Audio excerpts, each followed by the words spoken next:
Part three of this big thingamabob we're doing.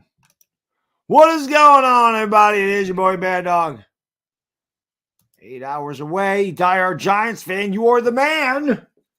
Thank you for the super chat. I appreciate you. He says, am I watching this over again? You bet your ass I am. Okay, I'm going to sleep. I can't. I appreciate you, Die-hard Giants fan. You are the freaking man. Thank you again, brother. Get some sleep. Like I said, I'll be here for the next 8 hours. We will finish this thing off. This is obviously this is the toughest part of the entire stream, is the last 8 hours of this thing. But we will get it done. We always do, especially since it's for charity. I will not let these kids down. But I appreciate y'all being here again. Thank you so much. Nelly's here for part three. Who is here for part three? Dire Giants fan would be if he didn't need some sleep. But not my man's got to get some sleep. He's got to work. Afghanistan, Dominic Pachenko, Andrew Larkin, Aiden Davila. What is going on? Evan Spitzberg, Matthew Stein, Cannoli Boy, Sway Sports, Johnny Gonzalez, Nelly 20, Brady Holmes, Fahad Naeem, Isaac Carrillo, the man with way too many consonants. People used to do sleep streams. I would never do one.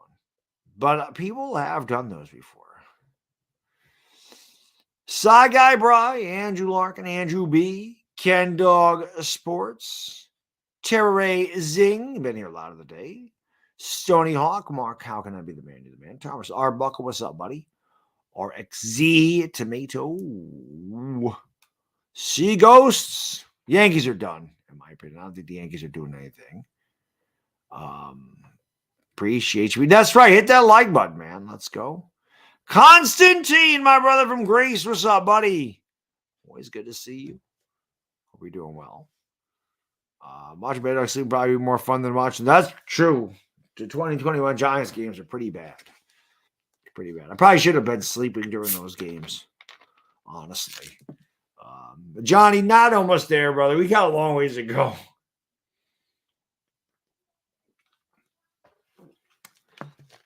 When we get to like 7 in the morning, then I'll know I'm almost there. Bobby! I was talking about you earlier, brother. Hope you're doing well. My guy, Bobby from Boston. Hope you're doing well, man. Hope all is well, sir. You're the man. Still waiting for you to come by the 518 so we can hang out, have an adult beverage or two. My guy, Bobby. Hope you're doing all right, brother. Good to see you.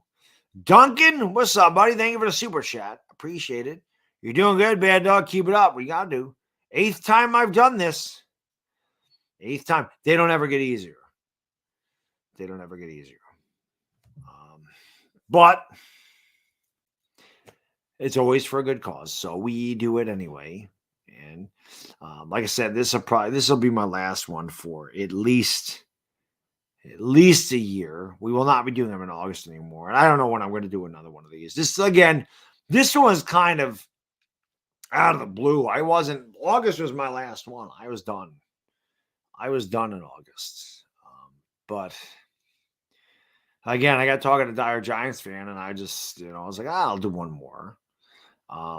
I don't know when I'm going to do another one, but this, I always enjoyed the 24-hour streams. And again, they're all for a good cause and I have a lot of fun, but they take a lot out of me, man. You're up for 24 straight hours.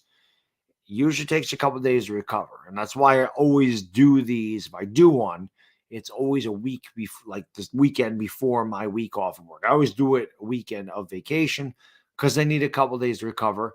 But most importantly, if I did this on a weekend where I didn't have a week off, I would not be able to spend any time with my wife and kid because I'm down here all day Saturday and then I sleep half a Sunday.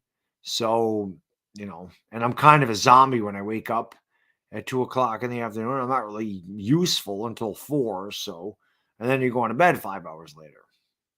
So that's the big reason. Brad, what's up, buddy? He says I won't finish this part of the stream because it's now 5 p.m. Are you in Sydney, Australia? Brad, I never knew you lived in Sydney, Australia. I'll be around for a few hours at least. But I appreciate it, Brad. I never knew you were in Sydney. Yeah, because by the time I end, it'll be 1 a.m. in Sydney, I think, right? If Sydney, it's 5 p.m. So you're what? You're 16 hours ahead of me. So yeah, it'd be 1 a.m. I never knew that. I never knew that. Jay Wavy, what's going on, man? I hear you. Having starting a new job is always a little. It's always a little nerve wracking, but you'll fit right in. How old am I? 47. 47. Little Bad Dog is good. Little Bad Dog is good. My first job, I mentioned this earlier. Somebody else asked me that. I worked at a pet store as a freshman in high school. I did. Matthew, you don't need to apologize. Go to sleep, man. I told you don't need to hang out with me. Get some sleep. You're tired. Sleep. Do not keep yourself awake on my account. I'm the one that decides to do the 24-hour streams. I appreciate you being here as long as you can, but please do not be like, I gotta stay awake. You do not. If you need sleep, if you're tired, sleep. Do not feel guilty about leaving me here. I've done this a lot. I'm a Sydney. I did not know that. I did not know that. Brad, did you hear this earlier? Because I was talking about this. My guy Lucas was in here. He's from Australia. There's a lot of people from Australia that I was talking about how the Australian accents are the best. Australia, I'll never get there because I can't be on a plane for 20 hours. But that's always like that's a place I always dreamed of going was Australia. Hey Siri, what is the weather in Sydney, Australia? It's currently clear and 79 degrees in Sydney, Australia. Today's high will be 81 and the low will be 70 degrees. As you can see, I made Siri Australian because it's my favorite accent. So I had to make her Australian. Boy, it's nice there. Well, it's summer. It's summer in Sydney. But 81. You lucky bastard. I would love it to be 81. Go Eagles, thank you for the super chat. What up, Bad Dog? Keep up the great. Well, thank you, my friend. I appreciate that. We got 8 more hours to go, like Mark Spencer said. A little less than 8 hours. But we'll get there. I'm telling you, this, like I said, the next 3 hours will be okay. It's that when we hit 4 o'clock, I start to feel it. Oh, shoot, I never made my coffee. I have to make a cup of coffee at some point. Definitely got to do that. Bodo says, GI Sydney Swans. Andrew, have a good night, buddy. Yeah, I definitely need some coffee. I need some coffee. Thank you, Patrick. Appreciate it, my friend. How do I see the Giants doing next year? I mean, I want to see what they do in the draft. I want to see what they do in free agency. Obviously, I would like to see them get healthy, not be hurt getting into the first game of the season. But I think the Giants are going to be okay. I don't think they're winning the division. I still don't think they're going to be good enough to do that. But I can envision them doing what they did this year, being 10-7, 11-6. I definitely could see that happen. The witching hours for him, it is for me. That's usually when I really, like I said, I really start to feel it at that point. My favorite football player of all time, Lawrence Taylor. LT. 81 degrees. No, that's not 81 degrees Celsius. It's not 81 degrees Celsius. If I'm not mistaken, 81 degrees Fahrenheit is 27 degrees Celsius. Could be wrong. I think it's 27. I think it's 27 degrees Celsius. Centigrade. Come due to drop some support. I'll be heading to the 518 soon when the weather gets nice. No, there's no doubt about that. But you got to let me know about it. You got to let me know. I appreciate you coming through to drop some support, brother. Always appreciate the support. But yes, when you drive through the 518, you're heading this way. You let me know. We got to hook up. It's got to happen, man. Julio, what's up, buddy? No, I know you're joking, Bodo. I know. 81 to 178 degrees Fahrenheit. That'd be pretty warm. It'd be pretty warm. That'd be really warm. That might be, Bodo, that might be even too hot for me. And I like it. Am I going to, so yes, I mentioned that earlier, Minbach. I probably will do the Final Four. I had a fun time doing it last year. It was 100 yesterday. I know Australia can get really hot. There's definitely some days up here, Brad. It's rare that we get to triple digits where I live, but it does happen, and it's humid. I don't know if it's humid in Australia, but it's humid here. When you get 100 degrees and it's humid, or 97, it's humid. It's rough. Joel, thank you for the super chat, brother. Appreciate it. Brilly, my friend. Hello, how are you? I'm okay. I've been live for 16 hours, but we're doing okay. We're making it through the best we can. We definitely will. We definitely will. You know, if I could play one position in football to be safety, I'd like to be a safety. I think it'd be cool. Jesse says, shout out from Houston. Can't wait for baseball. Go Stros. I can't wait for baseball either. Go Yanks. But yes, I can't wait for baseball season. I still don't think we're good enough to beat you, Jesse. I don't think the Yankees did enough. We had a Carlos Rodon, which I love. I like that signing. We definitely need pitching. But our offense is still the same. It's a lot of all or nothing. It's a lot of swings and misses in that lineup. And I don't think we're good enough to beat you guys in a 7-game series. I don't think we did enough to do that. All we did was sign Aaron Judge back. That was it. Oh, what the hell is garbage is here? That's all we did. We signed Aaron Judge back. What would you do? We're running back the same offense that can't hit Houston pitching. So I don't think we're going to do anything. What's going on? You have to wait this time. Somebody to throw him. We don't want 2:16 p.m. in the Philippines. What's going on, Eduardo? Normally when I do basketball games, it's morning in the Philippines. Well, you guys will be in the afternoon. You'll be in the evening by the time I'm done with this one.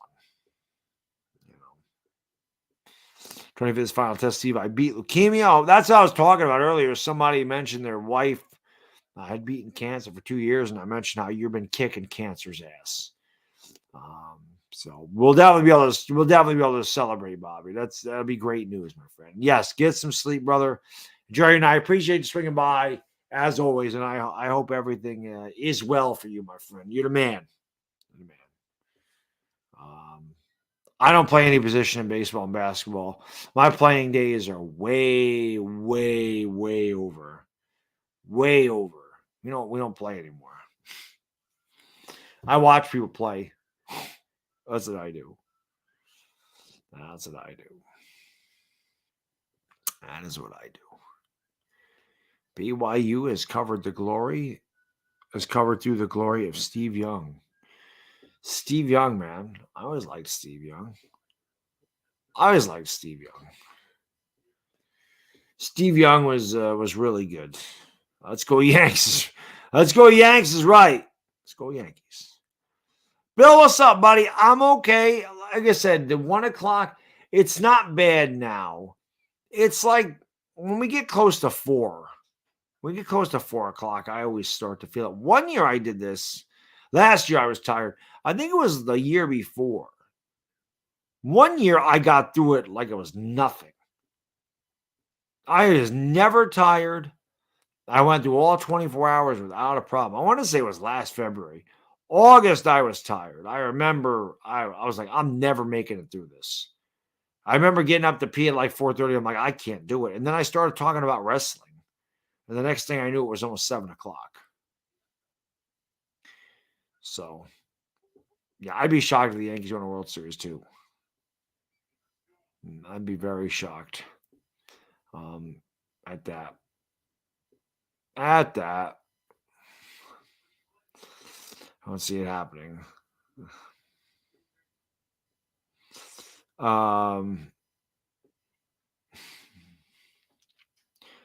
Right, left, right, out. That's exactly it. I'm done, Brad. My playing days are way over, brother. Way over.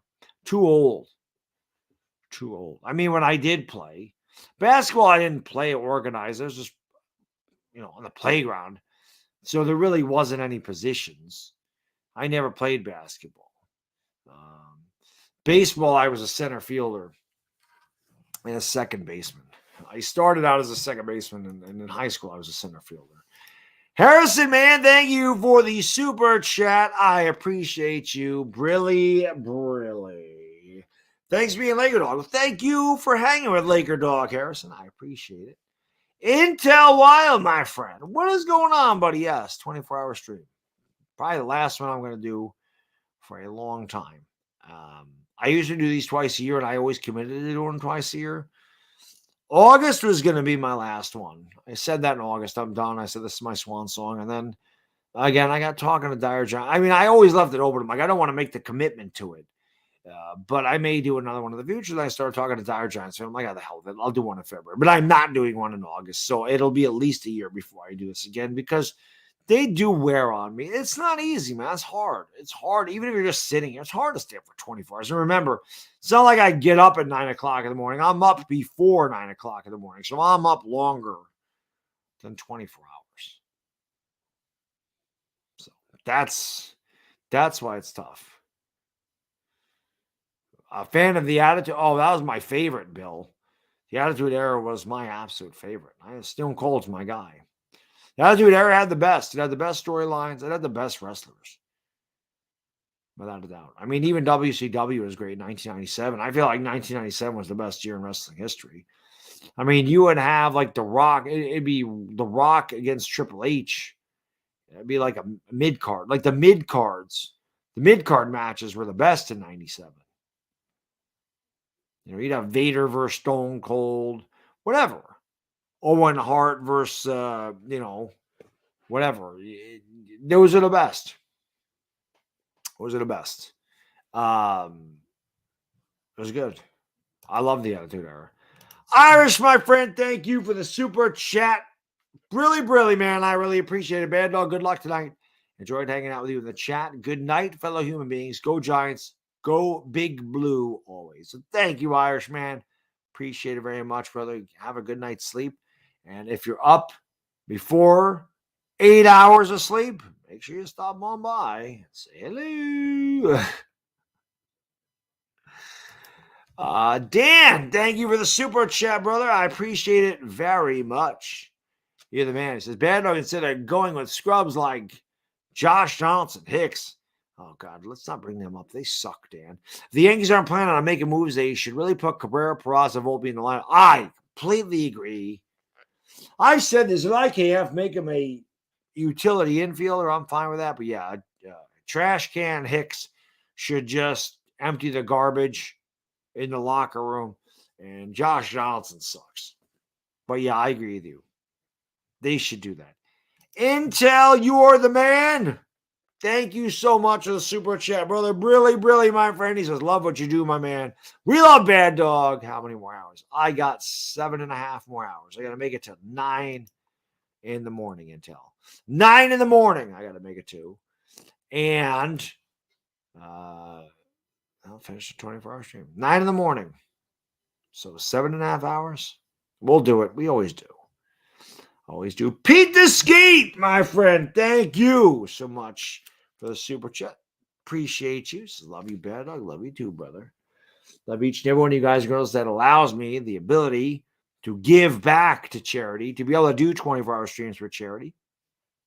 I appreciate it very much. So thank you guys and girls for all your continued generosity and support. Like I said, it means the world to me. I could never do that. I could never, again, I would have never envisioned my channel being over 100,000 subscribers. I would have never envisioned being able to do 24-hour streams for charity.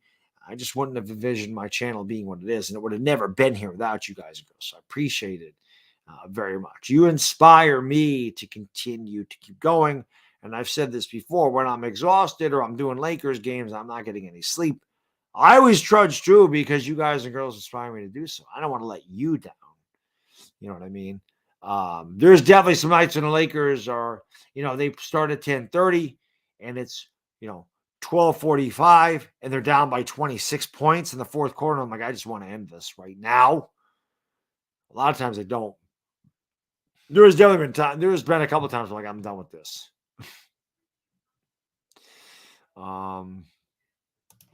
Bill L, my friend, thank you so much for the super chat.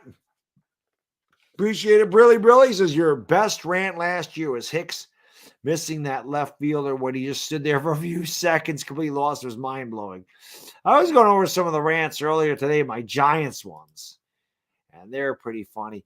But I'll tell you, my Yankee rants were very popular. Like, dude, they found a lot of people found those. And that was really cool. I want to definitely do more Yankee stuff this year.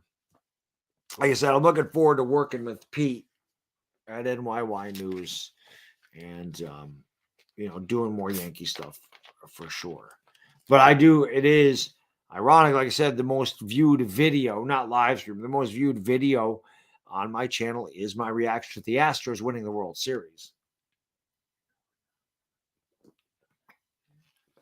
Not them beating the Yankees. My video has almost 70,000 views. So that's a lot for me. Well, I said I think that caught on a Houston Astros fan page or something. And people found it. I don't know. There's Lucas. You should hear him rant about beer belly pickup. Oh, did you?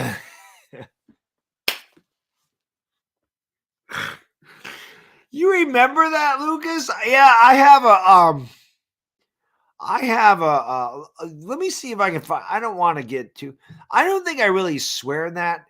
That's the road rage? Is that the road rage video, Lucas? Is that the road rage one? I like Bienemy to you guys. All right, let me put this on for Lucas. This was an off topic. I remember this. So I do have road rage. I have admitted this. People piss me off so much on the road. All right, let me find this. This was completely off topic. Now, I don't usually do these. videos. Like, I don't usually, everything on here is sports, right? But so I did a video. Like, I don't know what had happened on the road. I can tell you this one time. I'll never forget this. I wish, I don't like, so I don't, when my son's in the car, like, I'm very safe. Like, I'm a very safe driver. When he's not there, I'm aggressive. Like, if I'm driving by myself, I'm pretty aggressive. I'm not going to lie. I am aggressive. I will go around people if they're too slow. I will definitely make a right on red if it's clear. I can be aggressive, right? I don't live in New York City, but I can definitely drive in New York City. I'm extremely aggressive. There was one day my son was in a car with me, and there was a guy in a motorcycle. I remember this. And he was driving like an asshole. He was right in front of me, and there was a pickup truck, not a pickup truck, I'm sorry, a box truck in front of him. And he was really close. And the motorcycle guys are going back and forth. And I'm sitting there watching this. Like, I keep my distance. I'm a good we're going 35 miles an hour. We're on a back road. And I have 6 car lengths difference. And I'm sitting there saying to myself, I'm like, this dude is too close to that box truck. There's no way this guy is going to stop in time if this box truck stops and he's running into him. Sure as shit, there was a red light and that box truck stopped. I wanted him to take my phone out and record it. That's what I wanted to do. I'm like, I want to record it. I didn't want to do it with my kid in the car. I'm not taking my hand off the wheel to record a video. Wasn't doing it. I wanted to, though. Sure as shit, we came to the red light, and that freaking motorcycle guy ran right into the back of that box truck, fell off the bike. Box truck, they had to go over to the side of the road. Motorcycle guy's like, I'm okay, blah, blah, blah. Whatever. It was hilarious. It was funny as hell. I'm like, damn, I wish I would have recorded that. All right. So again, this is completely off topic, but this is a road rage video. I did this a year ago. Had to be almost 2 years ago. What does it say? March 5th. So this is March 5th, 2021. This is a off the wall rant. I can't believe Lucas remembered this. I have road rage. Hit it.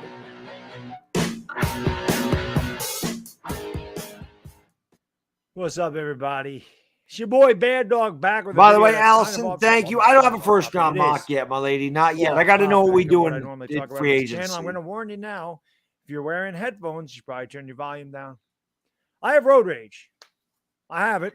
I'm sure a lot of you do have it. So if anybody you know has road rage, share the video with somebody got road rage. And I'm going to tell you why I have road rage too, because there's so many damn idiots on the road. You know, I'm driving to get my kid every day from the babysitter and having to drive home in this traffic. Today it was just like, I've had enough. And it's the same crap every day. I don't know how some of these people have a license. I don't understand. Now, I'm not a guy that goes 50 and a 30. I don't tailgate. I don't do any of that stuff. Okay. All I do is abide by the damn rules like everybody else should. So what is the problem with everybody else in the freaking road? Why are there people going 15 miles an hour below the speed limit? What are you doing? If you're scared to get behind the wheel, don't be on the road. You're dangerous. Somebody going 25 and a 40 is more dangerous than somebody going 55 and a 40.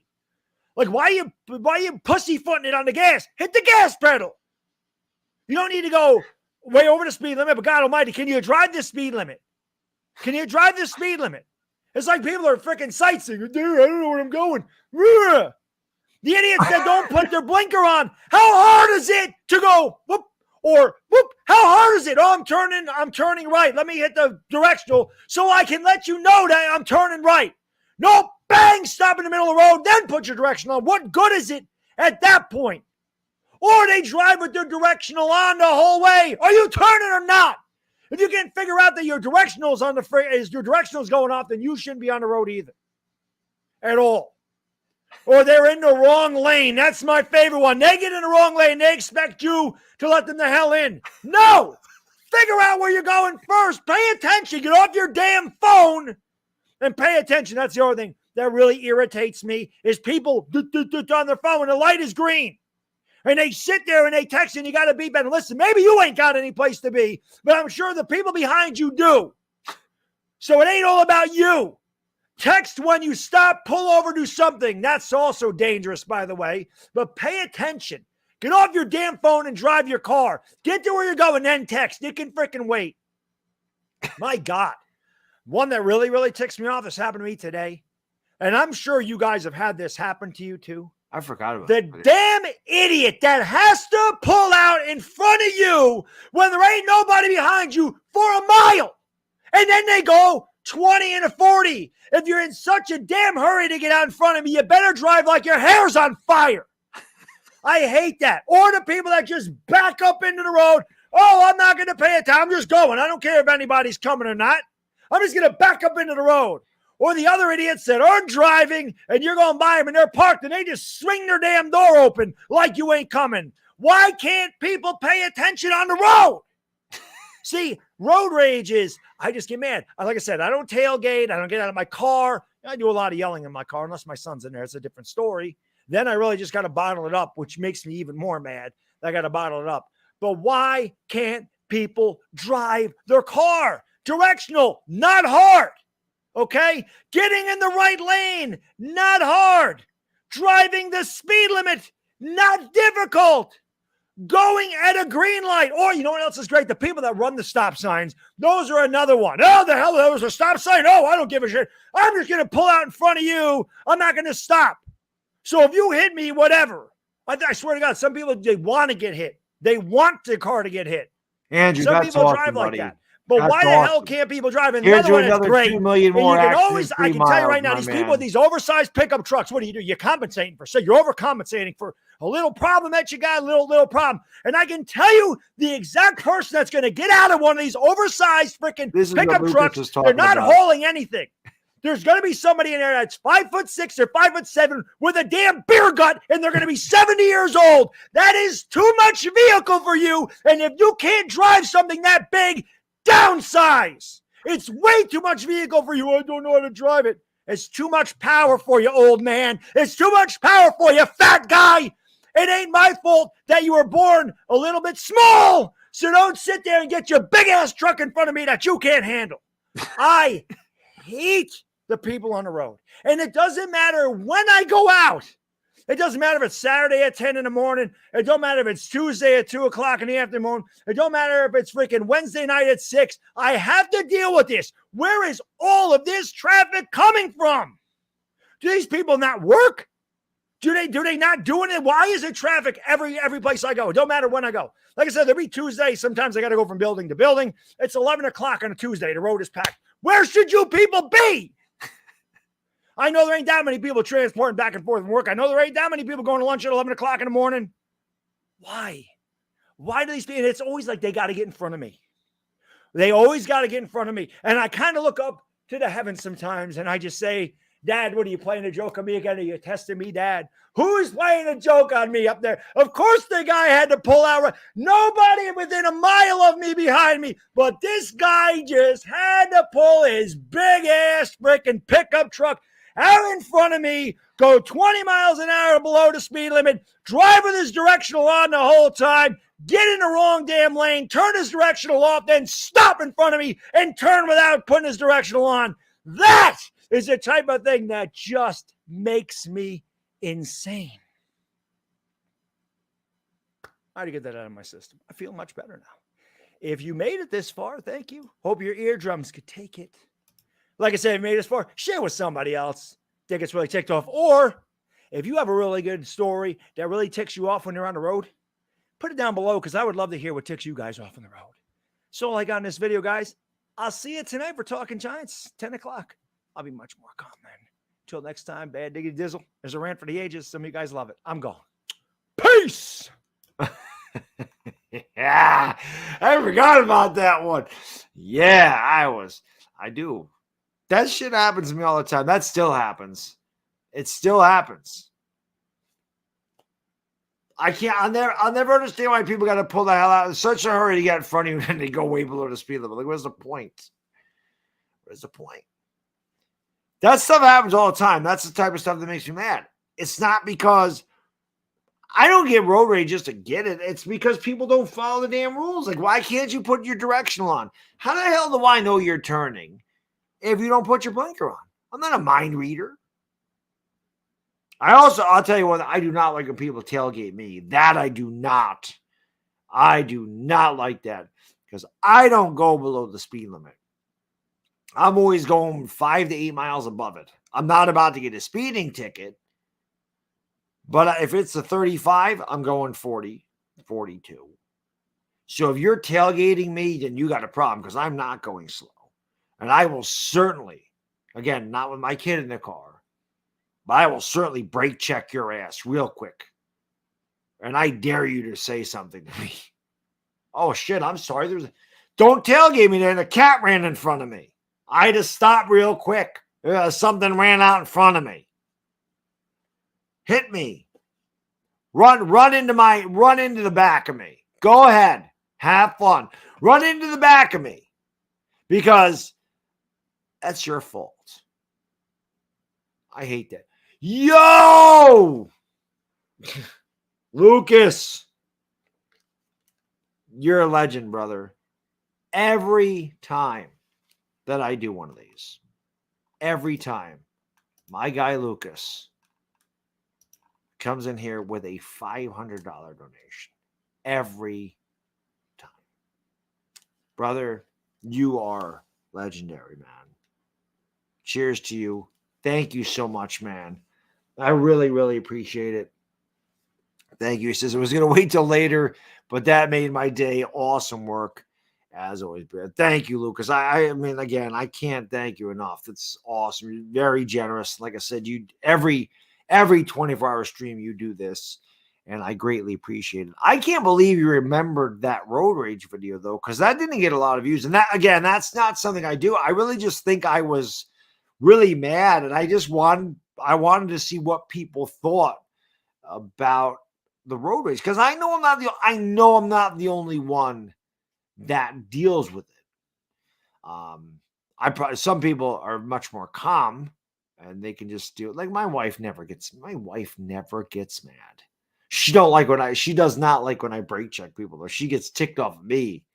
She gets really mad at me. Shatterhead says I have Long Island. I do with it every day. Oh, I live in upstate New York. I can't even imagine what it's like in the city. I can't even imagine. But those things, like I said, those things just make me mad. Like, why can't you put your directional on? That is so not hard. But again, I don't like when people tailgate me. That really irritates me. I don't like that. I'd rather have somebody going in front of me that's, it's driving 20 miles an hour below the speed limit than somebody tailgate me. I don't like being tailgated at all. So, yeah. That's right. Yeah, that's right. Lucas is from Australia. I think Auckland. I could be wrong. I know I got a lot of guys from Auckland, New Zealand. I don't remember if Lucas is from Auckland, New Zealand or not. I do remember doing the Braveheart thing. Because one of the only accents I can do is Australian. I can do an Australian. I appreciate it, man. Lucas, you're the man. I appreciate you, brother. I love to see. Let's kick some ass. Let's send the Giants to the Super Bowl, man. How much fun would that shit be if we could get to the Super Bowl? That would be amazing. Amazing. You can hear my voice is starting. Yeah. Ravens game. That's right. Braveheart. One of the few accents I can do is Australian. Once in a while, I like to break that out. Always say good on, mate. Thank you for watching from down under. Appreciate you very much. And Lucas, as always, your generosity means the world to me. So appreciate you, mate. Thank you. Hope you have a great day there. I know it's like 5. It was 5:45. It's gorgeous in Australia. It's nice. Summer. I wish I was down there in the summer right now. You got to do summer here. It's winter. I didn't like the winter. So I can do that okay. I can't do a British accent. Even though they're close, I can't do it to save my life. The other one I can do is Pakistani. I can do a Pakistani accent pretty good. Would you like to hear the Pakistani accent? I can actually. Dire Giants fans sleeping. But I was just going to say, there's more people here at 2 o'clock in the morning than there were at 6 o'clock p.m. Something's weird with YouTube. I knew Afghanistan was going to want to hear. I knew you'd want to hear. You would want to hear Pakistan accent. You do not come here to hear Pakistan. Let me tell you right now, okay? Let me tell you, the New York Yankees did not do enough to get batting title, okay? Brian Cashman, you are fool. Josh Donaldson, you are trash. Trash! You cannot hit. Aaron Hicks, you are bum. You are bum! You do not hit. You do not field. You do not catch ball. You stink. Those are the only two I can do. I can't do any other accents, but those are always fun. My Southern accent needs work. Can't do an Irish accent at all. Not at all. Oh, Brisbane.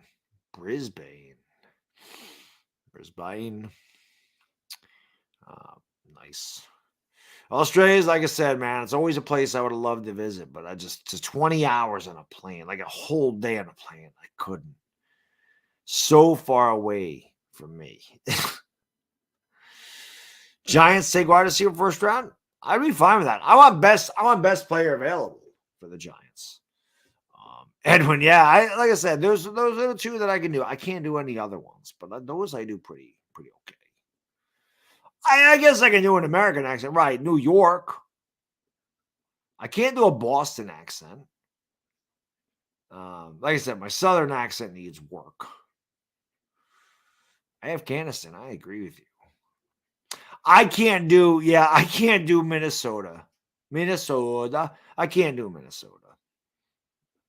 It's weird. Chicago has a different accent. Boston, New York City, they got a different accent than me. Can't do a Boston accent. I can only say like ka. That's about it. Ka. They don't. New York City does the same thing, just in a different accent. New York City, you live in New York City, you live in Boston, they will add an R to a word that doesn't have it to remove the R from the word that does. Jerry Remy, God rest his soul. I loved Rem Dog. One of my favorite announcers of all time. Rem Dog. Boston Red Sox announcer. He and Don Orsillo made me laugh. I would always sit there and go, God, why can't the Yankee announcers be this good? Don Orsillo, man, he would do that all the time. And there's one thing where he was making fun of the way Don Orsillo was making fun of the way Jerry Remy said Porcillo because he couldn't say it. But he would always say Amica, like they were sponsored by Amica Insurance. And Jerry Remy would always say Amica. And Don Orsillo was making fun of the fact that he always added the R to it. He goes, I say Amica. Or he goes, I say Priscilla, or whatever he calls it. And Jerry Remy or Don Orsillo just goes, that's wrong. But then they got like they were on, I don't know if it was Twitter or something, and they were talking about how people were talking about the words he said wrong. But that's always one guy. I know he always added an R, and they would always say Noma, not Nomar, not Nomar Garcia Parra, Noma Garcia Parra. Wicked hard.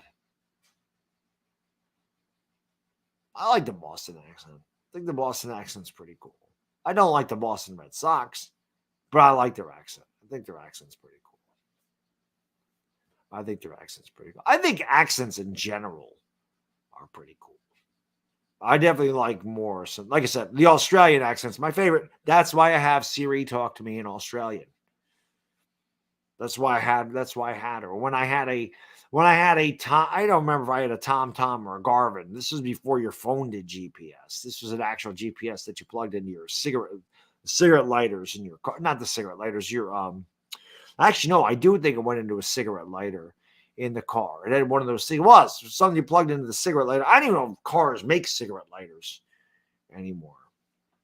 But you would stick it in there, and I did. I made her have a British accent because those are my favorite, British and Australian. They're so close. I can't do a British accent to save my life. It's terrible. That's terrible.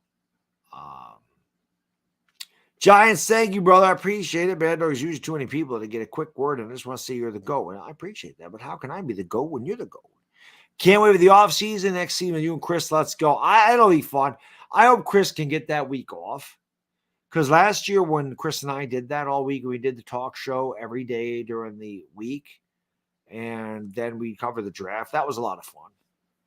And I can do that again. Like Chris and I did a lot of talking about stuff. We did a lot of mock drafts with the chat. We always do the Eagles mock draft. We give them the worst players ever. And then we cover it. It's fun. That's a fun week. So I'm hoping Chris can get that week off because I know we started a new job. I forget. It was a few months ago, but I hope that he can get April off. I mean, if not, we'll do it later in the day. I could always go to the gym in the morning, and I could do the later in the day. Like if he has to get out of work, we have to do it at 4 to 6 or something. If I go to the gym earlier in the day, that's fine. Get a flight to LA, take a boat to Australia. It only takes 45 to 60 days. Well, yeah, that's what's weird. They would have, like for me in New York, you have to fly to Los Angeles, and they fly from Los Angeles to Australia. I'm pretty sure that's how you get there. Wait till you come home blind, rotten, drunk, and get an end sweet and walk-in wardrobe mixed up. I never wanted to hear a female Aussie accent after that again.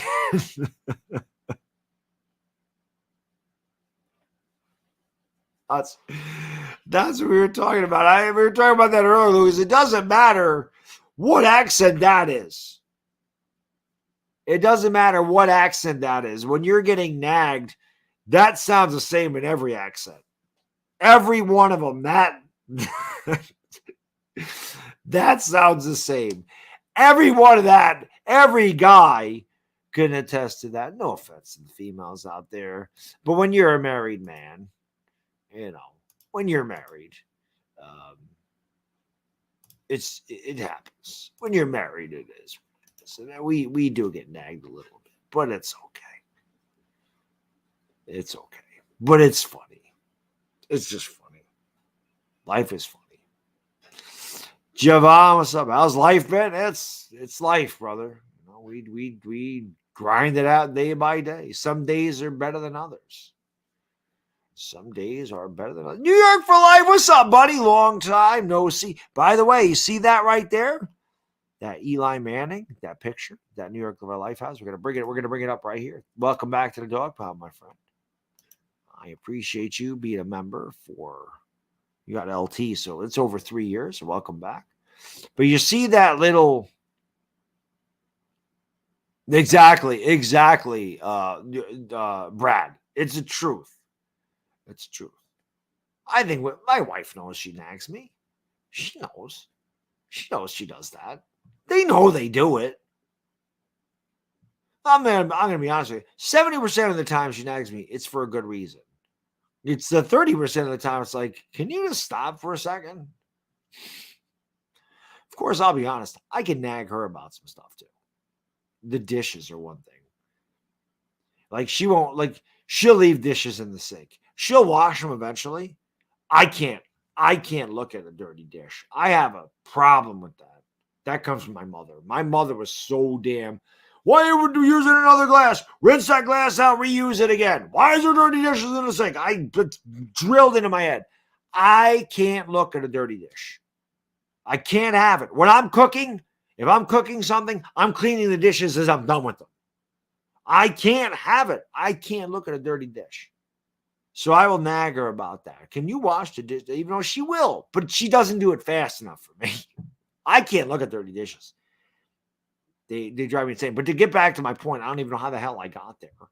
That Eli Manning thing that New York Life for 12 us, that's going to be the 4-year badge. That little LT that he's got next to him, the 4-year badge is going to be the Eli. That picture, which is going to be awesome. Slash, thank you for the super chat. Third quarter stretch, you can do it. Third period, really, because not quarters. Not quarters. 3. I get your point, Slash. We'll get through it, brother. Like I said, I'll be good for the next 2 hours. 4 o'clock. Hopefully not. I told you 1 year I ripped through this. I want to say it was last February. I tore through this like it was like no problem. No problem. Last year, I would say, like I said, 4:30 hit, and I go, I went to go to the bathroom. Like, I am not getting through this. Now, I do have some C4s. I stuffed 3 of those to drink. So, and I never did make my cup of coffee. I might have to do that here in a little bit. Not even because the coffee will help me stay awake, but I can tell you another thing. When you talk for 24 hours straight, man, throat starts to go. Voice starts to go. New York for Life, man. Thank you, brother, for the $2. Boom! Shakalaka. Appreciate it. Why are there 8 teams in the XFL and 3 of them are Texas? It's a great question, Steve. I don't know.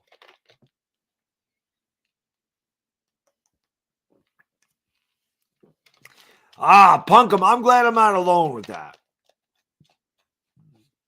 Sabrina, what's going on, my lady? Bodo said boop. Oh, we meant to say boop or burp. Where am I at?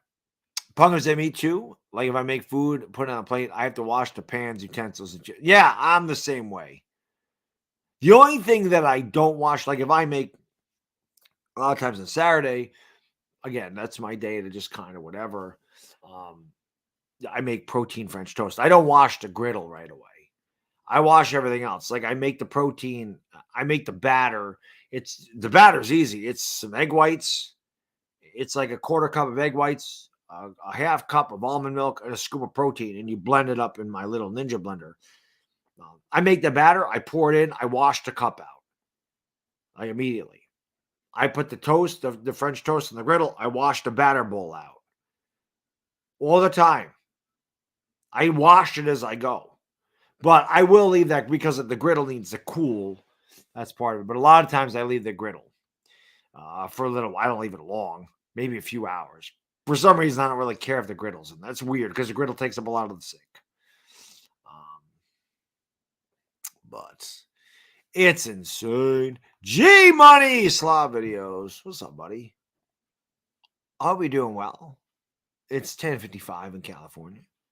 Shout out to G Money Slav videos. I want that guy to get to 1,000 subscribers. He's like 960. We need to get G Money to 1,000. He needs to get to 1,000. We got to get my guy monetized. The dude puts out a video like, and the one thing I love about G1 Slot videos, he bets about the same that I do. He's not a high roller, right? He bets like a normal human being. I mean, I love BC slots. I can't bet $70, $75 a spin like Brian Christopher does. I can't do that. I can't bet $10 a spin. So I like being able to see people that can do that. Good for them. I can't. But G Money Slot videos bets about the same I do. And the funny thing is, he says a lot of the same shit I did. And when I first time I saw his channel, I started laughing. Like, oh my God, he sounds just like me. He says the same things that I do. Guy I never met, guy lives all the way across the country, and I just started laughing. Like, wow, that dude, I say the same thing. I'm like, I've said the same exact thing word for word. I do like watching people, but I've done this before where, like, I go to the casino with my mother and my sister. I watch them play. I don't even need to gamble. I like watching other people play slot machines. I like watching other people win. That's why we're saying people are in here and they tell me that they place bets. I'm always hoping you win. I always root for people to win. Game shows, I root for people to win. Unless they do something stupid. Like if you're on Deal or No Deal or whatever it was, and you had $780,000 and you said no deal, like I'd be like, you're an idiot. I hope you lose it all. Like that type of thing. Little Bad Dog, a Laker fan.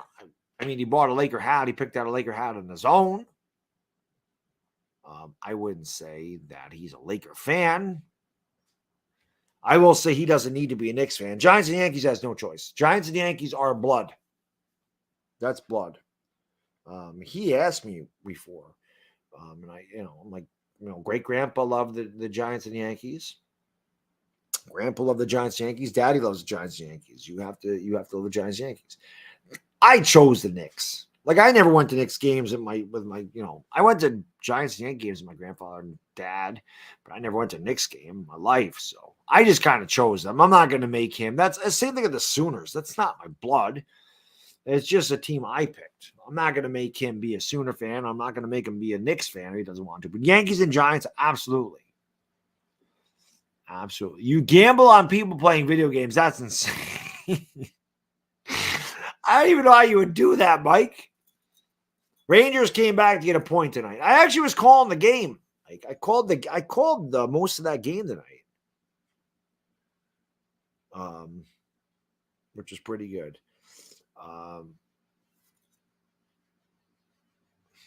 Like a scab there or something. I don't know what the hell's going on here.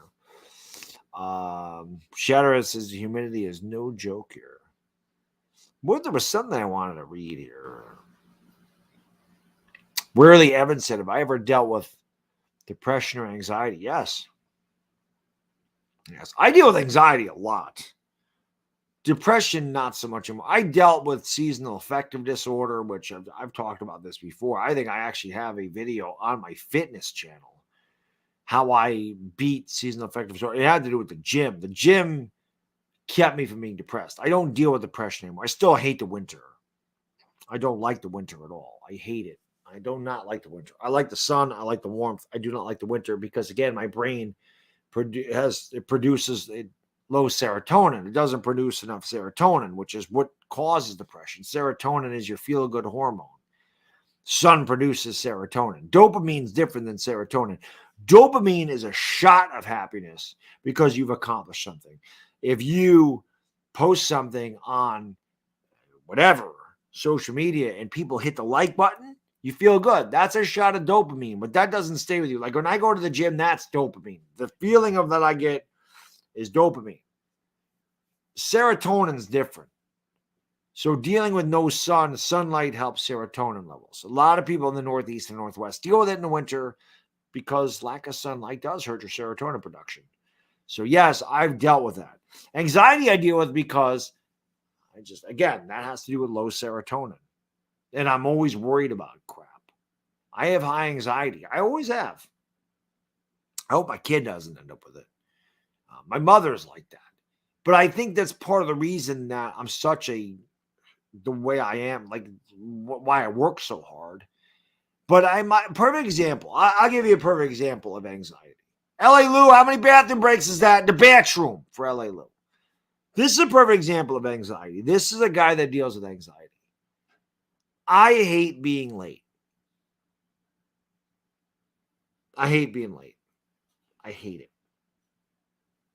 I do not like being late. I get to work 15 to 20 minutes early every day of my life, not because I need to be there, because I don't want to be late. I don't want to be there at 7:25. I want to be there at 7:15, 7:10. Okay. Or whatever. I'm sorry. Yeah, 7:15. I wish. I want to be there 15 minutes early. Okay. 15 to 20 minutes early. So I leave my house at the same time every day. Every day I leave my house same time. If I get hung up for 3 minutes because of something, I forget something, I got to run back in the house. Say I forget my keys to my office, because that happens. I don't have my keys to my office and my keychain. They're on a completely different key, like they're on a lanyard. So say I forget them, or I forget my lunch. I have to run back in the house, and I leave 3 minutes later. I freak the hell out. I freak out. 3 minutes. I'm still going to get to work 12 to 15 minutes early. Still probably going to be the first person in my office. But I freak out because it didn't go exactly the way I want. I'm OCD. That's somebody that deals with anxiety. When the littlest thing sets you off, doesn't go according to plan, it's not routine, it's out of the ordinary, and you throw a fit. That is anxiety. I deal with it all the time. All the time. Again, depression, no longer. I dealt with a lot of it for seasonal affective disorder, which is depression. A lot of my early adult life, I dealt with that. I haven't dealt with that in a long time. Again, the gym really helped that. But I do. I have a video on that on my fitness channel about how the gym helped me pass that. But the anxiety thing, I'm just, like I said, I'm obsessive compulsive about a lot of shit. That's why I say when I talk about my diet and I talk about that, I'm like, don't do what I do. I am extreme when it comes to things. I do it 150% or I don't do it. That's just me. You don't need it's not healthy. But I deal with it. But I don't like when things are out of my control. I have a hard time, which is why I get so pissed off at sports. It's not in my control. I don't like it. That's why I got road rage. Because what other people do, I can't control it. And I don't like that. I don't like when somebody dangerous is on the road and I have no control over it. I don't like that. So that's anxiety. Yeah, I deal with anxiety. Still up Lakers Road. Yeah, I'll be up for the next 7 hours. I ain't going anywhere, man. It's a 24-hour stream, baby. We're going to finish this. We're going to finish it. That's Italian, and it could be Italian. It could be an Italian thing. There's a lot of Italian guys that I know that have the same problem I do. Well, I tell you, G Money, that's what I'm saying. I can tell. Like, per example, like G Money, one of the things he says, and again, I've never met this guy, don't know this guy. I just found him on YouTube. I don't even know how I found him. And I think he had a bonus. And he's like, I don't like when people watch me. I hate when somebody's behind me watching my machine. I heard him say that and I go, God, I hate that too. I'm like, I hate when people stop and watch my machine. And he goes, it's bad luck. And I'm like, yes, I feel the same way. It's bad luck. When you win on a spin and the thing's ringing up, I'm not hitting a button.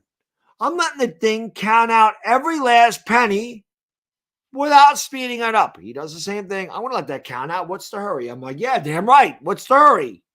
They're in a hurry to take my money. I'm not in a hurry to let them count. I'm just going to sit here and, yeah, what's the hurry? Count me out $80 on that bonus. Yeah, I'll let that sit there. Yep, this looks nice. If those coins fly up there, it doesn't happen very often, so let me enjoy it. I also heard him say, if you're not going to give me the bonus, keep the bonus symbols off the freaking screen. I say it all the time because all the bonus symbols do is block your pay lines. So if you ain't going to give me the bonus, get the hell off my screen. Don't tease me. I don't like that either. Yeah, same thing. I was like, yeah, this guy kicks ass. I love it because he sounds just like me. It's awesome. You know who else just sounds like me?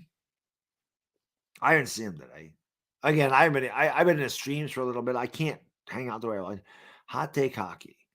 I was listening to Johnny do a stream the other night, and my son goes to me, he goes, because my son listens to his tablet loud. I can't tell you how many times we're like, buddy, you got to turn that down.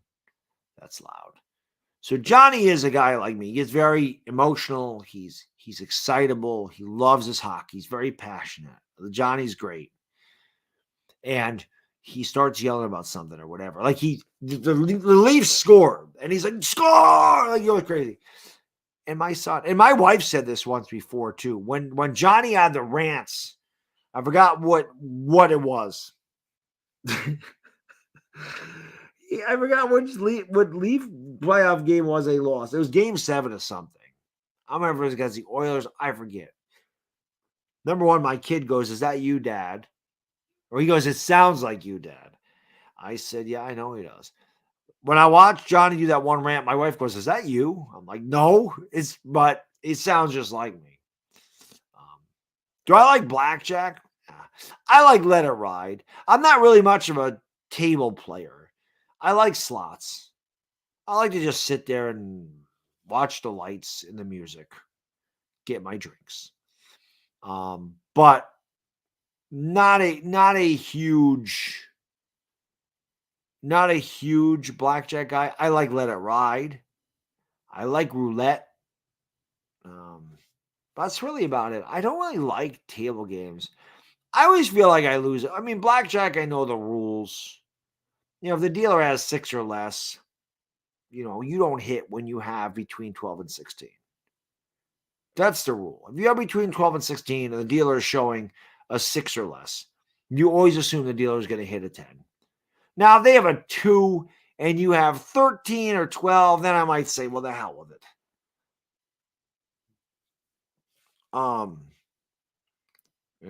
Split aces and 8s. That's always a thing. And then you double down when you have 9, 10, or 11, depending on what the dealer's showing. If the dealer's showing a face card or a 10, you don't double down on 9. But there's rules, but I swear to God, even playing by the rules, I never win. I just have bad luck with blackjack. I have good luck with Let It Ride. I have bad luck with blackjack. I get 20, dealer gets 21. Never makes any sense. I get 19, dealer gets 20. Dealer shows a 4, I double down with 11, I get 20. Dealer flips a 7, they got 21, I lose. It happens all the freaking time. I don't understand. I have bad luck with blackjack. Not that I'm lucky in the casino. I'm usually not. But I've always been very lucky with Let It Ride. Just go figure. I don't know. I like Let It Ride because I win. Do I like Turning Stone? I do like Turning Stone. That was where I play Let It Ride. I like, if I go to Turning Stone, we usually stay the night. I do like Turning Stone. I love this steakhouse in Turning Stone. There's pictures on Instagram. That is from that. I forgot what that's called. That steakhouse. But the thing with my beer, with the Chimay, no restaurants serve Chimay. So the fact that this place served Chimay was awesome. We went there for my sister-in-law's 21st birthday, and we stayed the night. But yeah, man, I got Chimay, I got Duvel, I got a filet mignon. I don't think I got veal parm. They had a veal tomahawk. I did not get that. It's just funny. I remember getting like an appetizer and meal. And obviously we were split. I was sitting with my brother-in-law and my sister-in-law. It's funny. My brother-in-law made a joke when he got the bill. He's like, what? It's an expensive place. Really nice, though. Really nice. But yeah, I like Turning Stone. I had my bachelor party there. I went to my bachelor party at Turning Stone. My Pocket Jacks. I hate Pocket Jacks. Stupid ass Pocket Jacks. Never win with those sons of bitches. Never. I've never been to Arizona. The farthest west I've been was Vegas. I mean, I don't know. Vegas, Arizona, about the same. I've never been to Arizona. Would like to visit Arizona sometime, but I've never been to Arizona. I don't really go out west. I've pretty much been up and down the East Coast in my life. But I rarely ever go out west. I've been to Chicago, I've been to Cleveland, I've been to Vegas. That's really the only Western cities I've ever visited. Um, I visited a number of cities in Florida, North Carolina, South Carolina. Um, I've been to New Orleans, which is one of my favorite cities.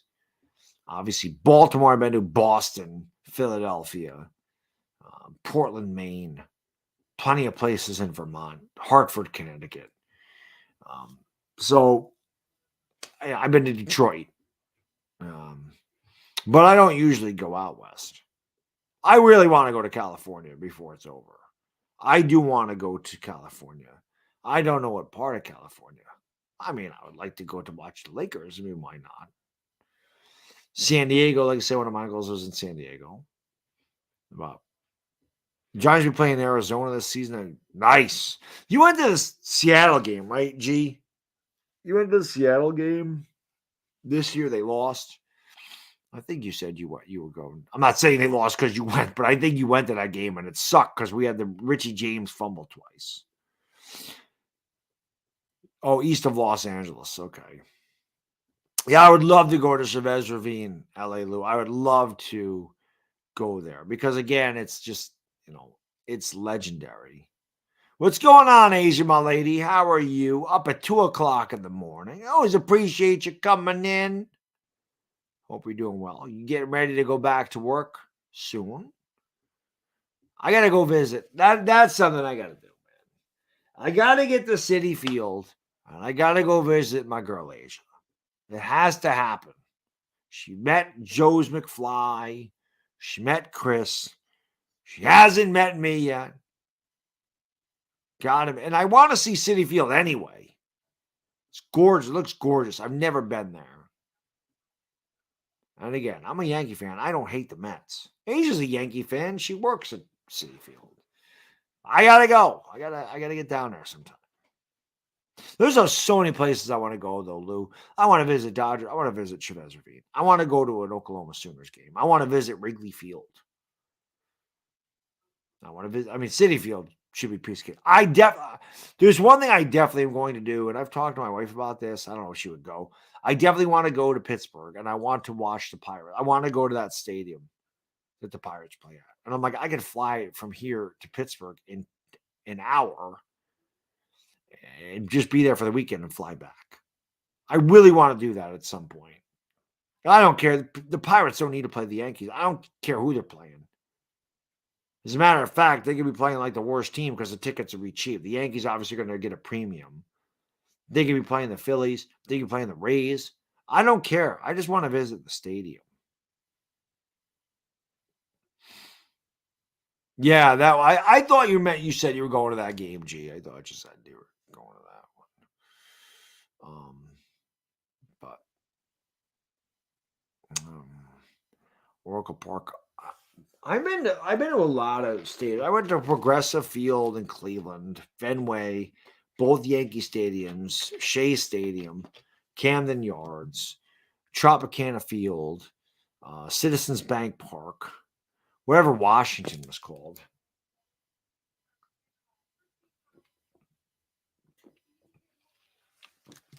I haven't been to Pittsburgh yet. Why don't you go?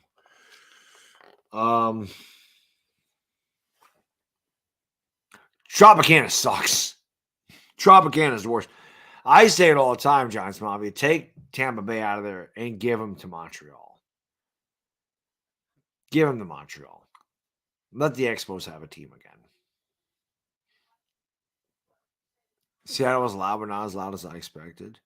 I kind of, G, I think it kind of died down. Seattle was good this year, but I think that kind of died down since the Super Bowl thing.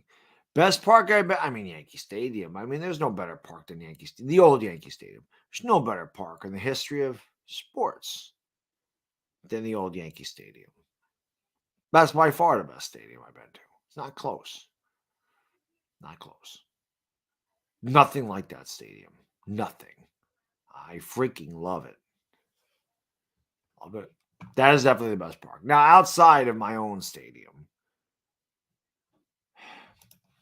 the one in Washington was really nice. The one in Washington was really, really nice. Lakers in 5. Hey, thank you for the super chat, man. Appreciate you. He says, I'm new here. I respect your grind. Well, have you been here for a Laker game, my friend? If you haven't been here for a Laker game, brother, you got to make sure that you come back for the Lakers because I do all the Laker games, even though I'm a Knicks fan. Go figure that one out. But he says, question, I started my Lakers channel. It was going well. Now my views are down. What happened? How did I get my views up? Great question. Great question. You know, it's ironic. It really just depends on the YouTube algorithm. And nobody on the face of the planet can figure out the YouTube algorithm. It's like with George Costanza, they talk about the G spot, and George Costanza says, that's a myth. Nobody knows how the YouTube algorithm works. One day it loves you, man. One day it hates you. It's just the honest to God's truth. I don't know if there's a way to figure that out. Because I can tell you all day today, I've done these 24-hour streams, man. I usually have 200-300 people. Not at this time. Not at this time. This is about normal. About this time. 100 to 120 people. We're a little low right now. But normally during the streams, I have between 200 and 300 people. I've had 90 people in here all day. That's not normal.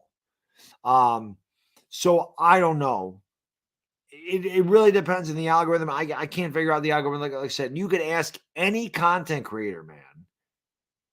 They're all going to tell you sometimes that thing loves you and promotes you and you're the man and your stuff. You're like, I'm kicking ass.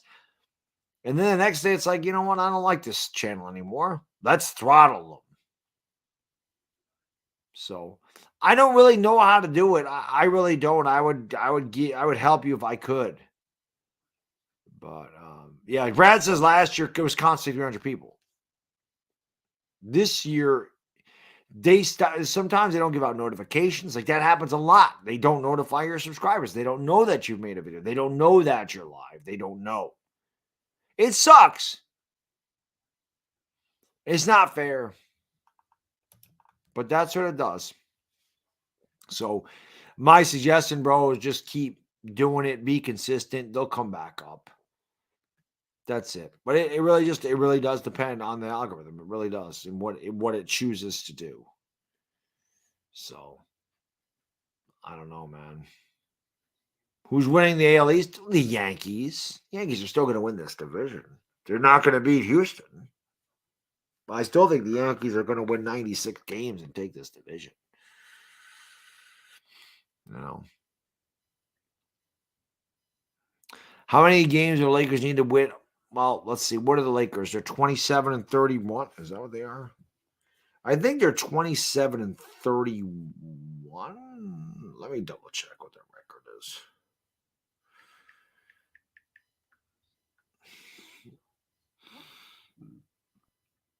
They have a big game coming out of this. They play the Warriors, man. And then the Mavericks and the Grizzlies. Like they big time stuff. This doesn't say. What if I just go to standings? Lakers are 27 and 32. I would say for them to get in, right now they're 2 games behind the Thunder, 3 back in the loss column. So the Lakers have played an extra game, extra 2 games actually. If I'm looking at this, they're 2.5 behind the Warriors. They come out, they play the Warriors. It's really tough. They're only 3.5 behind the Mavericks for 6th. They're 5 behind the Clippers for 4th. If I'm looking at this, I'm thinking the Lakers have to go 13 and 8. 13 and 8 puts them at 42 and 40. I'm sorry, that's 15 and 8. They'd have to go. I'm thinking maybe 14 and 9. I'm thinking if they go 41 and 41, they get in the play-in. I'm thinking 500 gets you into the play-in round at least. So 14 and 9, I think has to happen for them. I think that's possible. They have to stay healthy. But the West is so jumbled up right now, man. It's the Warriors are ninth. They're 29-29. I think 500 gets you there. 14-9 at the very least, I would say, should guarantee them a play-in spot. Oh, I mean, they haven't really had they've had 14. The Lakers have to come out. The Lakers have to get on a winning streak where they win like 7 in a row. They really haven't been able to do that this year. Take a step forward, they take a step back. They take 2 steps forward, they take 2 steps back. They really haven't been able to get on a roll. You know, doesn't the NBA nowadays take 30 teams? I pretty much, it seems that way. They 20, Bodo. 20 out of 32. And, they're doing this in baseball, and I don't like it. I don't like it. What's going on, McLovin? What's going on, man? Kelvin, 24 hours. This is the 8th time I've done this. We do it for charity. 6.5 hours left. 6.5 hours. Like I said, in a couple minutes, I got to go grab a cup of coffee. Because, again, it'll keep me awake. And I'll just do it. Like I said, I'm not going to make a pot of coffee. I'd be up there for half an hour. I'm just going to do a quick cake, one of those K-cups. Give me some coffee. Do I consider the Chiefs era a dynasty? Nah, not yet. Not yet. They're working on it. Yeah, I agree, Ellie Lou. I think like I said, Pelinka, I've certainly given him a lot of shit, and he deserved it. Like, it was not good.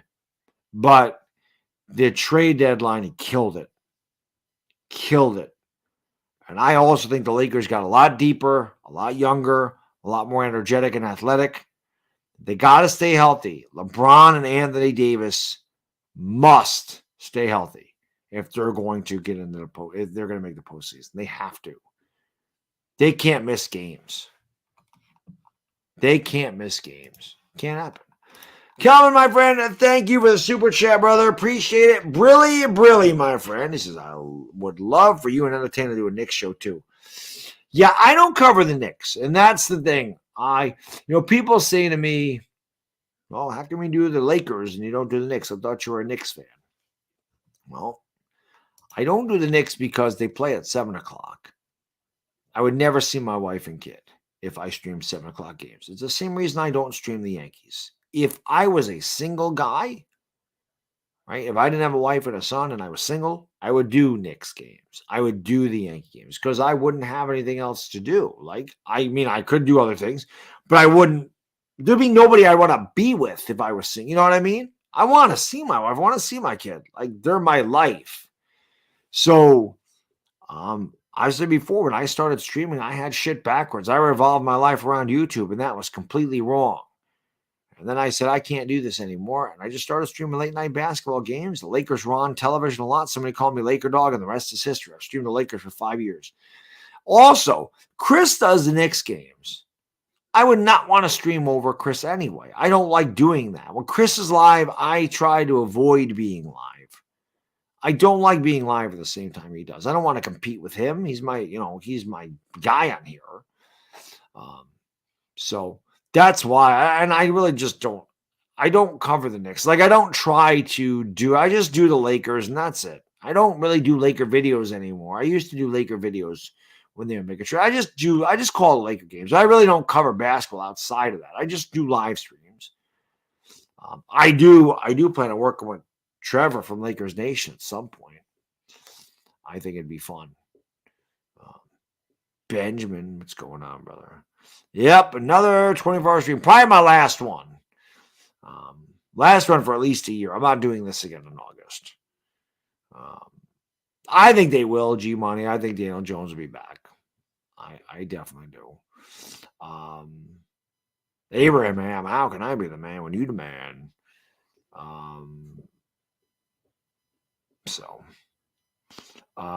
The Knicks are better than the Lakers are. They don't suck. They're not great. They're better than the damn Lakers. The Lakers are terrible. Like, people are like, I don't know, people are like, oh, you're not a Knicks fan. I'm like, why the hell would I make? I go, if I wasn't, why would I make that team up as being a fan of the Knicks? Like, why would I choose them? They're horrible. They're not horrible. They're okay now. They're respectable. They were horrible for 20 years. Like, why the hell would I just pick that one out of my head? Hey, I'm a Knicks fan. I mean, you're not a Knicks fan. Why the hell would I say I was a Knicks fan if I wasn't a Knicks fan? Ridiculous. Ridiculous. Trevor really doesn't want you on his shows. No, that's not true. Trevor just, what are you talking about? I talked to him on Instagram. Where'd it go?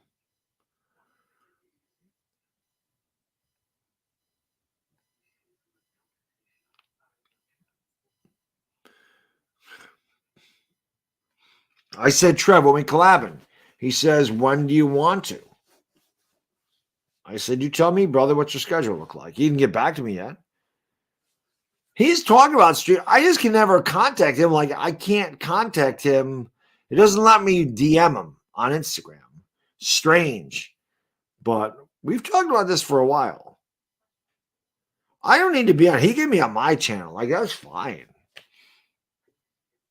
You know? Again, I was just talking about the Lakers. Yeah, it's weird out because I'm a Knicks fan, but I stream the Lakers. I just think it'd be fun. I just think it'd be cool to work with Trevor. I'm not looking to be part of Lakers Nation or anything. I'm not looking to do like the post game shows with them every night like Sean Davis does. But Matt Peralta. Yeah, exactly. The Lakers beat the Knicks. Of all times for the Lakers to win, they beat the Knicks. Lakers lose to the Thunder, they lose to the Pelicans, they lose to the Celtics, they lose to the Hornets. Gotta beat the Knicks. That had to happen. Gotta beat the Knicks.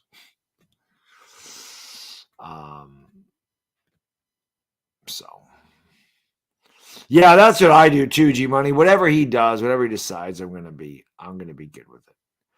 I'm gonna be good with it. All right, I'm gonna run upstairs, guys. I'm gonna make some coffee again. It's gonna keep me awake, but more importantly, man, my throat. I need the warmth from my voice. So give me a couple minutes. I will be right back.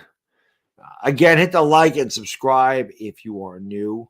And like I said, I will. Dom popped in for a little bit, but I have not. I'll be right back, guys and girls. Like I said, don't go anywhere. Let me go make some coffee. I'll be right back. Thank you for being here. I just need a little coffee.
All righty. All righty. I need some coffee. Sorry about that. I know it takes a little while. Actually, we'll have to run it twice to get a full cup of coffee. Okay. All right.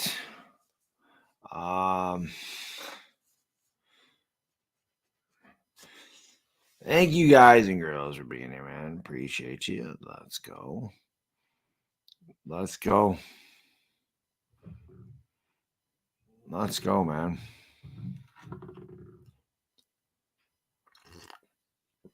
Oh my God, do I need the coffee? God, I need the freaking coffee. 2:30 in the morning, 6.5 hours to go. Let's go.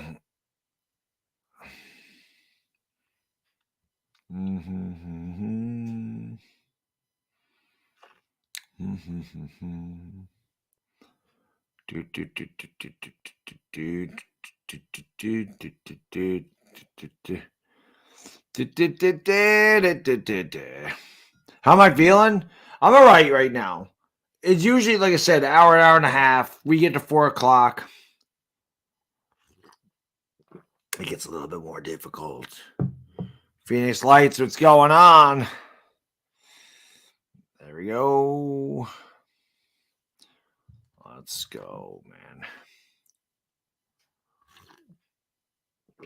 Dartmouth. Hey, what's up, man? Philly 500's in sweet.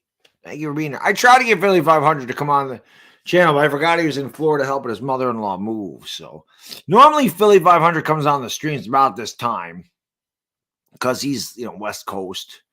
And it's always fun because I'm tired. We get here and the chat loves Philly. I mean, my chat loves Philly 500. How do you not? He's hilarious. Philly's good people. We have a lot of fun. But this was kind of, again, not a last-second thing, but it certainly wasn't planned. I'd said at the end of August, because I do these twice a year, I did. And I was like, after August, I'm done. This is the last 24-hour stream I'm doing. And then I was talking to one of my subscribers a little bit after New Year's, and I said, to hell with it, I'll do another 24-hour stream. But I will not be doing one in August. I don't know when I'll do another one. But that's why. Normally, I would do this. I'd schedule 6 months out in advance, and I'd ask a bunch of people to come on here, but I didn't ask anybody. I asked, I've had Johnny from Hot Take Hockey in here, Philly 500, Chris, obviously, Uncle Lou. I'd always ask Uncle Lou to come on one of these. So I've had a lot of people come through here on 24-hour stream. We just didn't ask anybody this time around. I remember the first year. Was it the first year or the second time that I had people when I was doing it through Skype. I remember almost falling asleep listening to somebody. And I was like, you know what? I'm like, I can't have people on the channel late at night because I'll fall asleep. Like, I have to be talking or I'm going to fall asleep. I'm not going to make it. So I'm like, I have to be the only one talking. I can't sit and listen because I'm going to fall asleep. So, I don't know. It is what it is.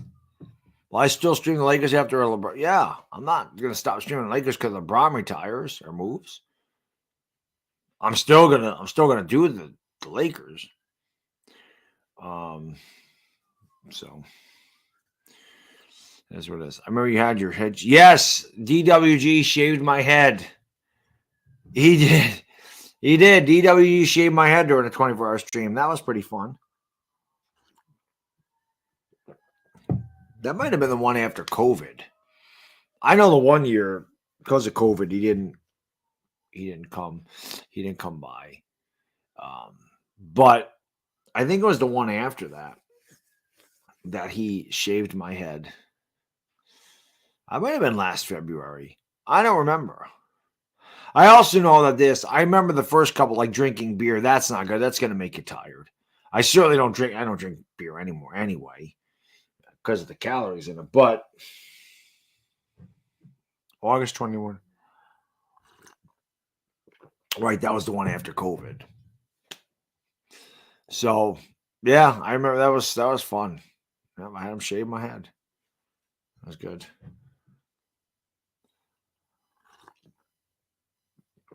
It was fun, man. It was fun. Philly 500 is funny, G Money. He is, man. You know. Yep. That's the one thing I can say. I don't usually make bets, but the one bet I did when I bet Philly 500, the Giants to beat the Eagles, they did. And he had to wear Giants stuff, which is great. I mean, he looks great in Giants blue. He looks great. Philly 500 looks great in that Bavard jersey. It was awesome. 420, that is when it gets tough. When it's 420 here, it gets tough. It gets tough. It definitely does. It definitely gets tough. PQG, whatever. Have a good night, brother. I appreciate you hanging out most of the day. Thank you, my friend.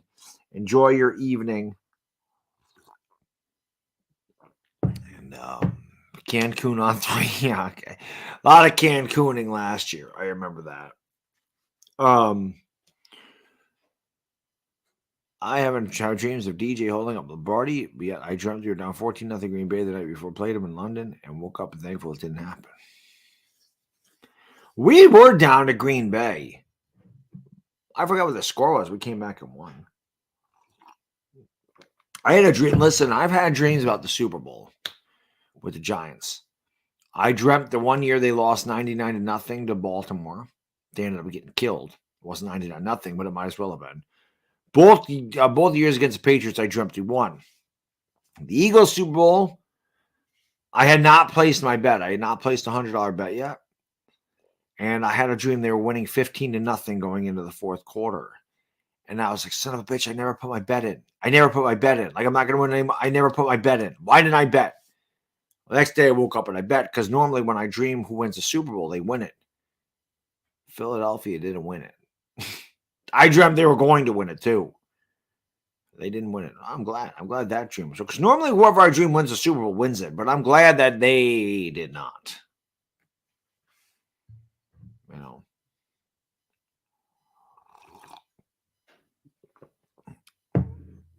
G said, I think Thanksgiving and a Black Friday's week for 24 straight hours. After I was suddenly told I had to work that night after initially having enough. Oh God, that's horrible.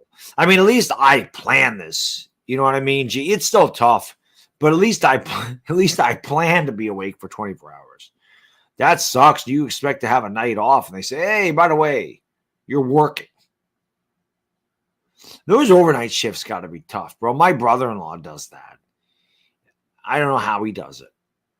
Because then he's on vacation. I'm like, doesn't that screw up your sleep? And I remember one time they were taking him from like third shift to first shift, and I'm back and forth. I'm like, doesn't that kill your sleep? He's like, yeah, it sucks, bro.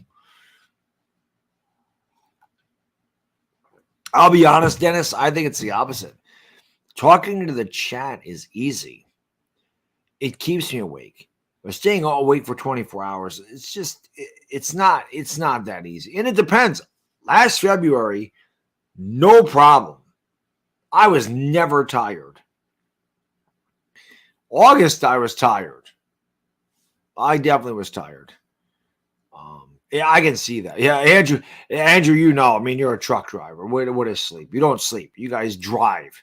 You have the little bed in the back of your cab. You get a few hours sleep. You hit the road, especially early. Truck drivers want to be on the road overnight because there's no traffic. And they can get where they got to go from point A to point B. I don't.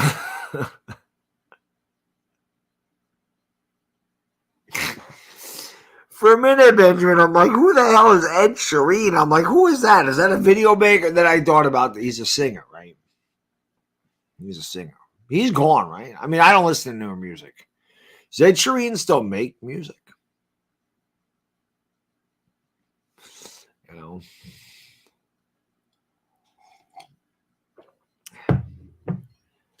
You think, are you crazy for thinking Jalen Hurts is extremely overrated? I don't know if he's extremely overrated. Overrated? No, I wouldn't think you're crazy for thinking he's overrated at all. I think you're being unbiased about it. I think Jalen Hurts is better than I thought he was. I still don't think he's an elite talent. I definitely think he benefits from having such a great team around him, but I'm not going to diminish what he's done. I think he had a good year.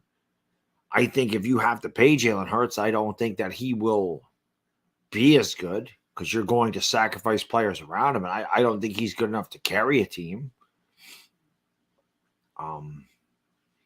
I think you put Jalen Hurts on the Giants. I mean, if I'm being honest, I think if you put Jalen Hurts on the Giants, I don't think they'd make the playoffs.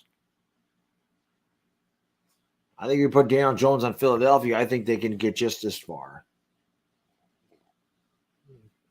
So, I don't know. Mike and Daisy, and how can I be the man when you're the man? Thank you for hitting the thumbs up. Always appreciate the thumbs up. Let's go. Let's go. Yep. Oh, I'm so glad they didn't win 2G money. Like I said, that was worth $100 to me. It was worth $100 to me for them to not win. If they won the Super Bowl and I won $100, it still would have blown, but at least I would have been $100 richer. I didn't end up being $100 poor because I hit my halftime square. So I ended up actually profiting for the Super Bowl. It still would have been nice. Well, no, I'd rather lose $100. I just wish I would have bet on the Chiefs. I wish I would have bought $100. I never bet I don't ever bet $100 in a game, ever. I never bet like that. The most I bet on a game is like $20, maybe $50 if I ever had a good season in college football. I bet $50 in the national championship game. This year I didn't have a great college football season. I actually ended up behind. I hadn't been behind. And again, that's not like I win monumental money because I don't bet a lot. The 1 year Ohio State was really good. I know I won a lot of money that year. I picked them to win every week. They won every week until they got into the playoffs and they lost. But I know I don't bet like that ever. It was just like, you know what? I was like, I don't care. I will lose. I almost want to lose it. $100. I want them to lose. But if they're going to win, I'll take $100. That's the way I looked at that. I didn't care. I never bet if the Giants win a Super Bowl, I'm not betting $100 on anything.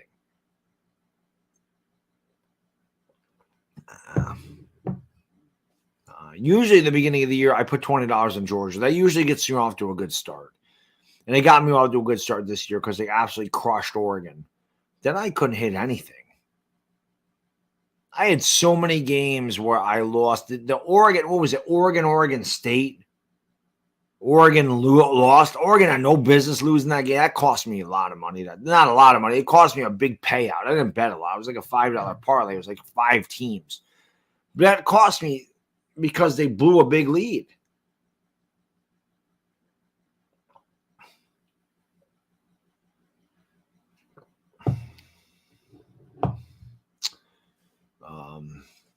That coffee was good.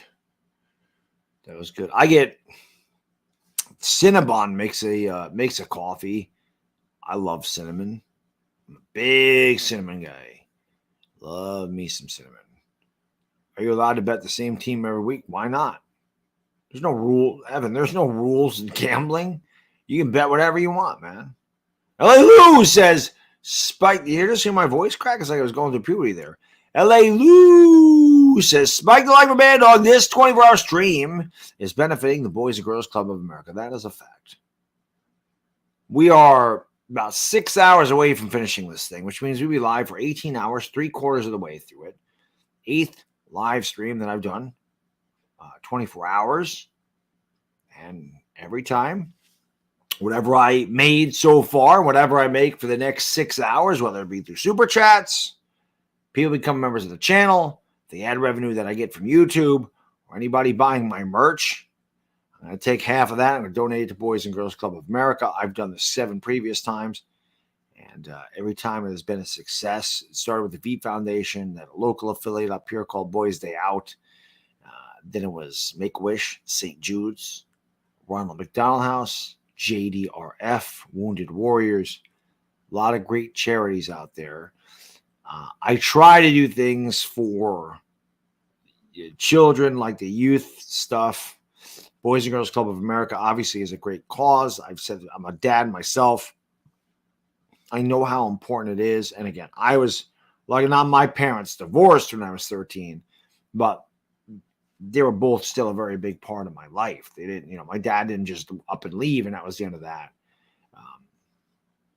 So it's just important to have structure when you're young, when you're growing up.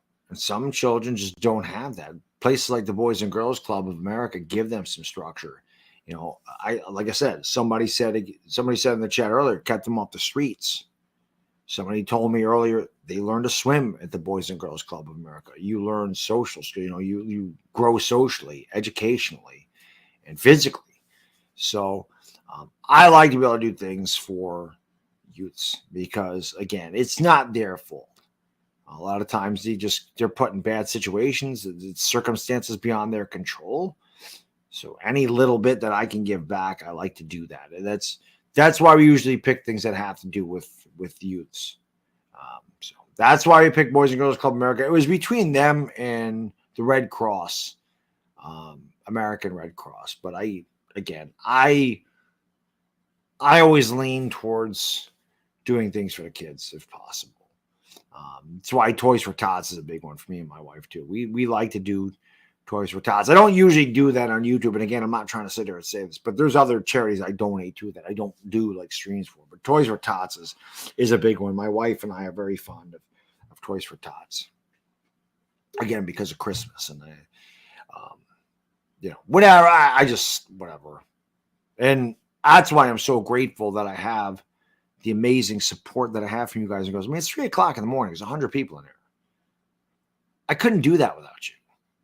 I'm blessed. I'm grateful. I'm so grateful that I have you guys and girls. There's a lot of people that work on YouTube. They're here they're on YouTube all the time, and they don't get 100 people at 3:00. Well, to be fair, I didn't have 100 people at 3:00 in the afternoon either. Thanks, YouTube. Like, how do I have more people at 3:00 in the morning than I had at 3:00 in the afternoon?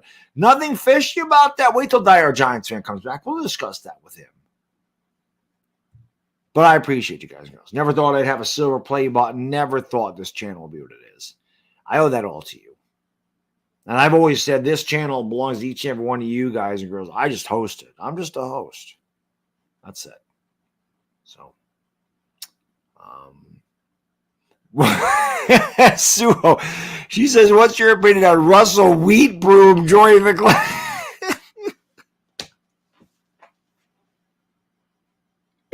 Russell Wheatbroom.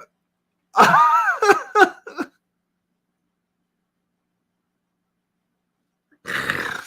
don't know why that made me laugh. It just did. Russell Wheatbroom joining the Clippers. Should they sign him? You should do more. I do a lot of live streams. Obviously I do the Laker ones, but if you're talking about like Hangouts, I do.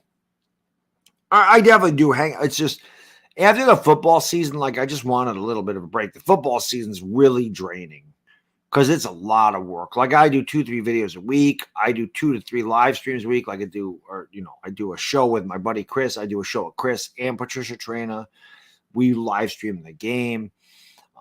So I do. You'll see more live streams as we get closer to the spring. But I do Hangouts. I have fun with the Hangouts. A lot of times, again, the Giants usually was the day after I would do a Hangout, but I do them in the spring and stuff because there's not a lot to talk about. So I like to come on and just hang out and bullshit. But you'll see more of that.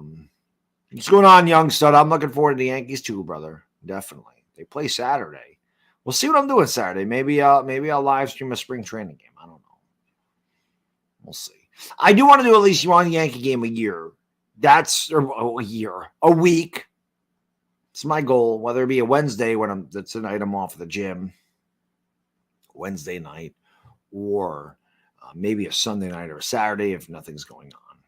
Again, I don't really like to do the Saturday games though because I don't like to be inside when it's nice. Especially up here, because we get 5 months of good weather. The beginning of May through like 5.5 months. The beginning of May through the middle of October is usually really nice here. I really love the weather in September and October. I love it. It's low 70s, high 60s. I love the fall. Like, I love the fall. I love the way the leaves change here. I love the way it feels. I love the smell of the autumn. I love the feel of October. It just sucks because I know when October gets here, that shitty ass November through April's coming. And I do not like those months. I don't. But I really like October weather. But when it's, May and it's 75 and sunny, man, I don't want to be in my house. I don't want to be in here. I want to be out in the sun. And it's funny because a lot of people go to the gym during the winter. They don't show up in the summer. I'm more energetic. Again, that goes back to the serotonin levels in my brain that produce when there's sunlight out. I'm geeked up to go to the gym. I'm ready to go to the gym. And I do extra work in the gym. And I run extra in the summer. So we'll be good. No, Giants Mafia, you're not a weirdo, man. Weather determines a lot of people's moods. Again, if you live in the Northeast or Northwest where it's cold and dingy and dark and damp all the time and cloudy for months, it sucks. None of us like that. You live in Florida or California where it's sunny and warm all the time. You don't understand what it's like to not see the sun for 3 weeks in a row. It blows. I can't imagine what the people in Alaska do. You live way up north in Alaska where you don't get any sun for the entire day for like months. I don't know how the hell anybody lives it. It was Barrow. It used to be called Barrow, Alaska. Now it's Utqiagvik or whatever. They have 3 months of darkness. And it's freaking freezing up there. I don't know how the hell anybody lives in that climate. Or Yukon Crossing. I mean, I know they're not extremely populated. But you live in Yukon Territory in Canada, man. It is brutal. I don't know how they do it.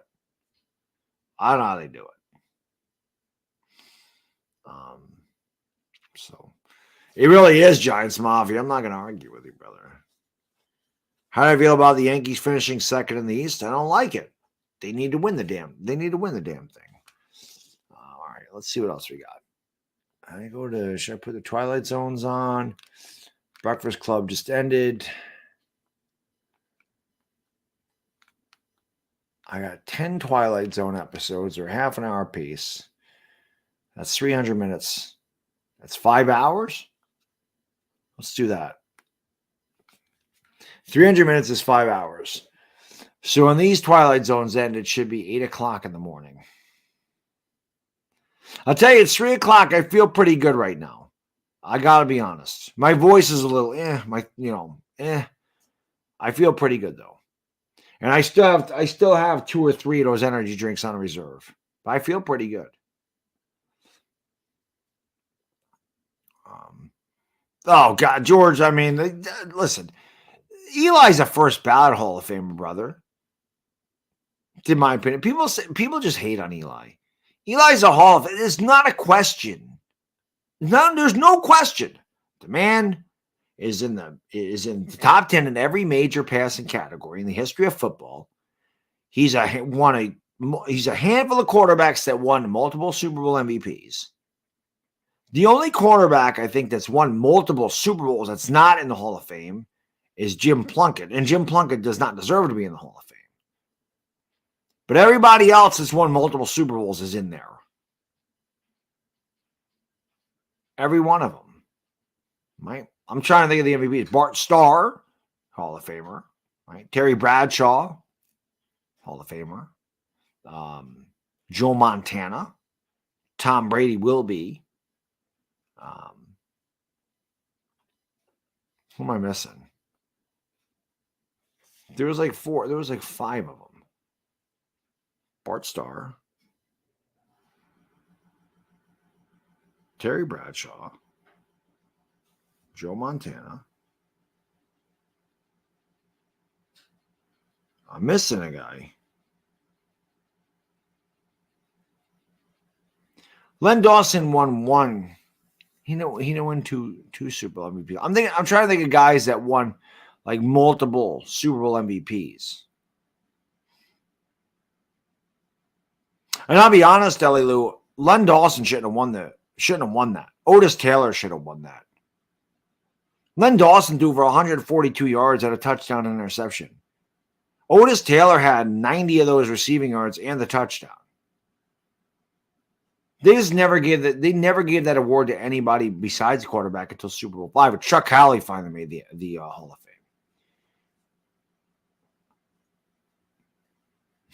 Fame. No, it's not. Roethlisberger did not win 2 Super Bowl MVPs.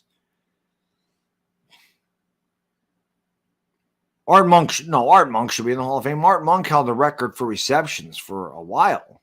Until Jerry Rice broke it. Or Largent, whatever it was.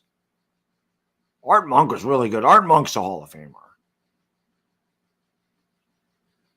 Yeah, Roethlisberger's a Hall of Famer. I'm trying to think of the guys that won 2 Super Bowl MVPs. Bart Starr won Super Bowl MVP 1 and 2. Bradshaw won 2 MVPs. He won it in Super Bowl 13 and Super Bowl 14. Bradshaw won those. Super Bowl 9 was Franco Harris. Super Bowl 10 was Lynn Swann. Bradshaw won Super Bowl 13 and 14. Montana was 16. He won MVP in 16. Rice won it in Super Bowl 23. Montana won it in Super Bowl 24. And then Montana won it in 84. So Montana won it 3 times. So those 3. Aikman did not win it more than once. Maybe it was Elwood. Did Elwood? No. I think Terrell Davis won it in 97, didn't he? Didn't Terrell Davis win the MVP? Elway won it in 98. All right, we're looking this up. I'm missing somebody.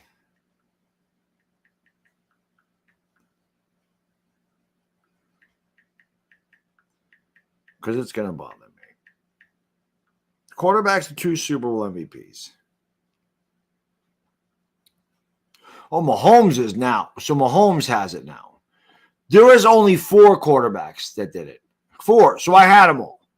Montana, Starr, Bradshaw, and Eli. 4 before Mahomes. Eli's a freaking Hall of Famer. That is a difficult thing to do. That's a difficult thing to do. So, Sim, G-Money, I think Sim should be in the Hall of Fame too. And Dominic, I completely agree. My guy Dom, what's up, buddy? Yes, it's like normal time in the UK at this point. 8 o'clock in the morning in the UK. So, shout out to Dom, my guy Dom, the Dahmer. Dom's good people, man. Does that show with Tim. Dominic knows this shit. Like I watch Dom and Online Big Blue. I watch Dom and Tim do their thing. Dominic knows this shit.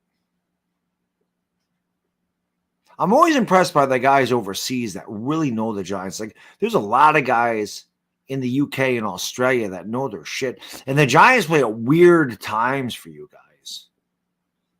But I'm always impressed with the knowledge that the Giants fans have overseas because I don't even know how the hell you watch the games half the time.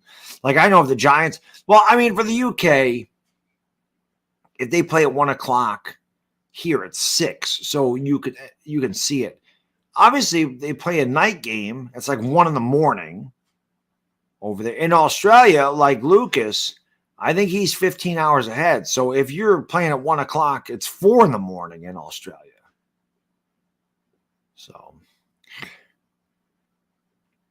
yeah, it does have gas. Yeah, the Dahmer is kick-ass. But I agree with you, man. He wasn't the most talented guy, but yes, he maximized every ounce of it. And he was gutty. He was clutch as hell. You knew it didn't matter how bad Eli played throughout the game. If we had a chance to win, you felt like you were going to. Daniel Jones finally gave me that feeling this year. I've been waiting for that for 4 years. But when we were down, not against Tennessee, I didn't think he would do it against Tennessee, and he did.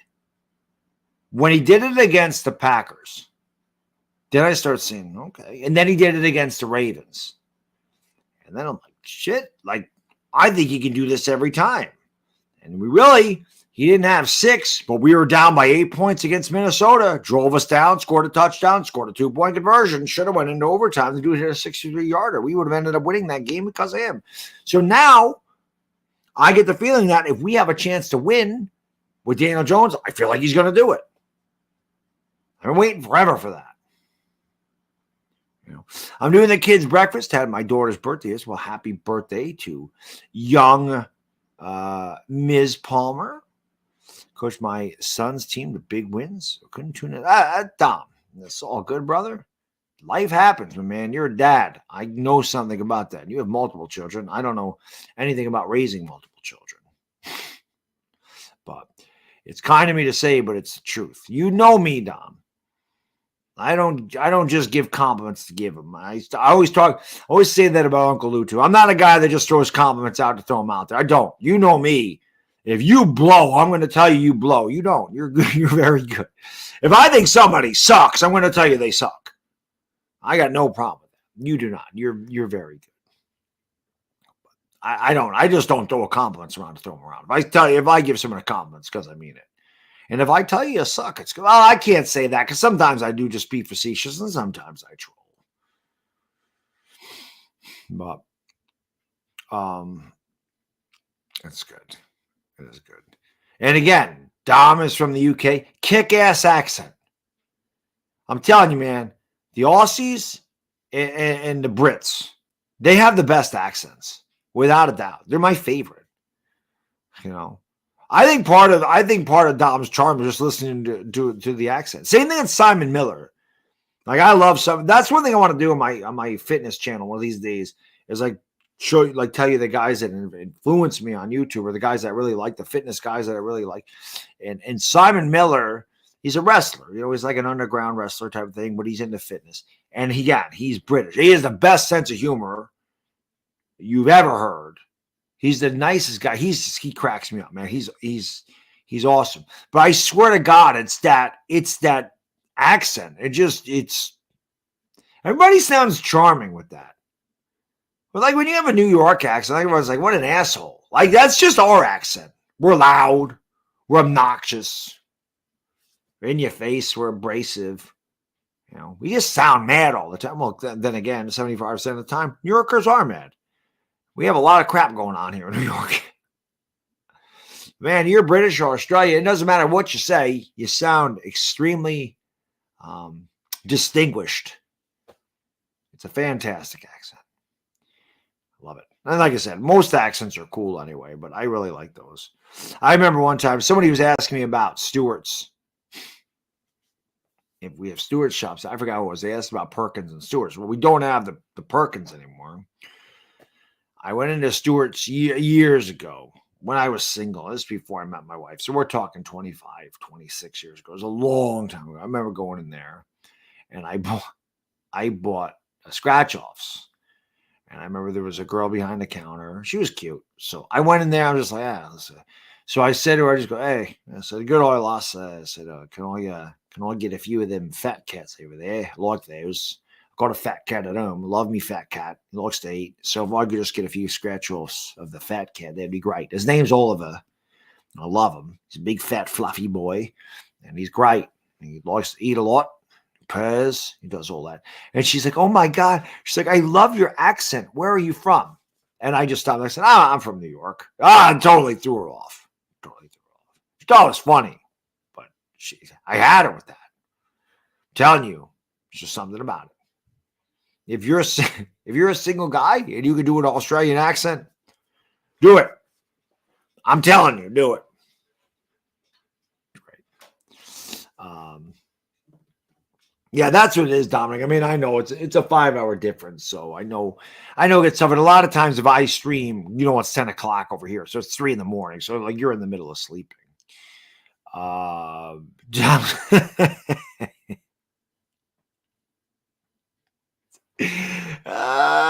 Benjamin, that's a lot. You're the man.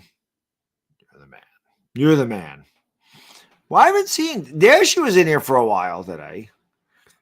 Like I said, Benjamin kills the mods. Well, Benjamin has the threesome that he absolutely can't stand. Lucas says about Lucas says about the next plate, big guy needs some love. I'm telling you. I'm telling you, man.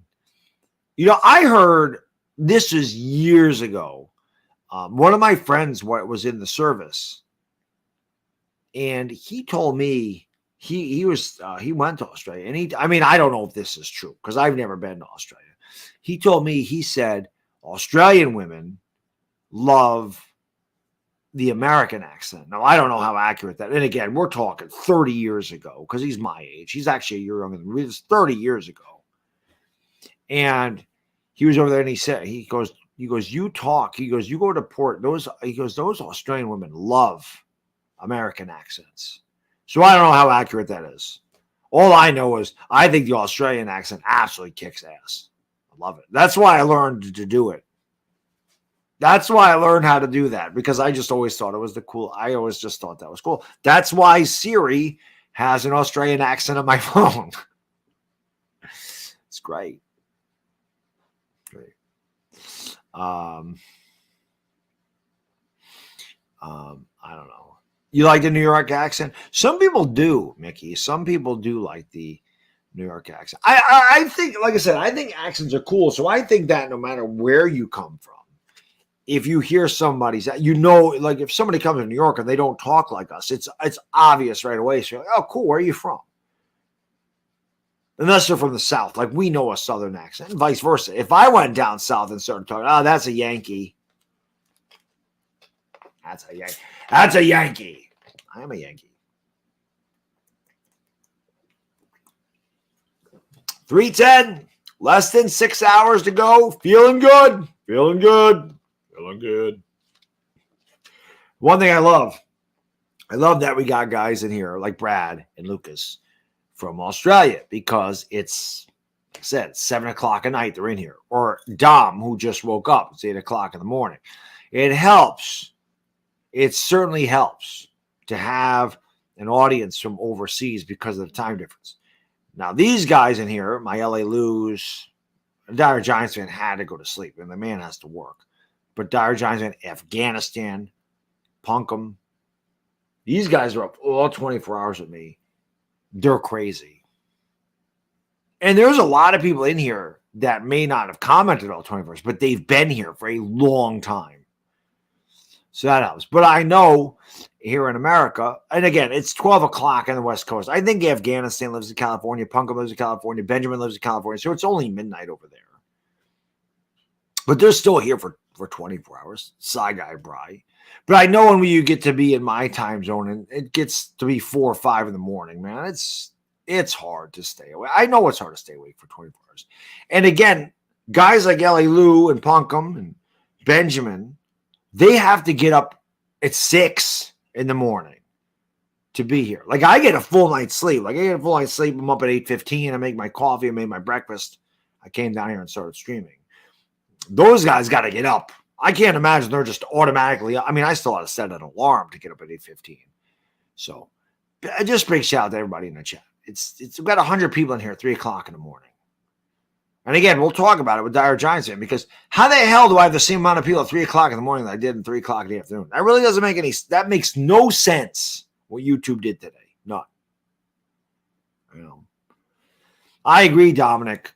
I was talking about it with my wife before the stream. I just said, I know these are so hard. I said, but there's guys and girls in here that don't have to be up for 24 hours. I choose to do these streams. This is my choice. And when I choose this, I have to finish it. I'm not quitting, no matter how tired I get. But I'm like, the moderators, I have such good mods. These guys who are in here for all 24 hours with me, they stay with me. They don't have to do that. They don't have to, but they do, and it helps. Like, I need those guys. So I always appreciate it. And we are certifiable, and that's why I love you, buddy. Because certifiable. A certifiable guy's got to stick together. Nobody's more certifiable than Afghanistan. Afghanistan's probably been up since 3 o'clock yesterday morning, and I'll finish this stream, and he'll say, what the hell do we do now? I love that. What do we do now? I'm like, bro, you've been up for like 27 straight hours. Go to sleep. I love him, man. He's crazy. And he loves horror movies like I do, so I know he's insane. And obscure horror movies. So much respect. I always love the guys that are crazy. I always respect the crazy people because I'm insane. I ain't no bones about this, but I don't pretend to be. I'm loony. I got bats in a belfry. I definitely got a lot of crap going on up there. I'm not normal. Not normal. That's what makes me interesting. That's what makes me interesting. I'm human. I'm a human being. That's what always makes you laugh, you know. Oh, bad dog, you're mad. No shit. Well, I'm not supposed to be mad at something. I'm a human. That's an emotion. Oh, bad dog, you're sad. Or I'm not supposed to be sad. That's not a human emotion. What am I supposed to be, a robot? Of course I show emotion. I'm a human being. When you're human, you go through the emotions.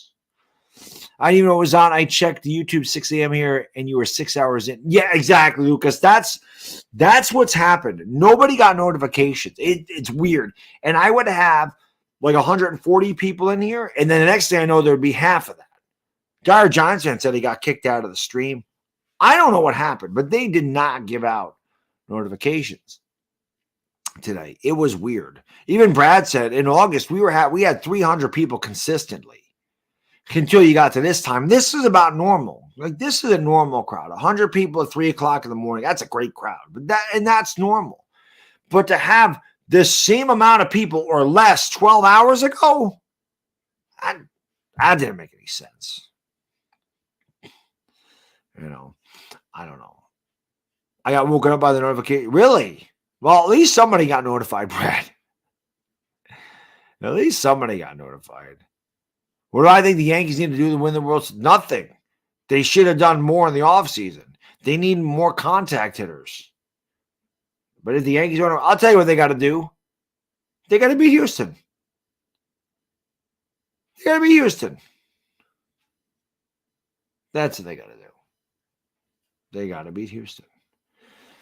You know, that's something I got to get. That's just thinking of Kershaw. I have to get a Kershaw. I have too many baseball cards I want. I need a Kershaw rookie. I need a Justin Verlander rookie. They're cheap. Verlander rookies are not. The problem is there's so many cards that I want before. Like, I'm like, I get a Verlander anytime. I get a Max Scherzer anytime. It's like I want to get a Chief Bender.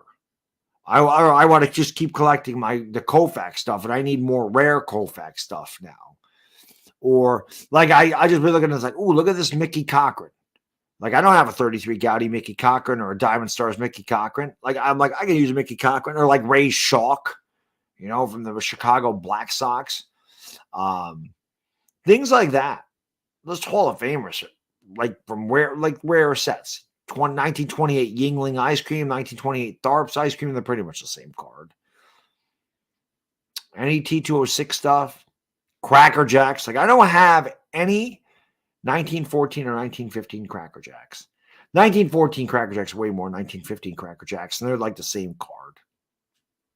There was a guy that had a Zach Wheat 1915 Cracker Jack, and it was just authentic. So it means it's less than a 1. And the reason it was authentic is because somebody had a check mark on it, and they tried to erase the check mark. So it was dubbed authentic. It was a nice looking card. It wasn't perfect. I mean, it was beat up. It's $300. And I didn't buy it. And I was so mad at myself for letting that get away. I'm like, Zach Wheat's one of the better Hall of Famers, because there's some shitty Hall of Famers from back then that really had bad stats. Ray Schalk is one of them. Ray Schalk, I'm like, why is that guy in the Hall of Fame? I look at some of the Hall of Famers from back in the early 1900s, and I'm like, why the hell are these guys there? But that's not a good one. There's a couple other ones that aren't really good. I mean, I'll be honest. Tinker to Evers a chance. Joe Tinker, Johnny Evers, Frank Chance. None of them have great stats. But Zach Wheat had good stats. I'm like, I let that get away. I don't have a Cracker Jack card. That was probably the most affordable one because they're expensive. I can't afford those things. But I let that get away. I mean, there's always something. It's eBay. So if I let something get away, it's like, well, there'll be another one. Then there will be. See, Bedrock confirms it. Some people get notifications. Some people, oh, I know Afghanistan. I know. It's insane. Mega Ices, how long have I been on? I have been on for over 18 hours. Over 18 hours. We got 5 hours and 40 minutes to go. 5 hours and 40 minutes. Drum Recovery Network, man. Thank you for the super chat. Brilly with Afghanistan's favorite mug. I'm a Lakers, Raider, Angels, and Kings fan. I guess I love pain. I tune in because I have my own channel, and I know how hard you work to refine your art. I appreciate that, man.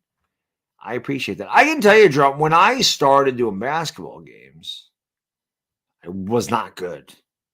I really wasn't. Anthony King, how can I be the man who knew the man? I had to work at it. And I think just focusing on one team definitely helped, because I'm used to the team. Like you do one team, when you do a different game every night, you don't really get used to the teams. It's always different. You're not used to the players. When you just pick one team, like I know everybody on the Lakers, and I just have to figure out the rest of the teams.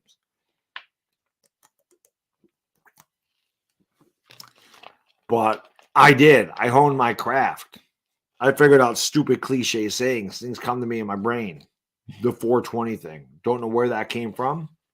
Don't know why I said it. Said it. Became merchandise. It's the best-selling merchandise in my store. It's not close.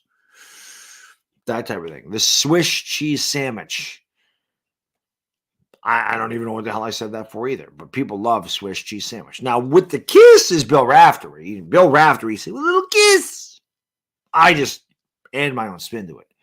Marv Albert's yes and the foul. Now, that's Marv Albert. Like, I've taken things from other broadcasters and put my own little spin on it. But things like Swiss cheese sandwich and the Mo Bamba song that I have rehearsed, the 420 thing, that was all my creation. The Boom Shakalaka is from a video game. People like it. This, I swear to God, I started. And you see teams do this. But I swear to God, when I started doing this 3 years ago, you saw the Lakers doing this. I'm like, they watch.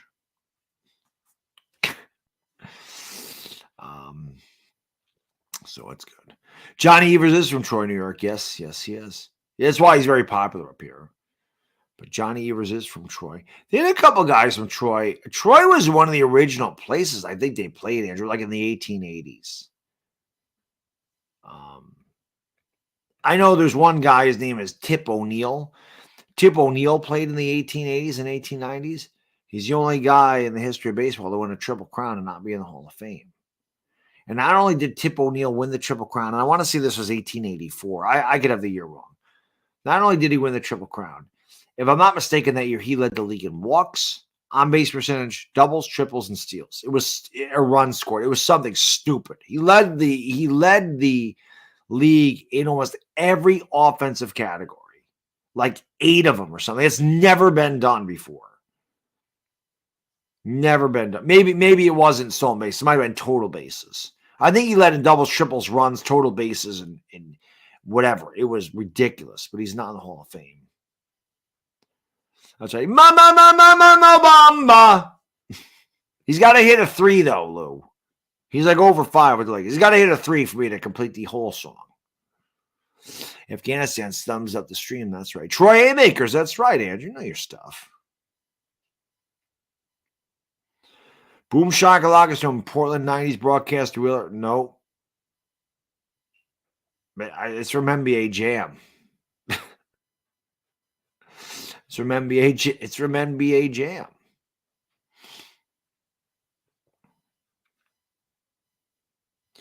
Oh, you're from. That's right. I remember you said you were from Troy. You don't live there now, but I remember you mentioning that you were really close to where I live. That's right. I remember you saying that. I remember that. That's another thing. Like, there's other cards I want. Like I don't have an old Judge card. I don't have an Allen and Ginter card. Man, those are tough. Those are because they're from the 1880s. They're expensive. I don't have a Mayo plug card from 1895. I don't have a Buchner coin. Like, those are things that I really want. Intel, man. Thank you for the super chat. Brilly. I really appreciate you, my friend. Please give me your honest opinion. What place the Lakers finish at the end of the season? I think the Lakers are making the play-in. I really do. I said earlier in this stream, I think the Lakers have to go 14-9. It will put them at 500. And I think they can go 14-9. And I think that gets them in the play-in. I think they do. I think they finish 9th. I think they're going to have to win 2 play-in games to get into the postseason. And I think that they can do that. I really do. They have a huge game coming out of the All-Star break on the 23rd against the Warriors. Now, they beat the Warriors the last time they played them, and they beat them without LeBron. LeBron James did not play in that game. And they were able to beat them. The new look Lakers are way different. They're faster. They're more athletic. They play with way more energy. Jared Vanderbilt is a really underrated pickup. D'Angelo Russell is already, you can see him taking control of the offense. I think it's made Schroeder better. They're better. They're going to have to go on a run, though, until they can't afford to be losing games, and they can't win a couple games and lose a couple games. Like, the Lakers have to have a stretch where they win 6 in a row, or they win 7 out of 9. They need that, and they cannot afford to be blowing leads at the end of games, and they can't get injured. Like, they need to stay healthy. But if they do stay healthy, I think they finish 9th, and I think that they go into the play-in, and I think that they'll win both play-in games. I think they're going to have to play whatever they're 9th, so they would play Denver. We'll see what happens. I just feel like, man, I look at the West. And Denver is obviously the cream of the crop. But I still think any one of the teams in the West can beat any one of the teams in the West. And obviously the dynamics change. Kyrie's on the Mavericks. Durant's on the Suns. Things have changed. Yeah, 14-9 is doable. I think that's doable. I think they could go 15-8. But they got to stay healthy. Anthony Davis and LeBron James need to be out there. They still need to be out there. But I just think they're so much more balanced. And again, I'm going to give Darvin Ham credit. He sucked. But I'm telling you, Intel, him starting Jared Vanderbilt, which I didn't know they were doing. I had a starting lineup, but it was Jared Vanderbilt was not in it. Him starting Jared Vanderbilt to guard Brandon Ingram was huge, because the last time the Pelicans played the Lakers, Brandon Ingram ate Patrick Beverley alive. Not because Patrick Beverley is a bad defender, because Patrick Beverley was giving away 6 inches. And all Brandon Ingram had to do was turn and shoot. He's going to get a clear look at the basket. You put Jared Vanderbilt on him, who's younger than Patrick Beverley, can jump higher than Patrick Beverley, and is the same height as Brandon Ingram. You saw Brandon Ingram get off to a rough start. And the Lakers got off to a big lead, and they never looked back. Now, when Vanderbilt went out of the game, you saw Brandon Ingram start to heat up. But I thought that was actually a smart move by Darvin Ham, because he played a matchup, which he hasn't done all year. Now, he, of course, has got to find a way to play 3 guards. That has to happen at some point. Still, his rotations have a lot left to be desired, but I said that was actually a smart move. So, if Darvin Ham don't hurt the Lakers, I think they got a chance. I still don't trust Darvin Ham. Dominic, man, thank you for the super chat. Really appreciate you, my friends. We're going to start creating content next month. Definitely motivated by guys like Chris and yourself. Any advice from me starting off? I say this all the time, Dominic. Do something that you love, right? Be consistent. Be genuine. Be yourself. It doesn't matter if people on the internet can't reach out and actually touch you or see you face to face. Hey. No, they don't need to know you personally, but I'm telling you right now, people can sense a bullshitter. People know when you're bullshitting. People know when you're acting. People know when you're serious. People know when you're genuine. People can respond to someone that's genuine. So be genuine, be consistent, have fun. Those are the best things I can tell you to do. That's really it. I think that's all it takes. And be entertaining. I mean, you should be entertaining. Be entertaining. It's good. Be charming. Be a wonderful person. But really, it is. It's about having fun and being consistent. It is. Lakers match up well with the Nuggets and Mavericks. I agree, Lou. They got to get there, but I agree. I don't think any team in the West is out of the realm of possibility for the Lakers to beat. I really don't. And I could say that about pretty much anybody. I don't think the West, I don't think there's again, the Nuggets have the best record by a mile. But I still don't think there's like an ultra dominant team where it's like there's no way. Like in the East, I don't think anybody's taking the Celtics or the Bucks out. I don't. I don't think any team in the East can compete with either one of those two teams. They're gonna have to battle it out. Those two teams are gonna battle it out. But I don't think anybody's beating them. Now you could be shocked. You never know. And injuries could play a part in anything. But I don't know. Do I think they should sign Kevin Love? I mean, Sue, we talked about that earlier. L.A. Lude said, they should get another big guy. I'd have no problem with Kevin Love being. I don't know what they'd have to lose. You get a guy that won a championship. You get a guy that played LeBron. You get some more size. You get a guy that can shoot the three. You get a guy that can rebound. I mean, the Lakers need rebounds. Like they need guys that can rebound. So Kevin Love off the buyout market, why not? Intel, man, thank you for a super chat. Appreciate you. Joker bothers me in a playoff series against us. I mean, Joker would bother anybody. You're really not going to be able to stop him. So you let him get his points, but you have to stop the other guys in the Nuggets. Although, I'll be honest, I think a healthy Anthony Davis could give him problems. Because Anthony Davis he's athletic. He's long. Mo Bamba, I'm not going to lie. Mo Bamba would get killed by Joker. Mo Bamba's going to be, Joker's a good free throw shooter.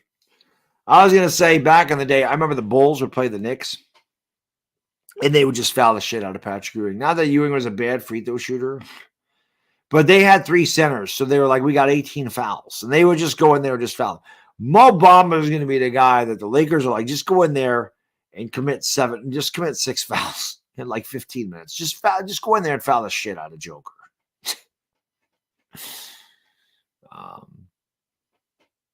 It's all good.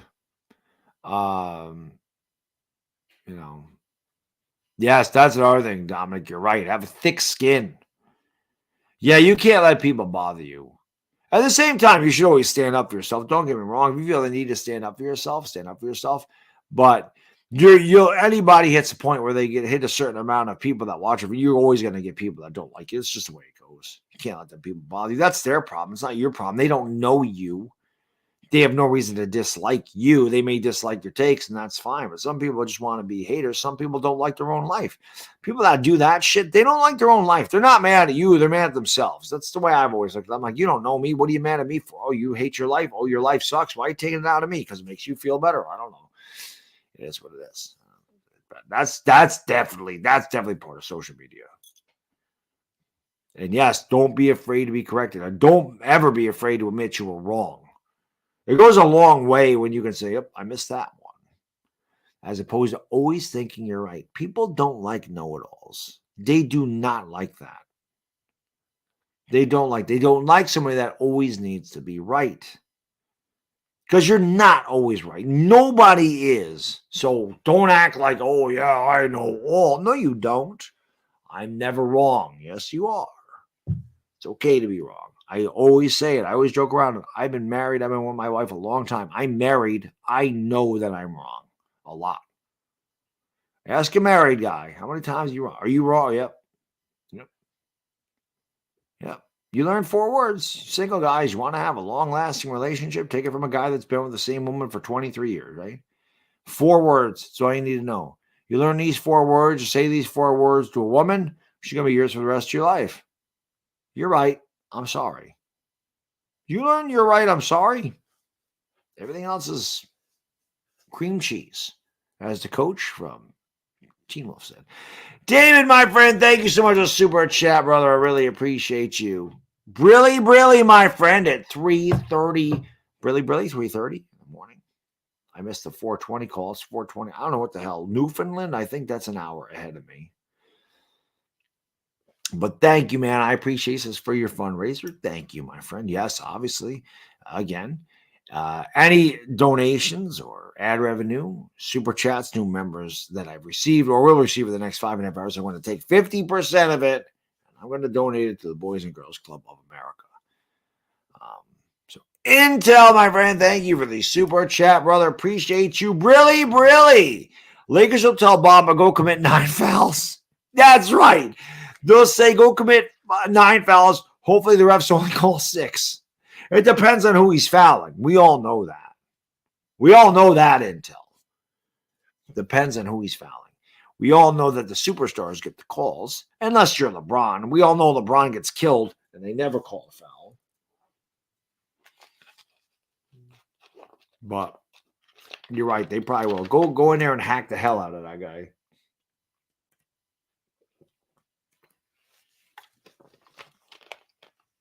That's pretty good.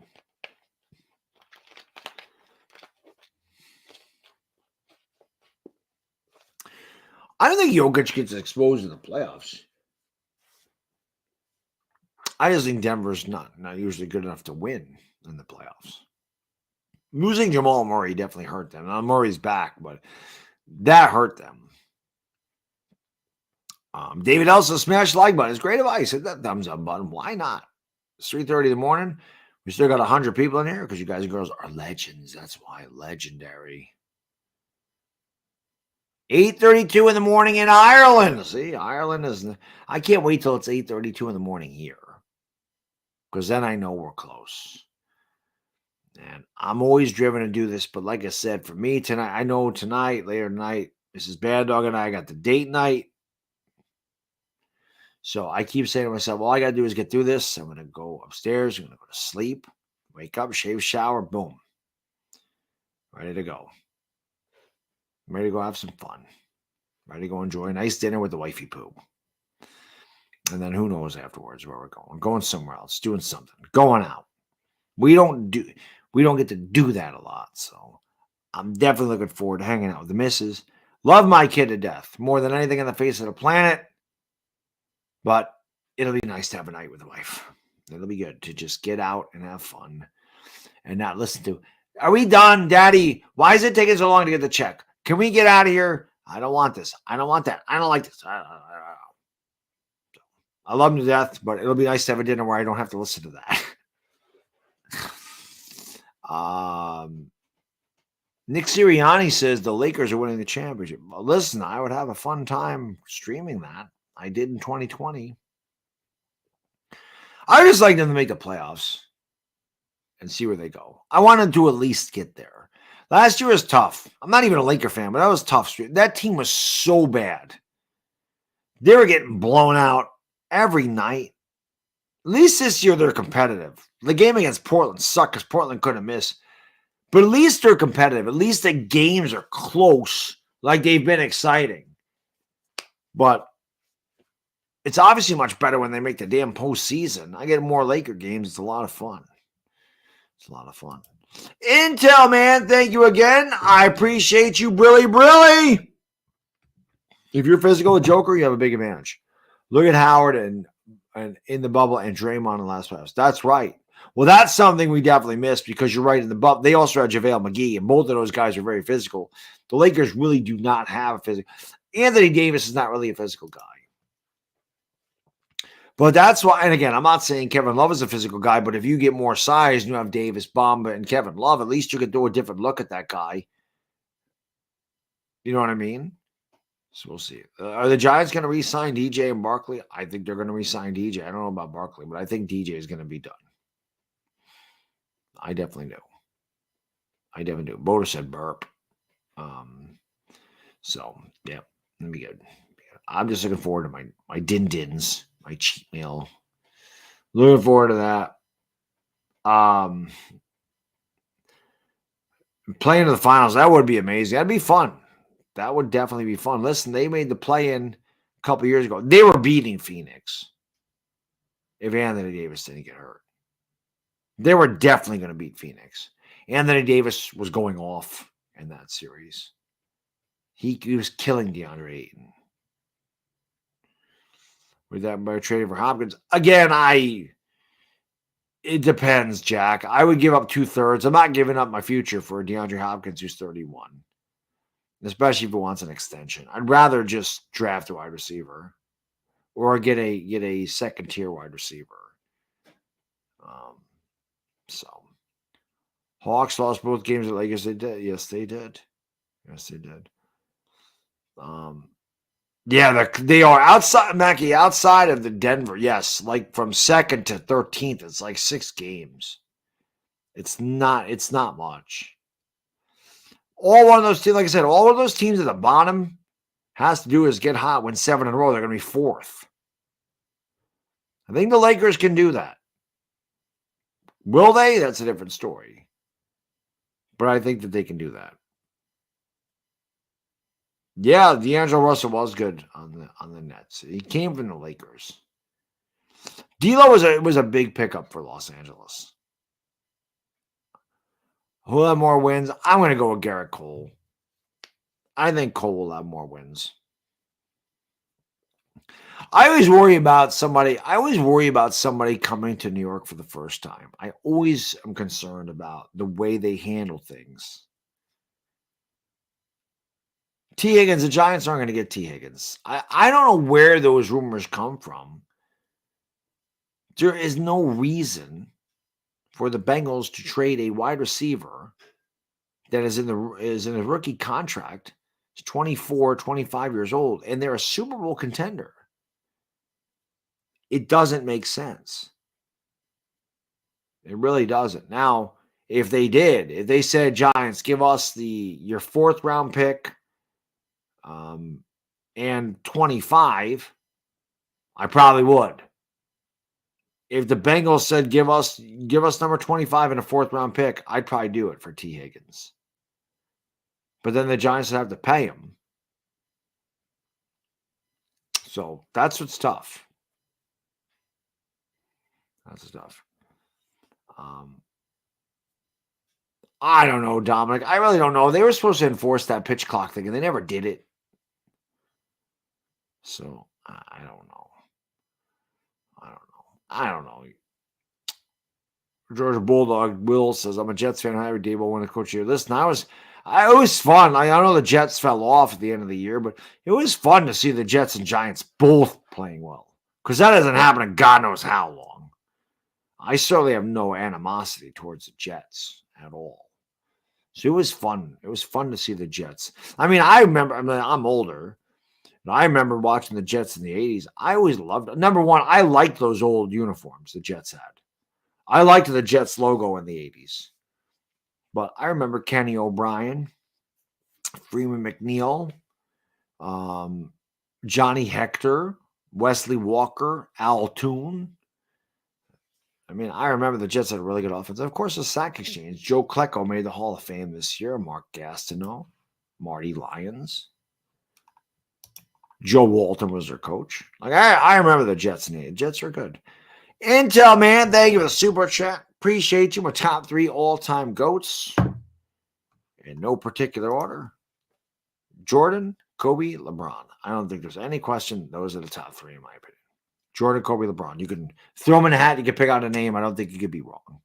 I think you can make an argument for all of them. But those are the 3, in my opinion. Jordan, Kobe, LeBron.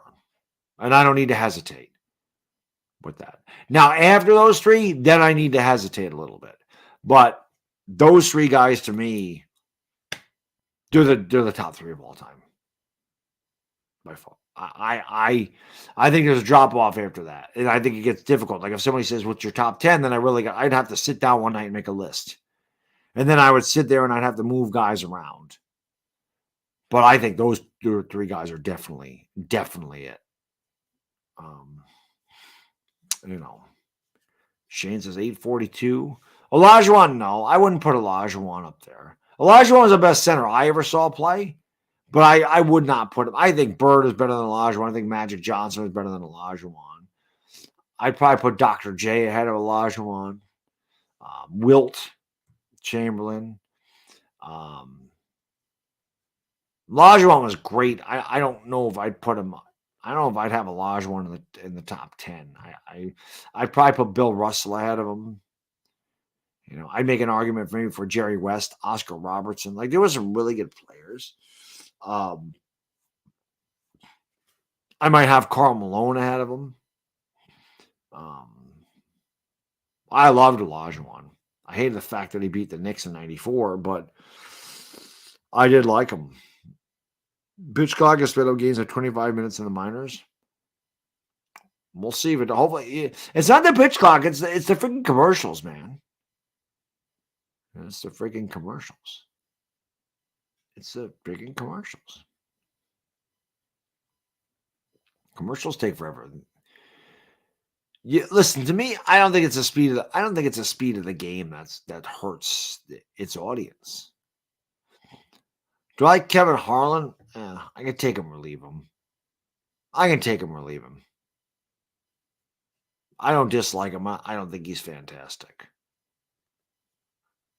So yeah, they want to speed up the game to get him more commercials. It's probably true. It's probably true. All right, I don't know what pee break I'm on, but I had a cup of coffee, so no, you gotta pee. Always seems like it's quarter to the hour that I have to pee. This seems like a regular thing. It's quarter of the hour, I gotta go piss. I'm gonna go hit the rain room. You hit the like and subscribe. I'll be right back. Closing on 5 hours to do this thing. This is the toughest part of the evening, or the toughest part of this 24-hour stream is this 4 o'clock hit thing. So we're gonna get through it, but I gotta pee, and I'll be right back.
Alrighty then.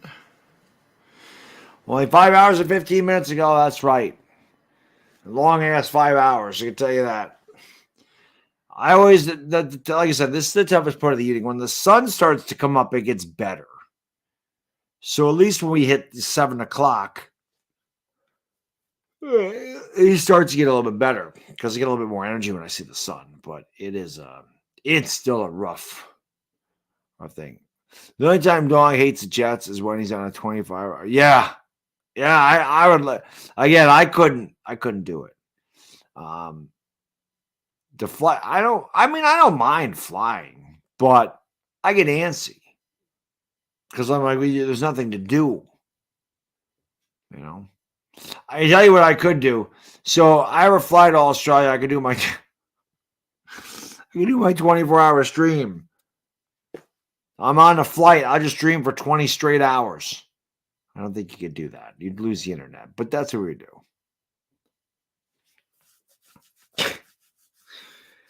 Hey, what's up, man? I'm streaming my flight from New York to Australia. Let's go. When did I start this thing? 9 o'clock yesterday morning.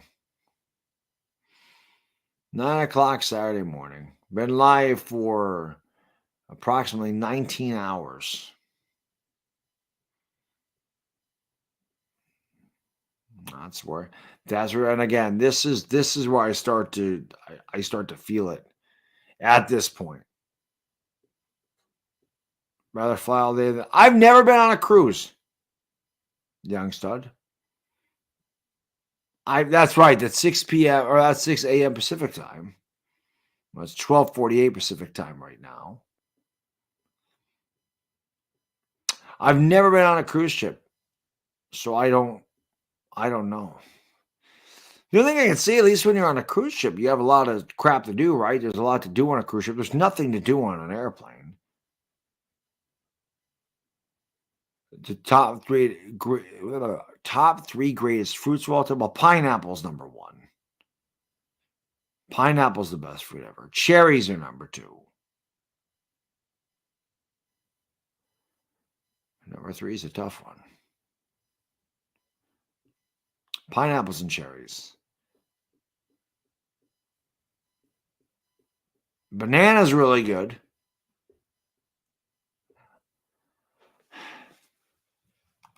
I like strawberries a lot. Probably, I'd probably say like a nectarine. Like I like nectarines. Those are probably my top 3. Pineapple, cherries, nectarines. Intel, man, thank you for the super chat, brother. Appreciate you. Says people forgot about the 60s, 70s, 80s players today because they didn't watch them playing all sports. And that's a fact. The thing with me, Intel, I really like the history of all the sports. So I try to know about the history. It is difficult because again, I don't know. Like, it's hard for me to compare because I didn't see them play. I'm just going by statistics and things that they did in their career. Just thinking of how dominant a guy like Wilt Chamberlain was. Even though dude couldn't shoot free throws to save his life. But you know, it's all good. Orange, strawberry, they're good. Papaya. You know what's underrated? Kiwi. Kiwi is underrated. Kiwi fruit is underrated. That is an underrated fruit. That is an underrated fruit. Listen, you'd be hard pressed to find a fruit that I don't like. I like fruit. Pretty much all of it. So yeah, there's really I can't think of a fruit that I don't like. I really can't.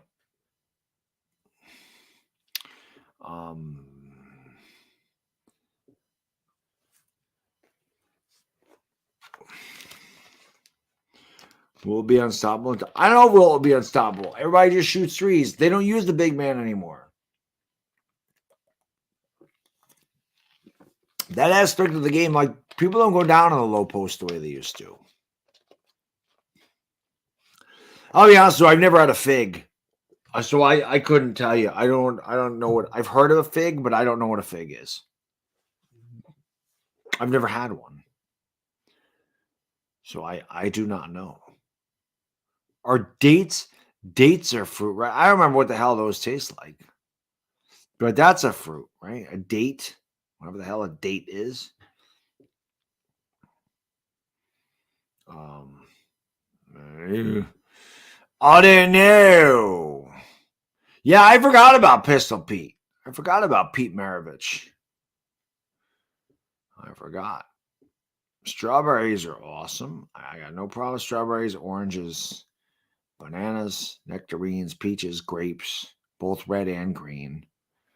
Kiwi, pineapple, banana. I love bananas. Banana is always a good breakfast food. Bananas go with your French toast, pancakes, waffles. Actually, strawberries go with that too. What other fruits are there out there? Mango, melon. I've mentioned kiwi. Pomegranates are good too. Let's not forget about pomegranates. Pomegranates are good. Pears are good. Yes, they are. Pears. I'm telling you, man, I don't know a fruit that I've ever had that I don't like. Again, I've never had a fig. I don't know what the hell a fig tastes like. Is there any big man in the game today who would compare with Kareem Wilt? No, God, no. I can't think. Maybe Jokic, but Jokic can shoot threes. Like none of those guys can really shoot threes. Like Jokic is the only guy I can think of. Maybe Embiid. Because they're bigger and again, they can step out and shoot. I'm just thinking those two guys. Those two are like throwbacks, but they can shoot. But those are like the two guys that I think of that like actually play in the low post and are effective, Embiid and Jokic. Jokic is averaging a triple-double. I mean, that's insane.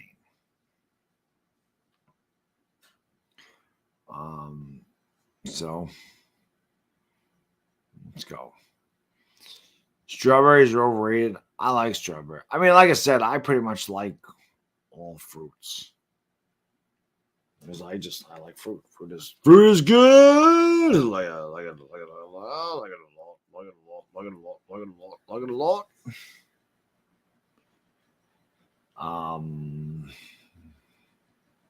The versatility with strawberries unmatched. Nah, there's a lot of, like I said, I like fruit. I love vegetables too. Fruits and veggies, man. I love them. Raspberry. How the hell did I forget raspberries and blackberries? I love blackberries. Love blackberries. Expensive though. But then again, everything is. But blackberries, man, I like to get like a handful of blackberries. They're like $6.99. I'm like, I'm not buying those. Same thing with raspberries. Raspberries are high in fiber, good for you, man. Well, Jeremiah Lakers will be back in a few days. We're ready to go. They're ready to go. I've had acai bowls, absolutely. Now, I don't really eat them anymore because acai bowls are loaded with sugar, but I love acai bowls. Like that's something some days on my cheat day, I do. I get an acai bowl with peanut butter and I load it up with other things. But I definitely, I've never had a quince. The only reason I even know what quince is from White Men Can't Jump. When she knows foods that start with the letter Q. I wouldn't know what the hell it is other than that.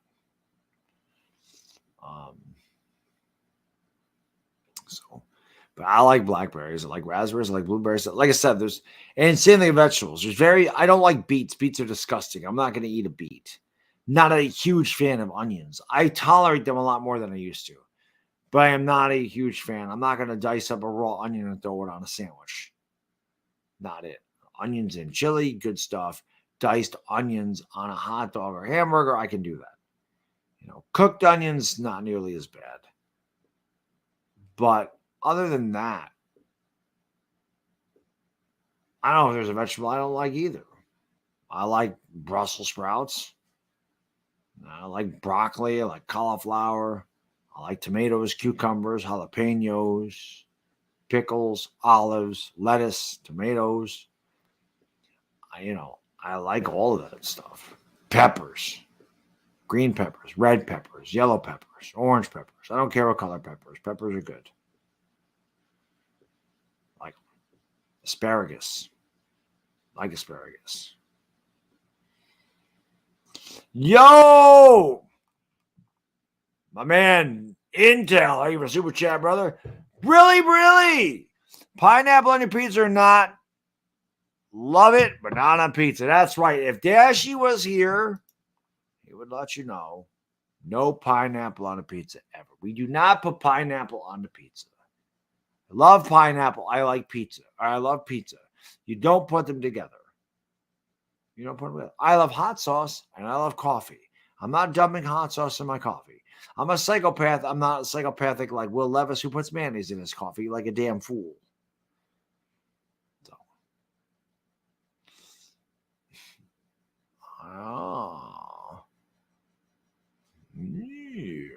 Plums are good too. Yeah, I forgot about plums. Plums are good. I guess eggplant is a vegetable. I'm not a big fan of eggplant. I'm not a big fan of it. I mean, I could eat it. It's not my first choice. It's not my first choice. Carrots are fine too. In Australia, pineapple on pizza is standard. Really? But that's a Hawaiian pizza, from what I understand. I did not know that. Well, I can tell you this, Brad. I'm not going to Australia anytime soon anyway. But if I ever, somehow, some way, ended up down under, I would not be buying pizza when I was there.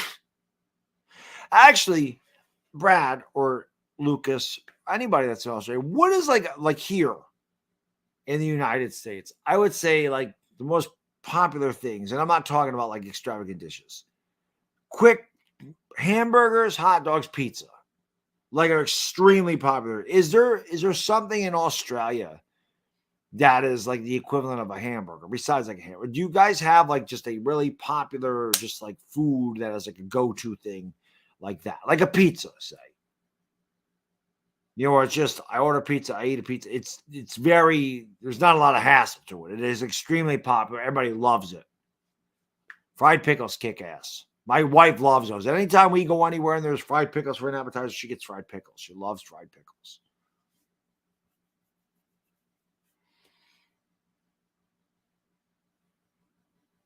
Asia hates pickles. A lot of people don't like tomatoes. Sausage rolls and pies besides burgers. So sausage rolls. Oh, meat pies. Okay. Oh, that's what Lucas is pretty much talking about, pies. Okay. So hamburger, so a lot of the same stuff. Yeah, sausage rolls. I've never heard of that. I don't know if that's like a calzone, like that. I mean, that's not really a roll, but calzone. Not that that's a popular thing. I mean, people eat calzones, but like pizzas is like there's a trillion pizza places, especially in New York. Like we're known for our pizza. That's what I should have asked you guys. Is like what? And I know there's different parts of Australia and New Zealand, but like what do you guys know? Like, do you guys have? Is it a sausage roll? Like, is there a food that you guys are known for? Like, New York is known for pizza and bagels. That seems to be like our favorite, and hot dogs. But like, pizza's a New York thing. Definitely a big New York thing. Is pizza. Everybody loves New York pizza. New York pizza is like the pizza outside of Italy, but in the United States, like pizza, New York's known for pizza. I'm gonna look up a sausage roll. I look what that is. Sausage roll.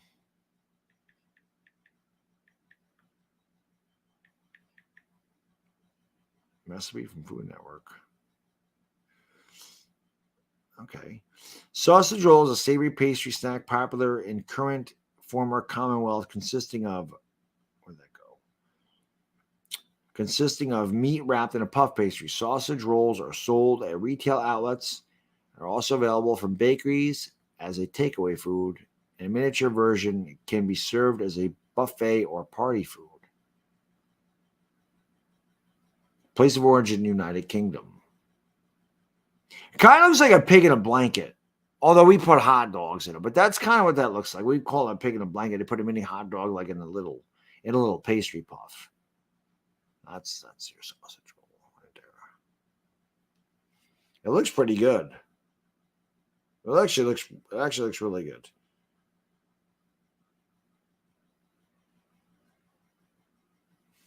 It looks pretty good.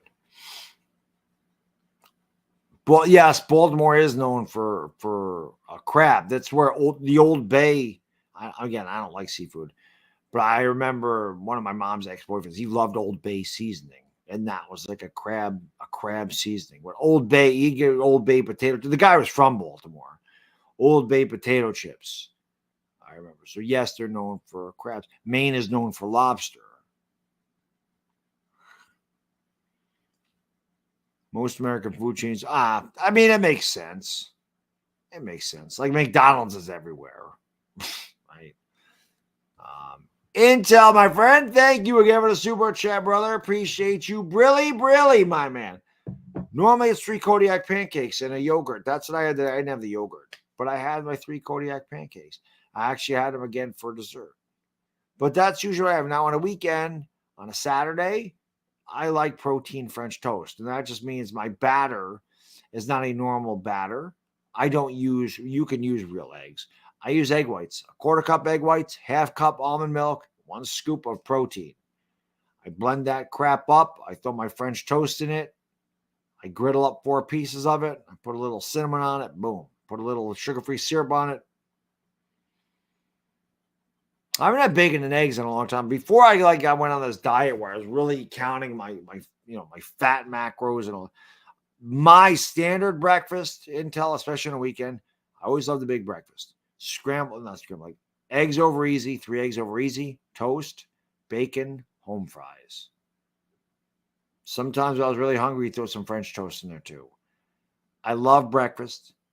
It is my favorite meal of the day. I absolutely love. I can house pancakes, waffles, and French toast like you would not believe. I love hash browns. I love home fries. I love freaking eggs. And I love bacon almost as much as anything on the face of the planet. There's nothing like bacon. Bacon is, and I don't get to eat it anymore. But I love bacon. As a matter of fact, I remember when I turned 40, this is how kick-ass my wife is. Like since I kind of started measuring my macros, like I've kind of lost my taste for beer. I still like a beer, but I can't drink it the way I used to. I don't enjoy it the way I used to. And I think it's because I don't have a lot of sugar in my diet. So I really just want things that are sweet, which is why I drink so much damn Coke Zero, because it's sweet. Beer, obviously there's sugar in it, but it's not sweet. So I don't think I crave it the way I used to. But I always like to try new beer. There was a place called World of Beer that was in the mall up here, or not up here, but in Crossgates, which is down in Colony. And they had a World of Beer. It was expensive, but you could try so many different beers.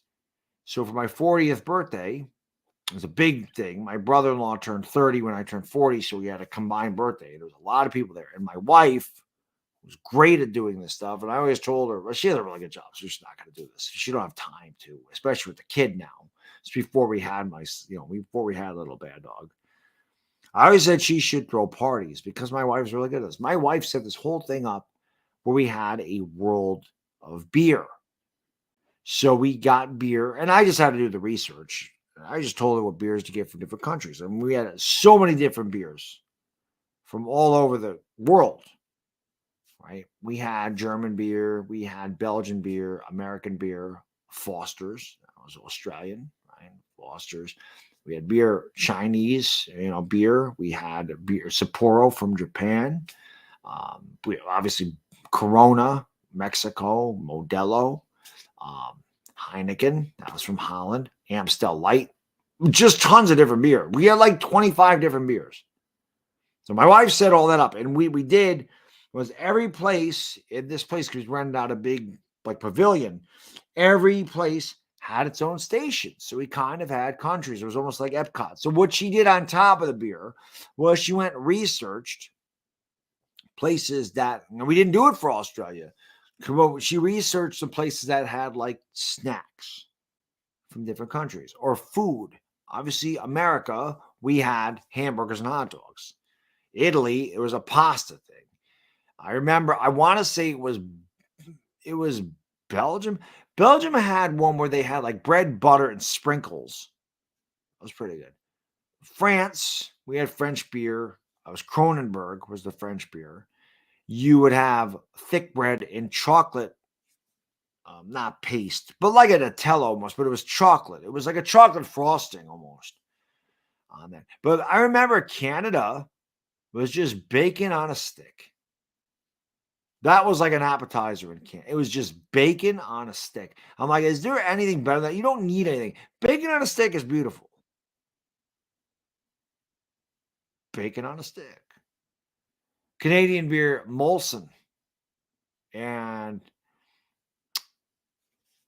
what the hell's the other one? Molson, what the hell's the other? Oh, the Bats. That was the other Canadian beer. In the UK, we have her. I'll get back to you. What was the British beer? Oh, Wells. Well, I don't even know if it was an English beer. Somebody I think told me that wasn't an English beer. But Wells, what we got? It said English on it. It was an English toffee beer. It was so good. Wells made a toffee beer and they made like a pudding beer. They also make a banana bread beer. I think that's the UK. At least that's what we used for the UK. I don't remember what we used for food. Bacon without a stick is great too. That's a fact, Intel. That's a fact. Bacon on a stick, bacon off a stick, bacon. Bacon's great. Bacon mac and cheese is amazing. We have a place up here in Saratoga called the Druthers. I'm telling you,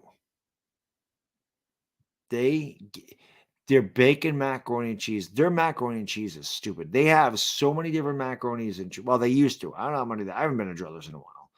They have a number. I should say so many. They have a number of different mac and cheeses. They have a pulled pork mac and cheese, which is to absolutely die for. But they give you like a pound. You can't eat that all in one sitting. I love to eat. Okay. I can put it away when I want to. I have never been able to finish that in one sitting. It is so good. They have a bacon mac and cheese. They have a pulled pork mac and cheese. They have a couple of different mac and cheeses. They're amazing. If you're ever in Saratoga, go to Druthers. Also go to Cantina. If you want Mexican food, Cantina is really good. But Druthers is like the place. Druthers is very popular in Saratoga. Plus, they make their own beer, and it's just a cool place. They have really good food.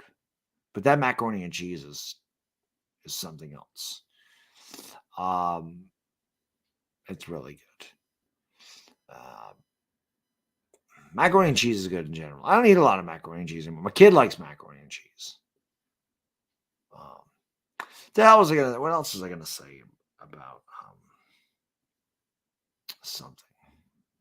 Something about talking about macaroni and cheese. I don't remember what the hell it was. By the way, that's the other thing I love. Freaking barbecued pulled pork. Oh my God. When we flew to Puerto Rico, we stopped in North Carolina to get on a plane. There was some place in the airport in North Carolina that made the most ridiculously awesome pulled pork sandwich I've ever had. There's another place up here, and I want to say it's in, I think it's Scotia. Something called a Wagon Train. I think it's there. I went there once again. I love pulled pork, man. Pulled pork is so good. Pulled pork is so good. Intel, man, thank you for the super chat. Appreciate you. Really. Last time I had a shot. Oh, my phone or my couple of my keys. Last time I had a shot of alcohol. I mean, if you want to call it a shot, I mean, I really pour a shot. But it was this.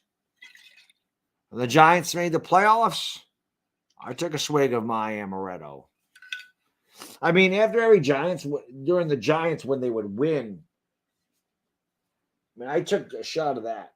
It wasn't, and again, not a shot, but a shot again. I don't know if Lucas is still in here. This is why Lucas is amazing. Not only does he donate $500 every time we do 24 stream, before the year started, I like a really good scotch. Macallan 18 is a really good scotch. It's not cheap. My freaking guy Lucas gives me $500 and says, "Bad dog, buy your scotch." The man.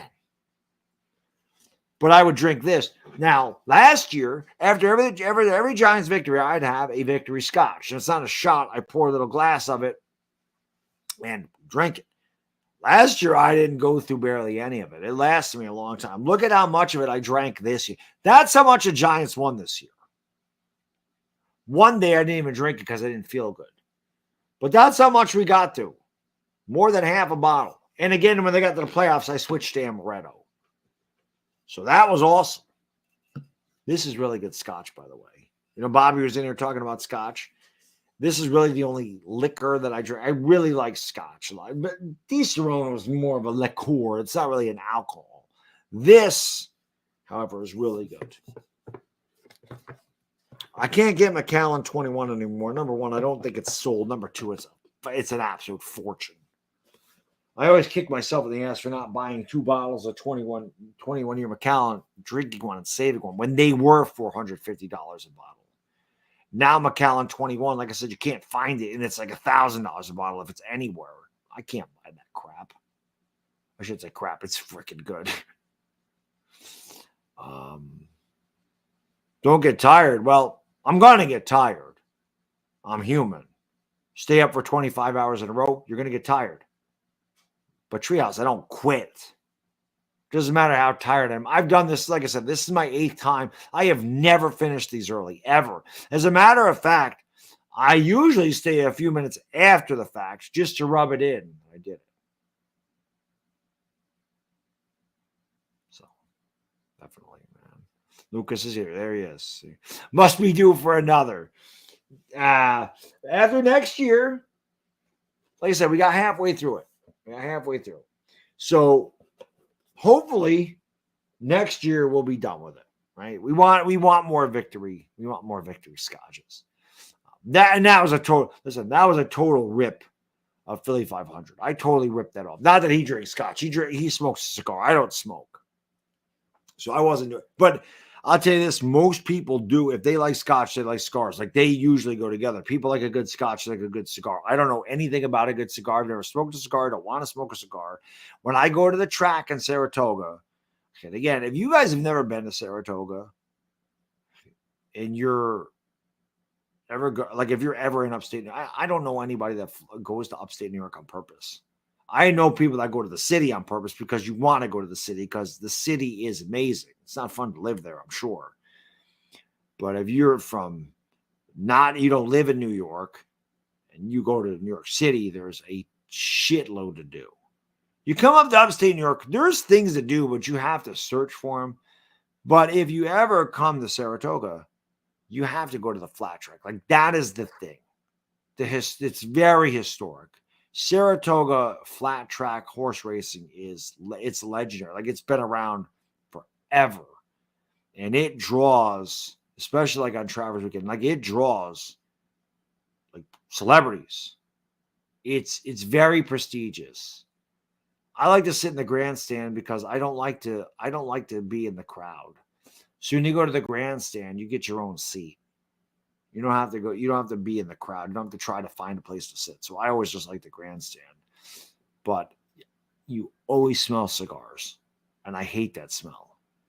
But it is constant. All I think to myself is that I just always think I smell a cigar. I'm like, yep, old man. I just think old man every time I smell it. Not that it's even old guy smoking. When I was a kid, you didn't see, especially going to OTB. I don't know if you guys even know what the hell OTB. I don't know if OTB is anywhere outside of upstate New York. I think they do have one down in this. I think they had them in the city too. I don't know. Actually, OTB still exists up here. But you used to be able to smoke indoors when I was a kid, which is, again, the reason I don't smoke. I hated the smell of it. It made me sick. That's why I never smoked. I was never interested in it. My parents smoked. I thought it was gross.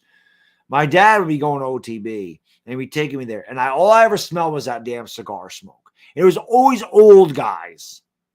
Nowadays, younger guys smoke cigars.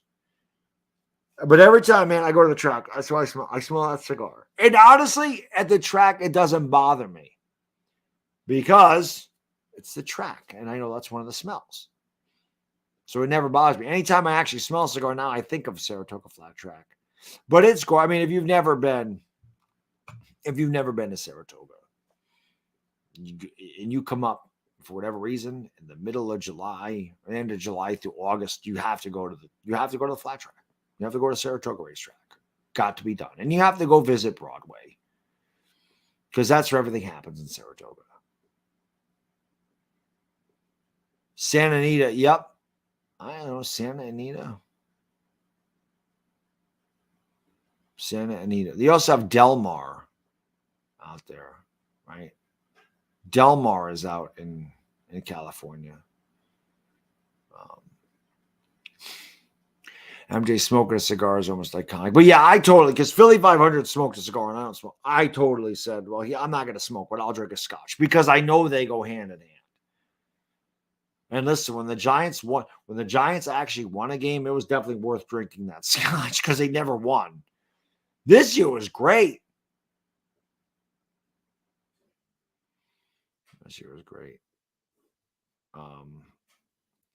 When I think of the track, I think of Bronx Tale when he must have been on Kryptonite. That was Saratoga, I believe. Aqueduct. That was Aqueduct.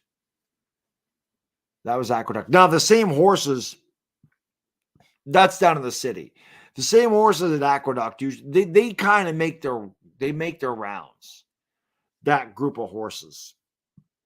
But Saratoga will get the Kentucky Derby winner or the Preakness winner. Like, they'll get Triple Crown horses to race in the Travers. The Travers is a massive race.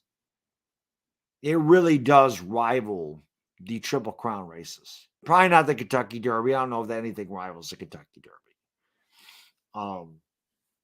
But the Travers is a massive deal, a massive horse race. And I'm not like, I don't know much about horse racing. I'm not going to sit there and tell you I know about horse racing. I don't. I know some of the history of horse racing. I just really love, again, I'm not a big gambler. I go to Saratoga Flat Track with $100, if that. There's usually 9 to 10 races. I bet I'll bet up to $10 a race. I do not bet a lot. Usually it's a lot of $2 exacta box stuff or triples or whatever. I play I play $1 box or $6 box. That's the type of thing I play. I don't do a lot of betting. I don't really care. But the way I look at it, because I don't know much about horse racing. It's pretty much all luck for me. And for me, it's about, I can spend 6 hours at the track, nice weather, just the scenery. It's gorgeous. Saratoga is a really nice place. Just that, like I said, the atmosphere, to spend $100 if I lose all my money, and I don't always lose it. I rarely lose all of it. I usually hit something. I rarely come out ahead, but I always feel like that's worth the day. Just the experience. Just the experience is worth the day. Now, again, I live near there, so I can get up there a lot. But it's fun. And I will say this, the beer is ridiculously priced. One of the funniest things I remember, I went up to the stand to get a beer. I went to get a Miller Lite. I don't drink Miller Lite. I don't really like Miller Lite.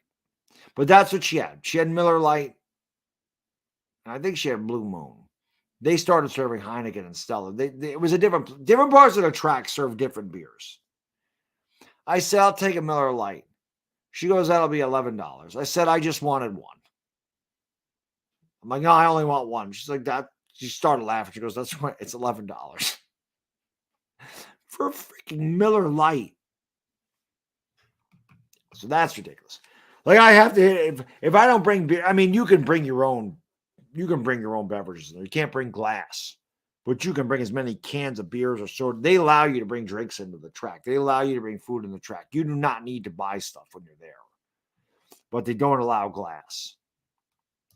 So you got to bring cans.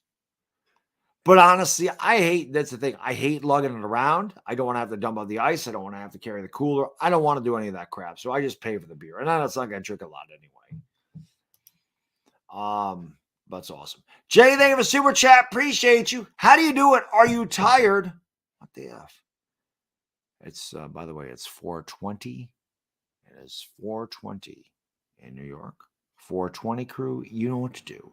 Smoke them because you got it. 420. I'm not as tired as I thought I would be, Jay. I don't know how the hell I do it. Listen, it's for charity, right? So I always have to plow through. Honestly, though, I don't know how I do it. Half the time I don't know how to do it because I say this to my wife every time I do one of these. I say to her right away, I'm like, I don't know how the hell I'm going to do this. I really don't. I start these streams. I sit down here, and I usually get down here 5 minutes, 8 minutes before the stream. And I sit here, and I'm just like, how the hell am I going to get through 24? I think that all the time. And all the time I get through it. How, Jay? I get through it because of you guys and girls that are here at 4 o'clock in the morning. There's 90 people in this chat talking to me and keeping me occupied. That's how I do it. If I didn't have the support, if I had 6 people in here right now, it'd be almost impossible for me to do it. You guys and girls are the reasons I can do this. That's why I love you. Right? You're a big reason I do it. Because I don't want to let you down. So I always plow through it. You guys are here. I have to be here. Intel, thank you for the super chat, brother. Appreciate it. Will my Dodgers still be good next season? Yes, they will.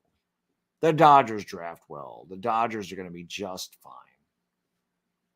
Just fine, man. Just fine. Just fine. See, I want to go. LA Lou and I were talking about this. I want to go to Chavez Ravine. Like, I've never been to Cali. I'd like to go to California before. There's a lot of places I'd like to go before I leave this earth. California is definitely one of them. Again, it's a long flight. The flight to Vegas was a bitch. And we laid over in whatever. There's like a Kentucky Cincinnati airport. It was like 5.5 hours, 6 hours. It was rough. Probably is like 6.5, 7 hours to California. It's just tough. Booze, what's up? Hey, Booze, what's up, man? Long time no see. My guy Booze. What the hell you been, buddy? 122 and hey, Jedi! There she is.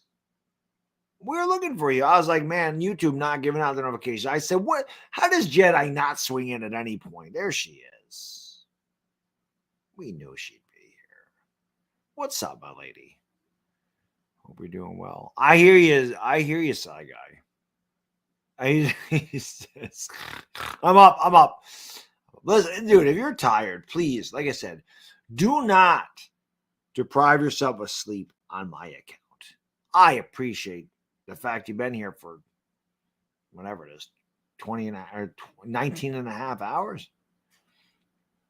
So that goes for anybody. Please do not deprive yourself of sleep. If you're tired, man, go to sleep. I'm not forcing you to be here. $4 for a bottle of water at Monmouth Park. There's $2 hot dogs. So yeah, the bottle of water at Saratoga is not a lot either. The beer is. It is. But like I said, when I go to Saratoga, normally I'll buy beer. Sometimes they have these really good places. Like they have vendors that say they have craft beer. Which I like. But there's definitely times I don't, if I'm not going to do that, I'll just bring like 2 pints of Heineken. Like I just get 2 bombs, I call them. Not pints, they're probably bigger than pints. Like the 22 ounces or 24 ounces, whatever they are. The bigger cans. I'll just get a couple like 24-ounce cans. And that's 4 beers. That's plenty. That's plenty. But that's usually what I do because I can carry those in my hand.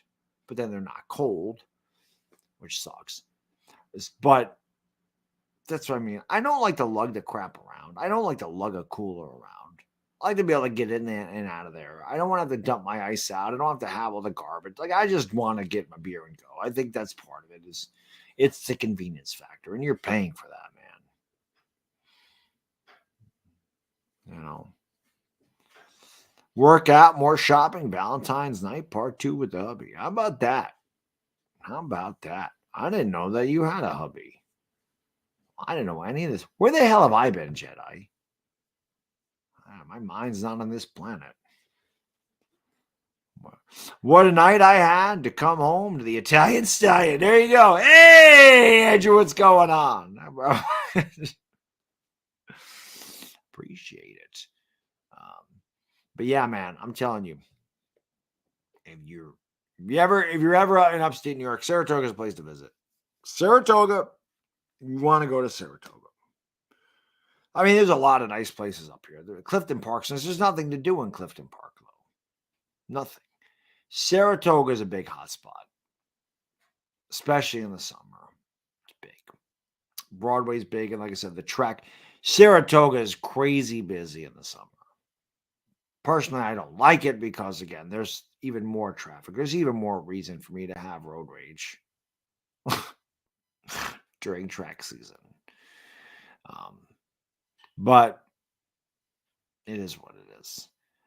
Of course, Albany, downtown Albany is, at least it was. Like, I never go down there anymore. I have no reason to go to Albany. I'm never down there. But when I was younger, there was a lot. Downtown Albany was like the place. There was a lot of bars. I mean, this is before clubs, though. Well, I get bars, clubs. It was the same thing. But Albany was a big deal. I don't know if it is anymore. Like I said, I don't go down there. I've not been to Albany and probably since the Giants left. Probably since they left. And that was 2011, 2012. And that's not even Albany. They were in Colony. That's like a suburb of Albany. Downtown Albany is way different. There's, again, unless you're a party person, and I don't even know what the hell is down there anymore. So,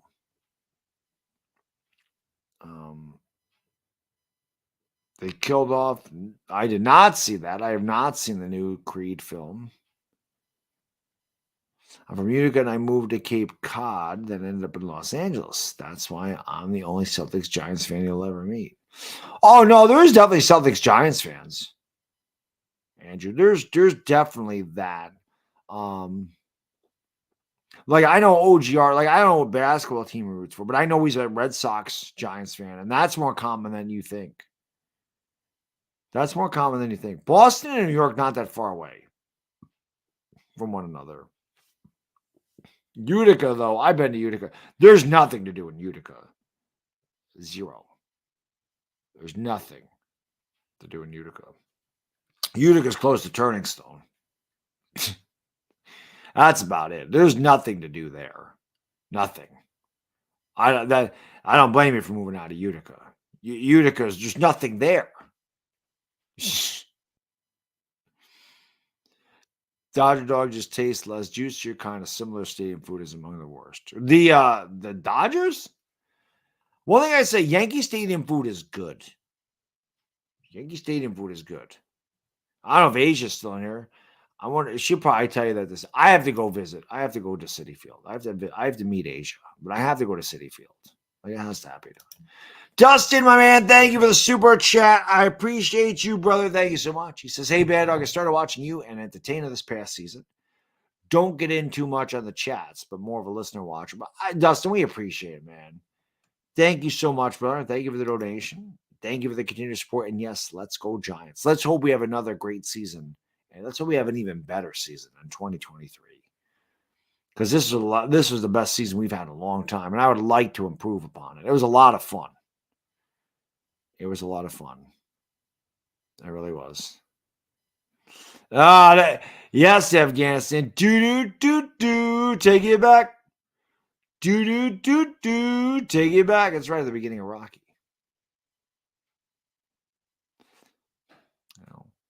Hey, Rocky's going, hey, I just got a little married over here. They're like the neighborhood jukebox. I never knew you were so light. If I knew, I would have carried you everywhere. Are you getting tired? No, this is really good for the arms. At least I think it is. Who the hell doesn't like Rocky? Rocky. Hey, you don't talk dirty about your sister.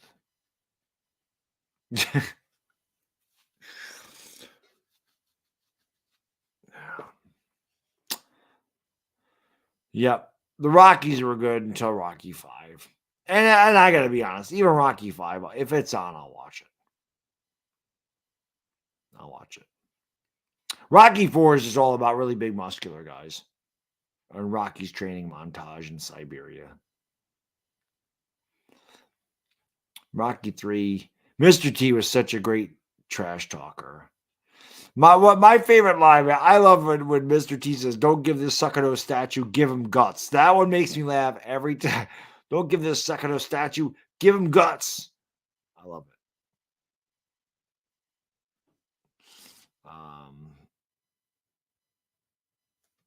Suo says LA's overrated. Sirens of traffic all day, plus public transportation atrocious, and homeless going crazy.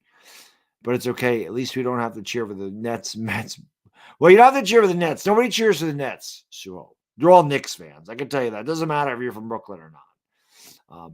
But the rest of everything you said, that is New York in a nutshell, too.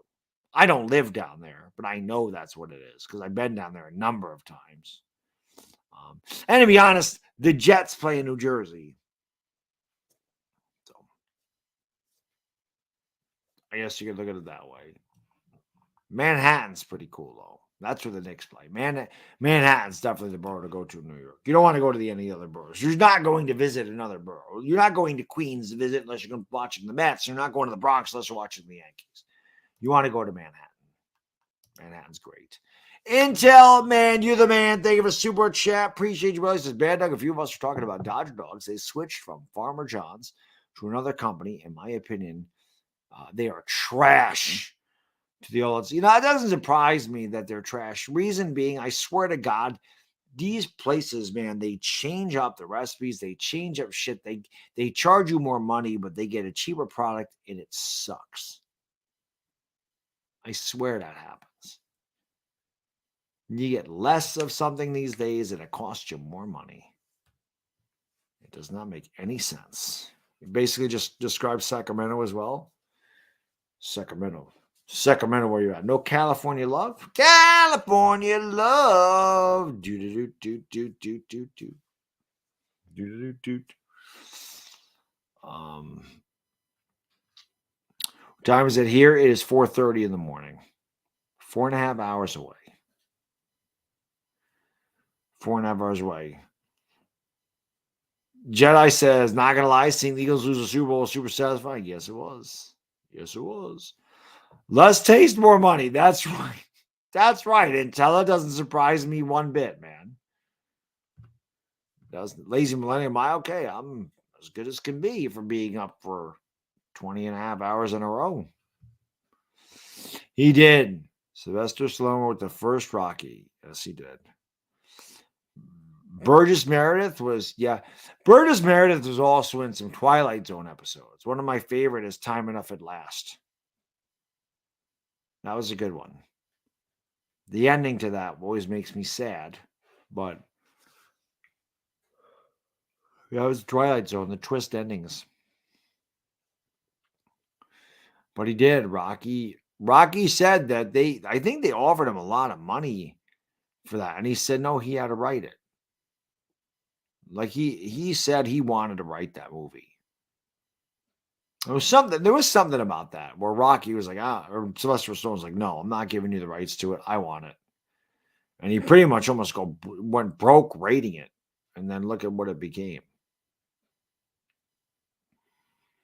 You know. So Rocky. Mr. T was great. What'd you say, Paper Champion?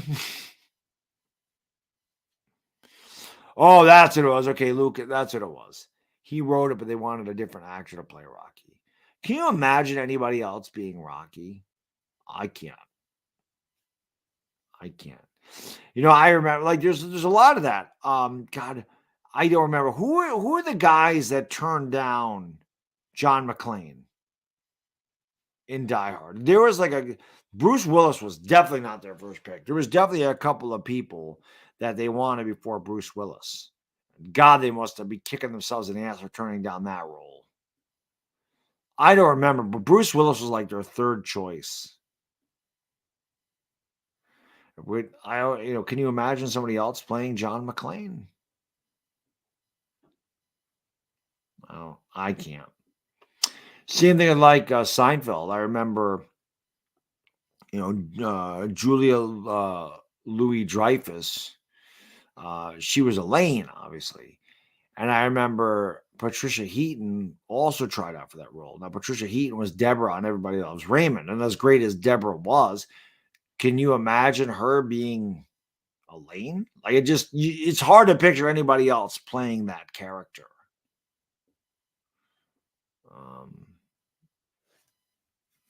So I didn't even hear any news about Bruce Willis. Oh, I did not know that.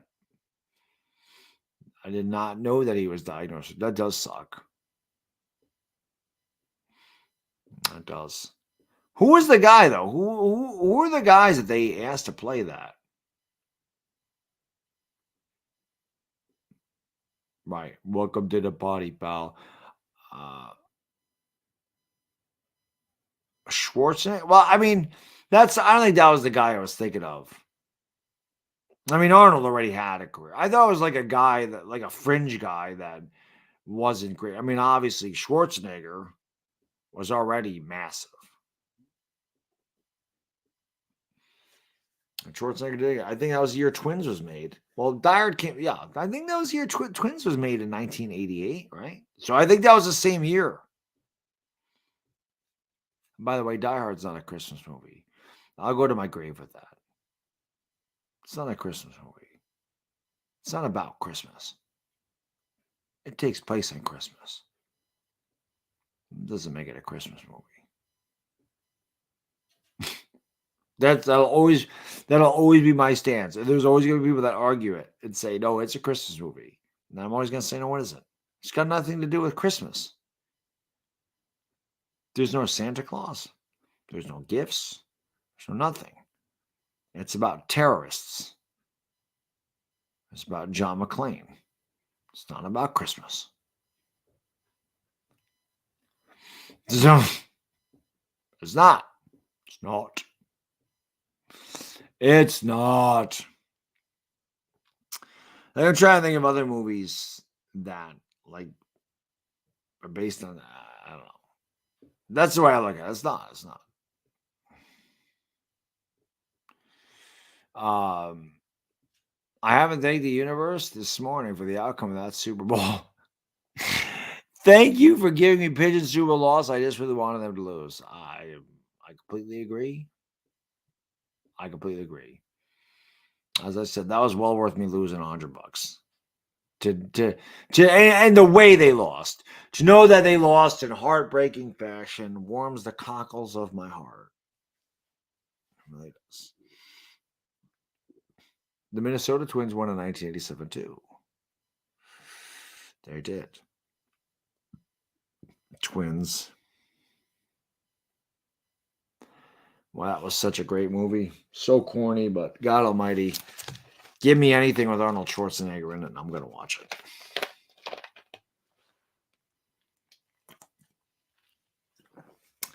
Well, we're definitely going through 4 liters of Diet Coke, or Coke Zero, rather. I think after this is gone, we're going to have to hit up another C4. I'm going to have to do that. I'm going to have to do that.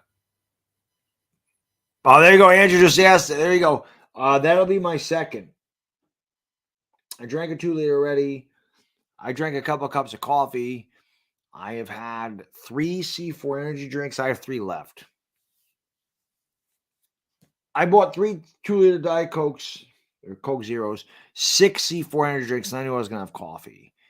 So I got to do what I got to do. Now I got to do what I got to do. I got to pee because I can't stop drinking anything. I can't stop drinking it. I can't talk. I need the caffeine. I got to go potty. I'll be right back. You know what to do. You have to like it, to subscribe, all that good stuff. I think we lost track of my pee breaks. This is probably like 16 or something, but I'll be right back.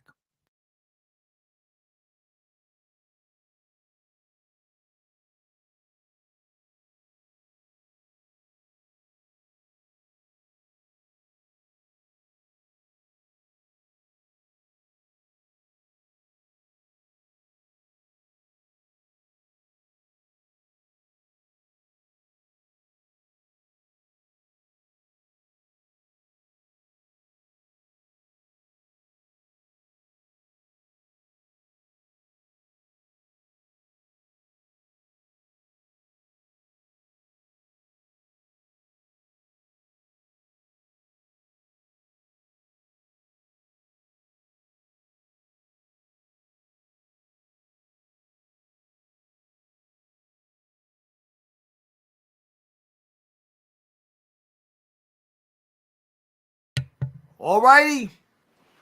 4:42 in the morning. Closing in on 20 hours complete. Like I said, once the sun comes up, I'll feel much better. I'm doing pretty good. Considering normally this time I'm like dragging. I don't feel too, I'm tired. Don't get me wrong. I'm not going to sit there and go, I'm wide awake. I'm not. As you can do, my voice is getting tired. I think you can tell because it starts to get deeper and more monotone, less screaming or high whatever. Afghanistan says thumbs up the stream. Have I slept? No, Joe. I don't sleep during these. This is a 24-hour stream. I am awake. Well, I am streaming for 24 straight hours. I'm actually awake for like 25 hours because I get up an hour earlier than the stream so I can eat breakfast. But no, man, I don't sleep during these things. That's why it's a 24-hour stream. We don't go to bed. We go right through 24 hours. It's for charity, so we do it up. I've done this 8 times. This is my 8th one of these. I'm a veteran when it comes to this. Nobody in the right mind knocks out 8 24-hour streams. I really, I really am a freaking lunatic, man. I really am. I really am. Not a fan of Bruce Willis. I wouldn't say I was a big fan of Bruce Willis. I love Die Hard. I mean, I love the movie, and I like a Sixth Sense. The Sixth Sense. I'll be honest. Other than that, I don't know what the hell Bruce Willis was in. I know he was in Moonlighting. I never watched Moonlighting. I don't know other movies that Bruce Willis was in outside of Die Hard and The Expendables, obviously. But I really don't. I couldn't tell you anything else. He was in A Sixth Sense, and he was in Die Hard, and he was in the sequels and stuff. I don't know what the hell else he was in. Pulp Fiction. Oh, I haven't watched Pulp Fiction in forever. I forgot he was in that.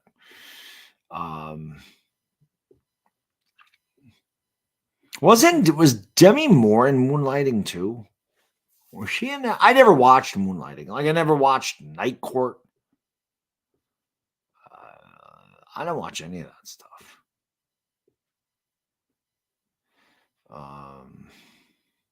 So I don't know. Yeah, no, Demi was good back in the day. Demi was good. What do you think about the UFO? I don't care. Or I don't care about that stuff. You got to talk to Philly 500 about that. That's your guy. That's your guy for UFO stuff. Me, I don't really care. I live in a bubble, dude.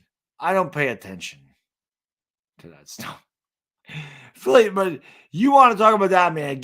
Philly 500 will give you whatever you want to know about that. That is right up his alley, man. I try to get Philly 500 on the. I never saw Armageddon.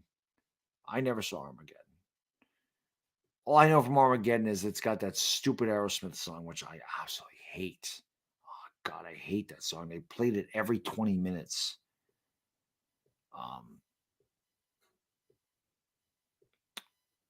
What was I going to say? What the hell was it? Oh, Sybil Shepherd. That's who it was. Sybil Shepherd.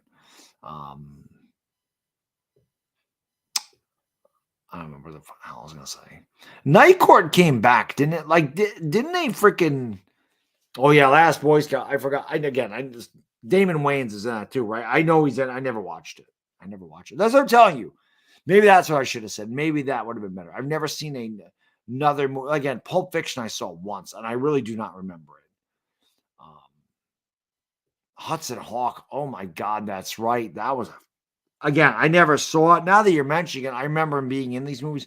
I should have said I've never seen a movie that I remember with Bruce Willis in it. Look Who's Talking. If he's a voice, I wouldn't know that. John Travolta was in Look Who's Talking.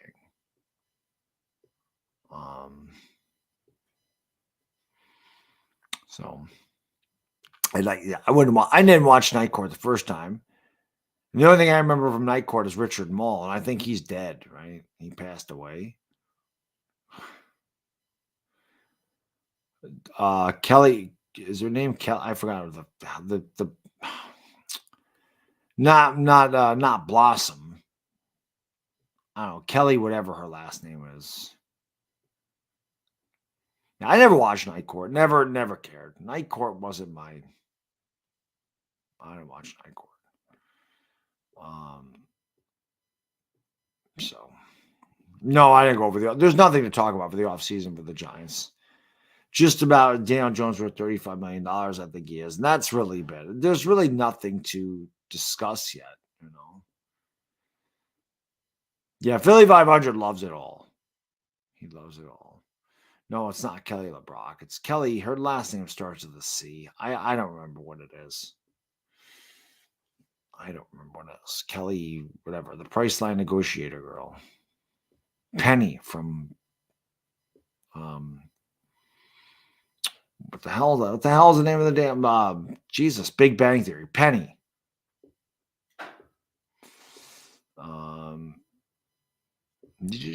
Yeah, I know how to say her last name.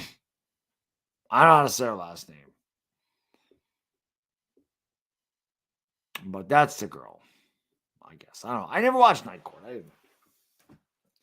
They're just bringing everything right. I told you, man. Hollywood is running out of freaking ideas. They don't know what the hell to do. Let's bring back Night Court. Let's bring back Beavis and Butthead. Why don't they bring back Seinfeld, damn it? You want to bring back something? Let's bring back those shows. Can we bring back Seinfeld? Can we do that? I'd kill for that. One more season. One more season. One more season of Seinfeld. 8 episodes. Give me something. Bring that back. Bring Everybody Loves Raymond back. Bring Married to Children back. Can we bring a good comedy back? Those are the 3 best comedies I've ever seen. King of Queens is really good too. But give me those 3. Nope, exactly. Make a movie about a bear on cocaine. That's exactly what they do. They have nothing. There's no creative genius in Hollywood anymore. Oh my God, the Jerky Boys. I remember listening to those cassette tapes when I was a kid. I forgot all about that. All about it. I forgot all about that, man. That is crazy. I forgot all about that. That is insane. It's pretty funny. Yep. 14. That's right. 4 touchdowns in one game. What was the one where Terry Bradshaw was in that show where they were dedicating the scoreboard to him and Kelly kept calling him all the wrong names? She was called like Mr. Shimmy Shank or whatever. She wasn't even close. That'd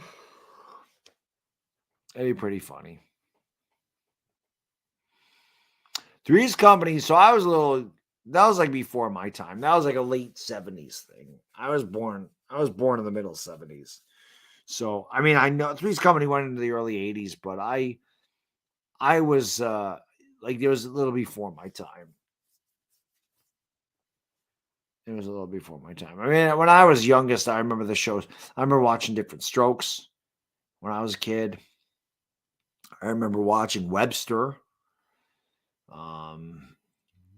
Facts of Life. Remember that when I was young. Punky Brewster. That stuff. Silver Spoons. I loved Silver Spoons. When my son was first born, they had a channel. I just got in Fios. I forgot the hell the channel was called. They got rid of the channel, unfortunately. It had a bunch of 80s stuff, and it played Silver Spoons all the time. And I swear, man, that theme song would come on, and my kid would just look at the TV. He was like 2 months old. I just remember he always would stare. So I was like, oh, he likes Silver Spoons. Yep. Taxi before my time. Late 70s, like Barney Miller, like that Laverne and Shirley, Mork and Mindy. Like all those were a little before my time.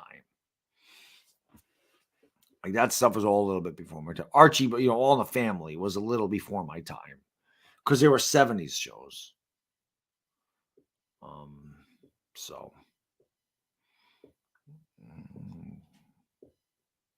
wasn't Tony Danza in Taxi, Danny DeVito, and Christopher Lloyd? Were they in like I've never actually watched Taxi, but I know that I'm pretty sure same thing at Happy Days. Like Happy Days was before my time.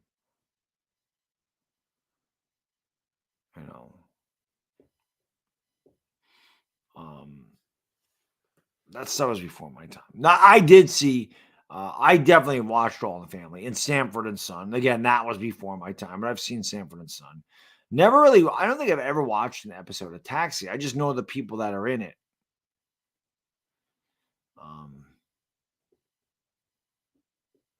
Yeah, Who's the Boss was Tony Danza. I thought Tony Danza was in Taxi too.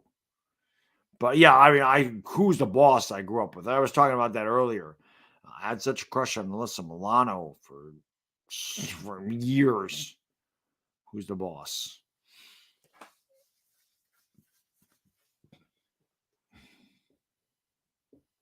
So Black Canary said all three of them. I remember. I thought that those are the guys.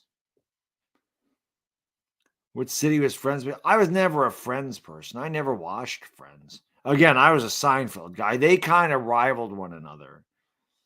I was more a Seinfeld than Friends. And then when Seinfeld ended in '98, I picked up on Everybody Loves Raymond at that point. So I went from Seinfeld to Raymond. And I still binge watch both of them. It's just crazy. I love it. I just put Everybody Loves Raymond. It's on Peacock, and I'll just let that go. It's also on Paramount, but I watched on Peacock. I just let it play. Seinfeld is on Netflix. I just let it play. There's like not a bad episode in any of those shows. There really isn't. There's some that are better than others, but there's never a bad one. Like I can't ever sit there and tell you. I don't know how many episodes of Everybody Loves Raymond there were.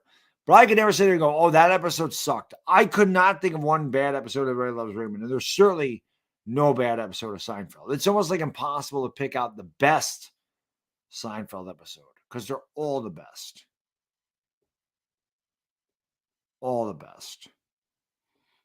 But if I'm picking, like I think my favorite Seinfeld episode, and it's tough because there are so many. Soup Nazi was a great one. But for me, I think it has to be the Hamptons. I think the Hamptons is my favorite Seinfeld episode. And it's just because of the way George gets his revenge at the end. I also love the one where Kramer it's just a scene. When Kramer puts the concrete in the washing machine. Yeah, Kramer. It's just Seinfeld is so good, man. It doesn't matter what every freaking episode is amazing. They got better as they went along. I think the first two seasons were really good, but I think once they got to season 4, they really took off. Anthony, man, thank you for the super chat because they just kept pushing the limits. Brilly says thanks for the commentary on the Lakers game, dude. You don't need to thank me, Anthony. I thank you for tuning into the Lakers games. We'll do it again on Thursday, right? They come back on Thursday, big game against the Warriors. Are you ready to rock and roll? We'll see if the Lakers can get on a roll and get it in the postseason. But you don't need to thank me, buddy. I appreciate you being there. Seamus, what's up? I feel pretty good considering it's 5:00. Usually I get really tired by 4. Again, I'm not going to sit here and say I'm about to go to the gym and kill it because I'm tired, but I'm not like sleepy, which is good. That's a good thing. There was shrinkage. That's right. And Elaine says, they shrink. And Jerry says, like a frightened turtle. George is my favorite character of all television characters. I was talking about that earlier, Dibben. He's my favorite. Al Bundy's a close second, but George Costanza takes the cake. And the other thing, I'll tell you the thing that some coffee shops here stole the Soup Nazi. Really?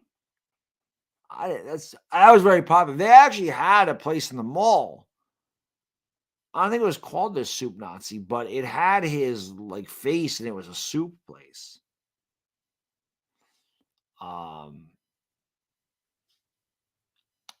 But with Seinfeld, man, I forgot what I was going to say now. I forgot what I was going to say about Seinfeld or George Costanza or whatever. There's just so many good episodes of Seinfeld. Oh, that's what I was going to say. The thing to me that made Everybody Loves Raymond and Seinfeld so great is that the supporting characters were also great. Not just the main group, but the supporting characters. The Kenny Banyas, the Newmans, the Putties. They made the show. The Babu Bats, right? The Mickeys. Who didn't love Mickey? You know what I mean? The Costanza, Estelle and Frank Costanza. Who didn't love Ben Stiller? Or I'm sorry, Jerry Stiller. So George's parents, Yo, Sci Guy Bry, man. Thank you so much, brother. I really appreciate 50 bomb. Cheers, my friend. Thank you so much, brother. I really appreciate it. Says the contest was number one for me. That was season 4. The contest was great. That was a really, really good one. Wait a minute. Kramer says, wait a minute. I want to know this. You want in? You'll be out before we get the check. It's just funny. That was a good one. The contest was they're very controversial. It was great. There were so many good ones, man. There were so many good ones. The contest is a really good one. Was that one? That was just one part. Why do you think that was 2 parts? That's awesome. I think that's fun. It's fun, man. The Seinfeld episodes are great. The Jimmy, oh God, yeah, when Kramer gets he wears the shoes and he gets the teeth done. Jimmy obviously keeps talking in third person. George wants to be Jimmy. But yeah, I think that's again the supporting characters. Like with Everybody Loves Raymond, right? Like Deborah's parents, Amy's parents, right? Like this, just the supporting casts were so good. Gianni, I like how they had Kevin James in it. And they called him Kevin at first, and then he had a different name later on. But the supporting cast was fantastic. So that's what made those shows great, is that even their supporting characters were awesome. The Puerto Rican, it's funny. Supposedly that was because they burned the flag. They took that off of like syndication when they had it on replay. So you don't see that episode. Oh, you know what one I like too? I like when is it the New Year's one? I just like when Kramer goes into Cinco de Mayo as AJ Pennypacker, and he's gonna Kramer's such an idiot.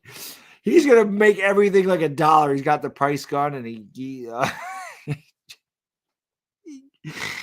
goes in and starts talking to the woman. He starts eating the chips. He's Machu Picchu, and are these free? He starts hammering them. Then he's like, "Are these free?"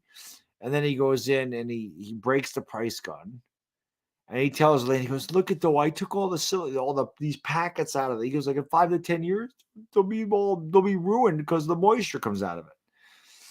That's funny. Worst sitcoms. God, I mean, I don't know. Yeah, Vandelay. Oh, Mendelbaum. How about the Mendelbaums? That was a really good one too. Mendelbaum. One of my favorite lines. This is when Mendelbaum's kid, Lloyd Bridges. Lloyd Bridges plays. I forgot the Mendelbaum's name. Lloyd Bridges plays him, and he's lifting weights. He hurts his back. He's in the hospital. And Lloyd Bridges' kid comes in, and he goes, "Oh, you think you're tough? Picking on an old man? Why don't you pick on someone your own age?" And Jerry says to his son, he goes, "You got any kids?" Yeah, Full House is a crappy one. That was a pretty crappy sitcom. Yeah, Barney Miller was a little before my time. Elaine Dancing, yeah, that was the Little Kicks. I mean, every one of them is fantastic. Like, you can't find a bad Seinfeld episode. Full House is pretty corny. How much do I give Ohtani if he's the Yankees? Give him a blank check. Who cares? Not my money. Give Ohtani $400 million.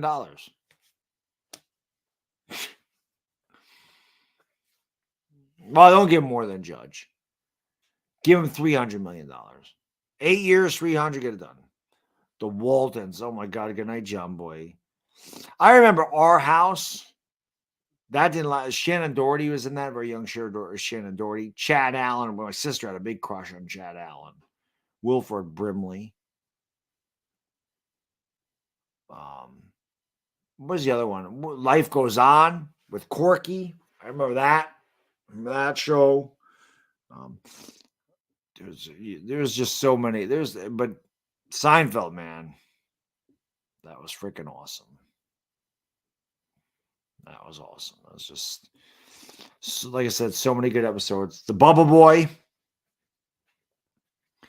Like it's, I forgot. Somebody actually stumped me on a Seinfeld trivia question, which is where, like, I never get stumped on those things. Like, I know so much Seinfeld trivia, it's ridiculously stupid. I know too much about Seinfeld.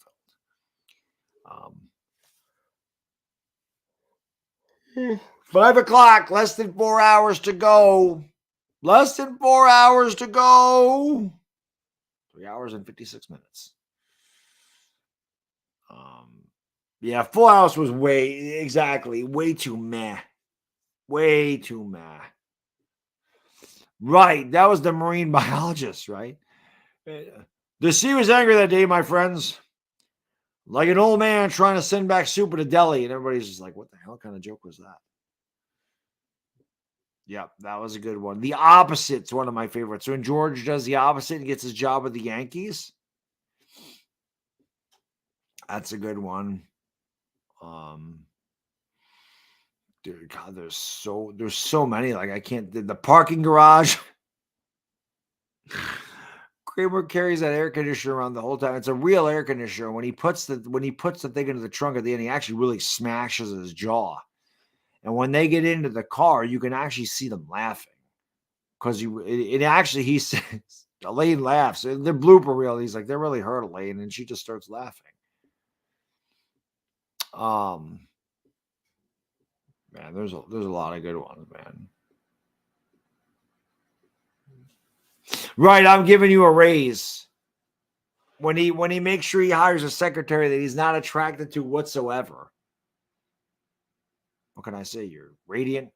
You're gorgeous. I'd give up red meat just to get a glimpse of you in a bra. Thank you for coming in. I'd give up red meat just to get a glimpse of you in a bra.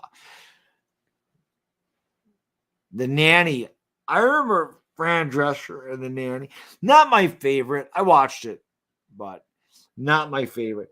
I always used to, when they would do it, I was always call her the Franny. I mean, I know her name's Nan, but her name was Fran Dresser, so I was always call her the Franny. Oh, I know another one I used to watch when I was a kid. Give Me a Break with Nell Carter. Give Me a Break. That was a young Joey Lawrence.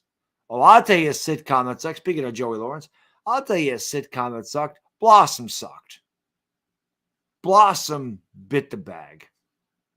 Blossom sucked. That was a sucky. That was a comedy that sucked. Blossom sucked. There's a crappy comedy. Reba, I'll be honest, Reba was not good. I just liked looking at Joanna Garcia.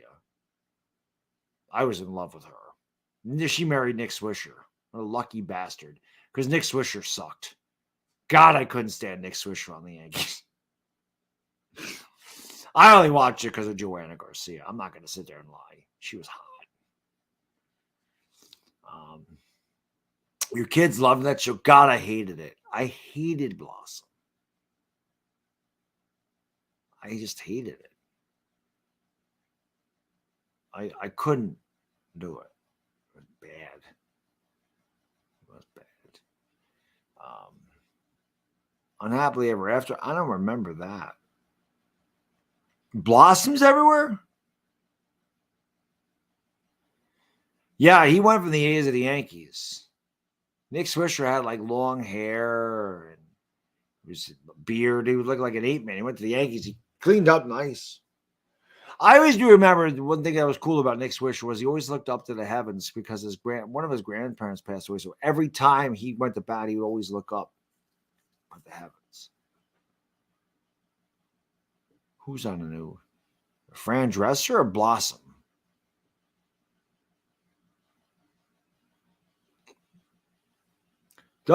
What's her name? Mayim Bialik. I don't know how the hell to say her name.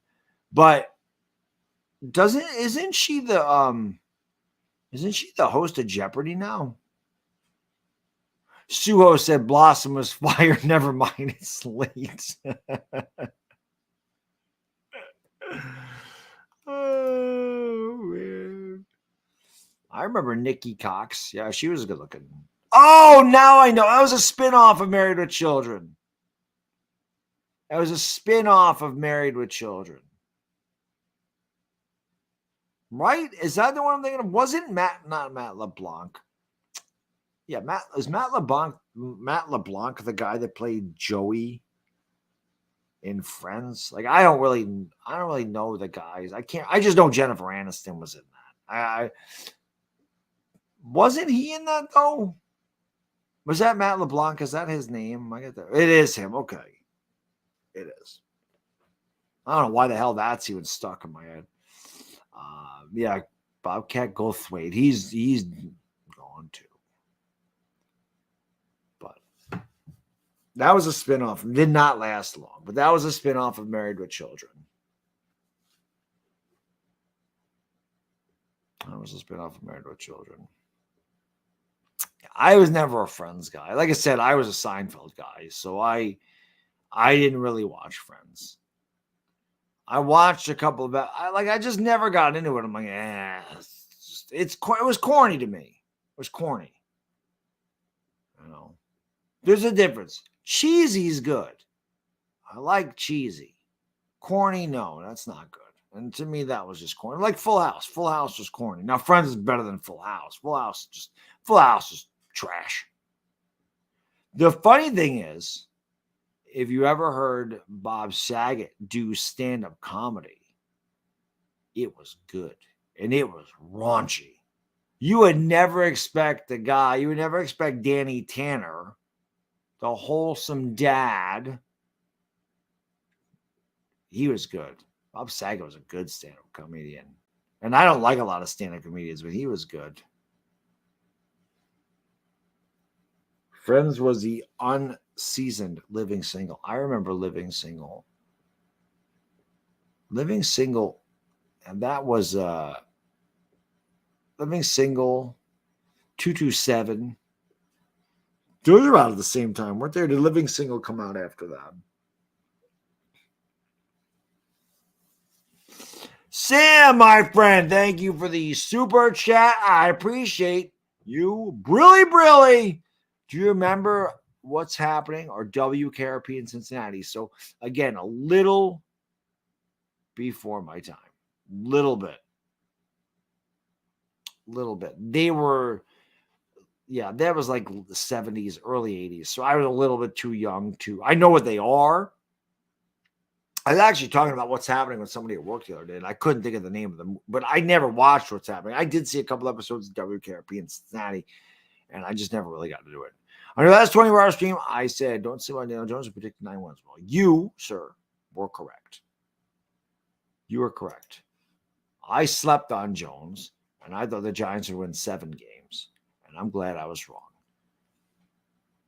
Now I'm wide awake on Daniel Jones, and I hope we win more than 9 this year, my man. That was a hell of a season. It was fun. It was fun. Ty, you're right. Comedians are not as funny as they used to be, but that's because of society. Society doesn't allow comedians to be comedians the way they used to be. They just don't. Can you imagine? Listen, this isn't even bad comedy. Now, a lot of you guys are talking about WKRP in Cincinnati, Laverne and Shirley, All in the Family, so you remember these. There's no bad language in any of this. Some of the funniest stuff, and again, I watch this on reruns because, again, I was too young. I don't give a damn. People are very sensitive nowadays, so you can't be a comedian. It's tough to be a comedian. The Dean Martin roasts are absolutely hilarious. They're absolutely hilarious. That shit was funny. That was funny. You could never, ever in a million years get away with saying the stuff that they said back then now. There's no way. It would never happen. John Rickles would have never been able to do. He would have never survived. He couldn't do that type of comedy. People take themselves way too seriously, man. They just do. You should be able to laugh at yourself. Don't take yourself so seriously. Laugh at yourself. Everybody got problems, man. Everybody has stereotypes, right? Everybody.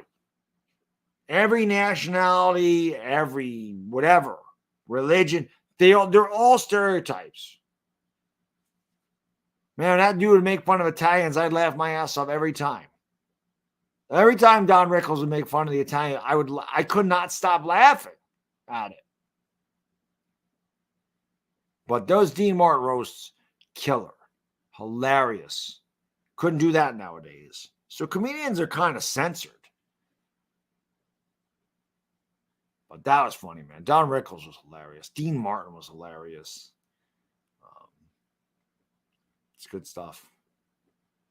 Step by Step. Again, I feel like that was kind of a spin-off of Full House. Step by Step, that had Patrick Duffy, right? And Suzanne Summers. And the underrated show. Underrated cheesy show that I loved as a kid. And I think it like 2 episodes or 2 seasons. My Two Dads. Yup, that's right. My Two Dads. Paul Reiser was in that with some unknown guy that they tried to like make him into a big deal with his denim jeans and his jacket and tried Joey Evagon or whatever his name is. It never ended amounted to anything. Paul Reiser was the star in that. But I watched for was her name Stacy Keenan? Because she ended up in Step by Step. Was her name Stacy Keenan? Stacy something. I liked her and My Two Dads. She's my age. She actually became a lawyer. Greg Evagon, right? They were trying to make him out to be. He was nothing. Dick Butkus was in that show. The Dick Butkus, one of the greatest linebackers of all time. Yeah, he was in it. Stacy Keenan. Yeah, I liked her. I liked Stacy Keenan a lot. Suzanne Summers Thigh Master. So you're old enough to remember the Thigh Master? I remember the Thigh Master all the time. Suzanne Summers was such a huge actress because of Three's Company, but her Thigh Master stuff was everybody knew her from the Thigh Master. Raymond Burr, you liked Raymond Burr? Those were great. Those Dean Martin roasts are funny. They're funny, man. The way they roast people, that's hilarious. It's good. It is, Charles. It's sensitive. I don't know why either. I think people are just extremely insecure these days, and I don't know why people take themselves so damn seriously, man. We're all human. We all have faults. I don't know why the hell we can't laugh at our shortcomings and our faults. I don't understand. Nobody's perfect. Nobody's better than one another. So I've never understood why people get so upset. At things, at jokes. I mean, you can say some things to people that upset them. I get that. I'm not saying go out and do that, but if it's done in good taste and people think it's hilarious, then yeah, I'll go for it. That was good. Andrew Dice Clay. So Andrew Dice Clay was in Pretty in Pink, and he was a nobody at that time. I don't think you knew about Andrew Dice Clay in 1986 when Ducky couldn't get into the club. And he's talking to the Dice Man. But nobody knew who he was then. So, I don't know. I remember Andrew Dice Clay was a big deal when I was like 13, 14. He started at Dangerfields. Does anybody remember that? That was where you had a bunch. That's where I remember Bob Saget on there. Dangerfields had like a bunch of up and coming comics, but they were all like that. The Dice was on there a lot.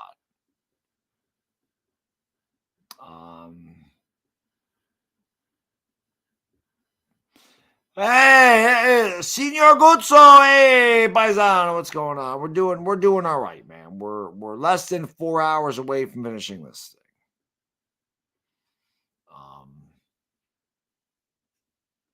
Yeah, no, Rodney Dangerfield was great too. Rodney Dangerfield was great. He was in a lot of cheesy movies.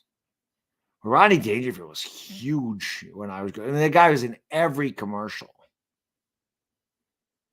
The Miller Lite commercials. I know, always. He was a Miller. He was a Miller Lite. Tastes great, less filling. Tastes great, less filling. Dangerfield, back to school. That was about as cheesy as it gets. William Zabka's in that. Johnny from Karate Kid, he's in that. Keith Stockwell is in that. Sally Kellerman, Sam Kinison. Thank you.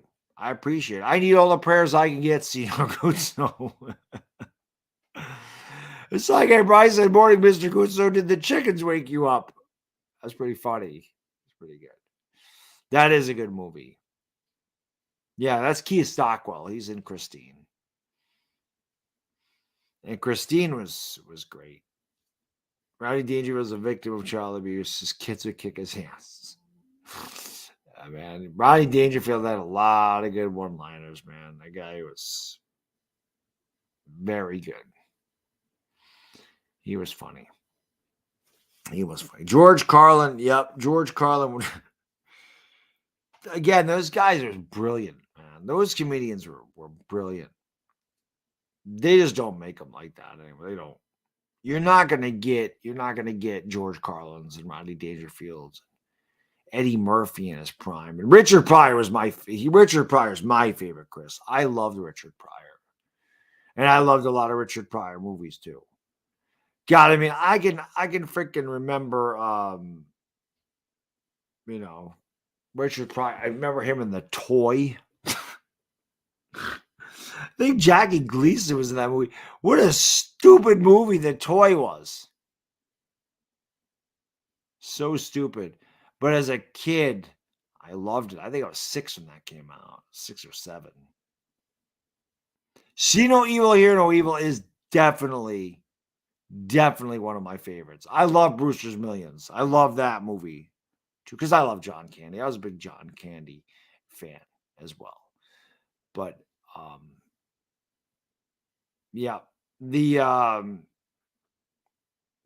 See No Evil, Hear No Evil with Gene Wilder, hilarious. And my wife had never seen that before, and it came on, and we missed the very beginning of it. This is kind of like when they were escaping from prison or whatever. And my wife goes, "Oh my God, don't tell me they're going to do this." And she could not stop laughing.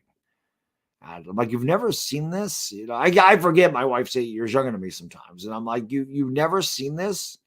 She's like, "No." So I ended up going out and buying the DVD because we had to watch it. That's a really good one. See No Evil, Hear No Evil. Really good.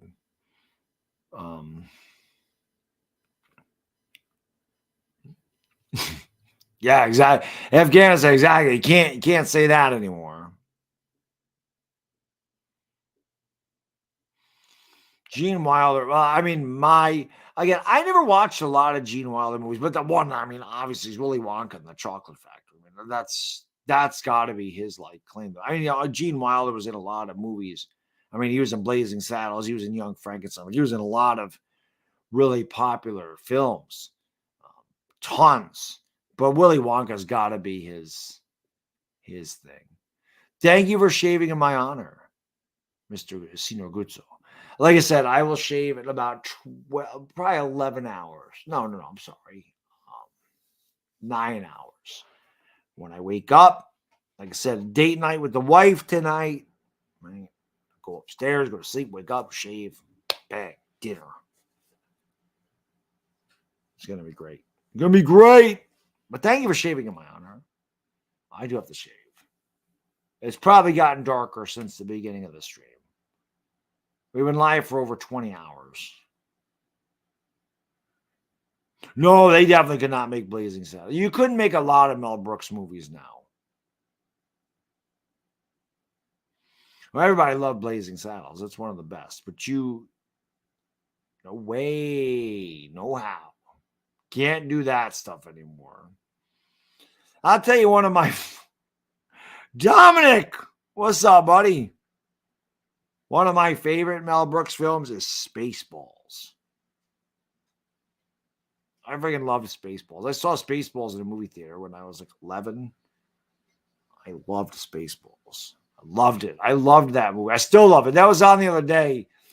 And I'm a big John Candy fan. So and not to mention, listen, I do not like Star Wars. I'm not a Star Wars guy. So the fact that they made fun of Star Wars actually made me laugh. But the way they parody certain movies in the movie, like I like that. I just, I don't know. It was good. Rick Moranis is hilarious in that movie. Hilarious. Who is that? What's it? He's an asshole, sir. I know that. What's his name? That is his name, sir. Asshole. Major asshole.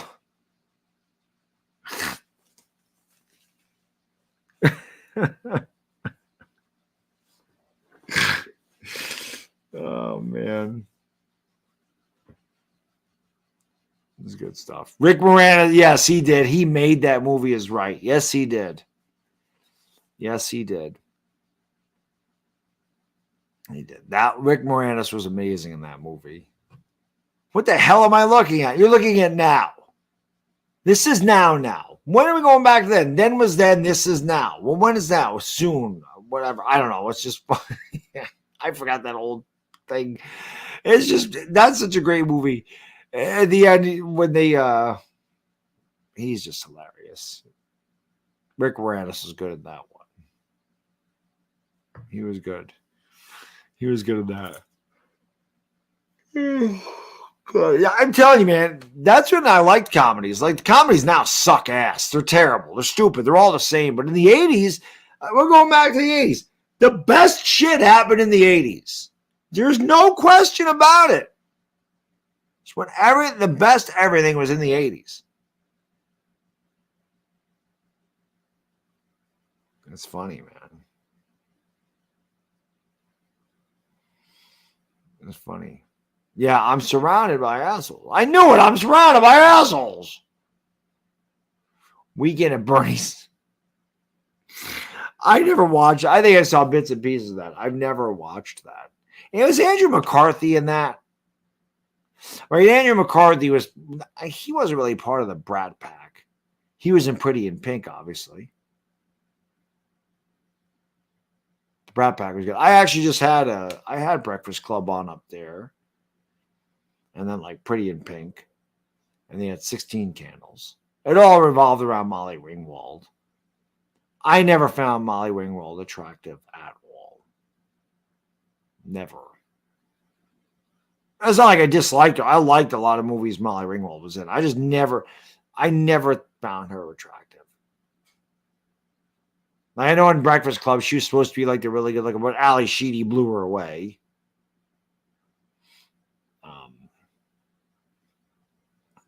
Ali Sheedy was in Short Circuit. That was when I was 10, man. I must have watched Short Circuit a million freaking times. Because as a 10-year-old, again, the cheese is beautiful. Steve Guttenberg. Steve Guttenberg was in that movie. Of Police Academy fame and 3 Men and a Baby. Yeah, the goth girl, that's Ali Sheedy. She wasn't even, I didn't even think she was goth didn't even exist in 1984. But she was just, I love when she just, that movie's so good. I remember my cousin,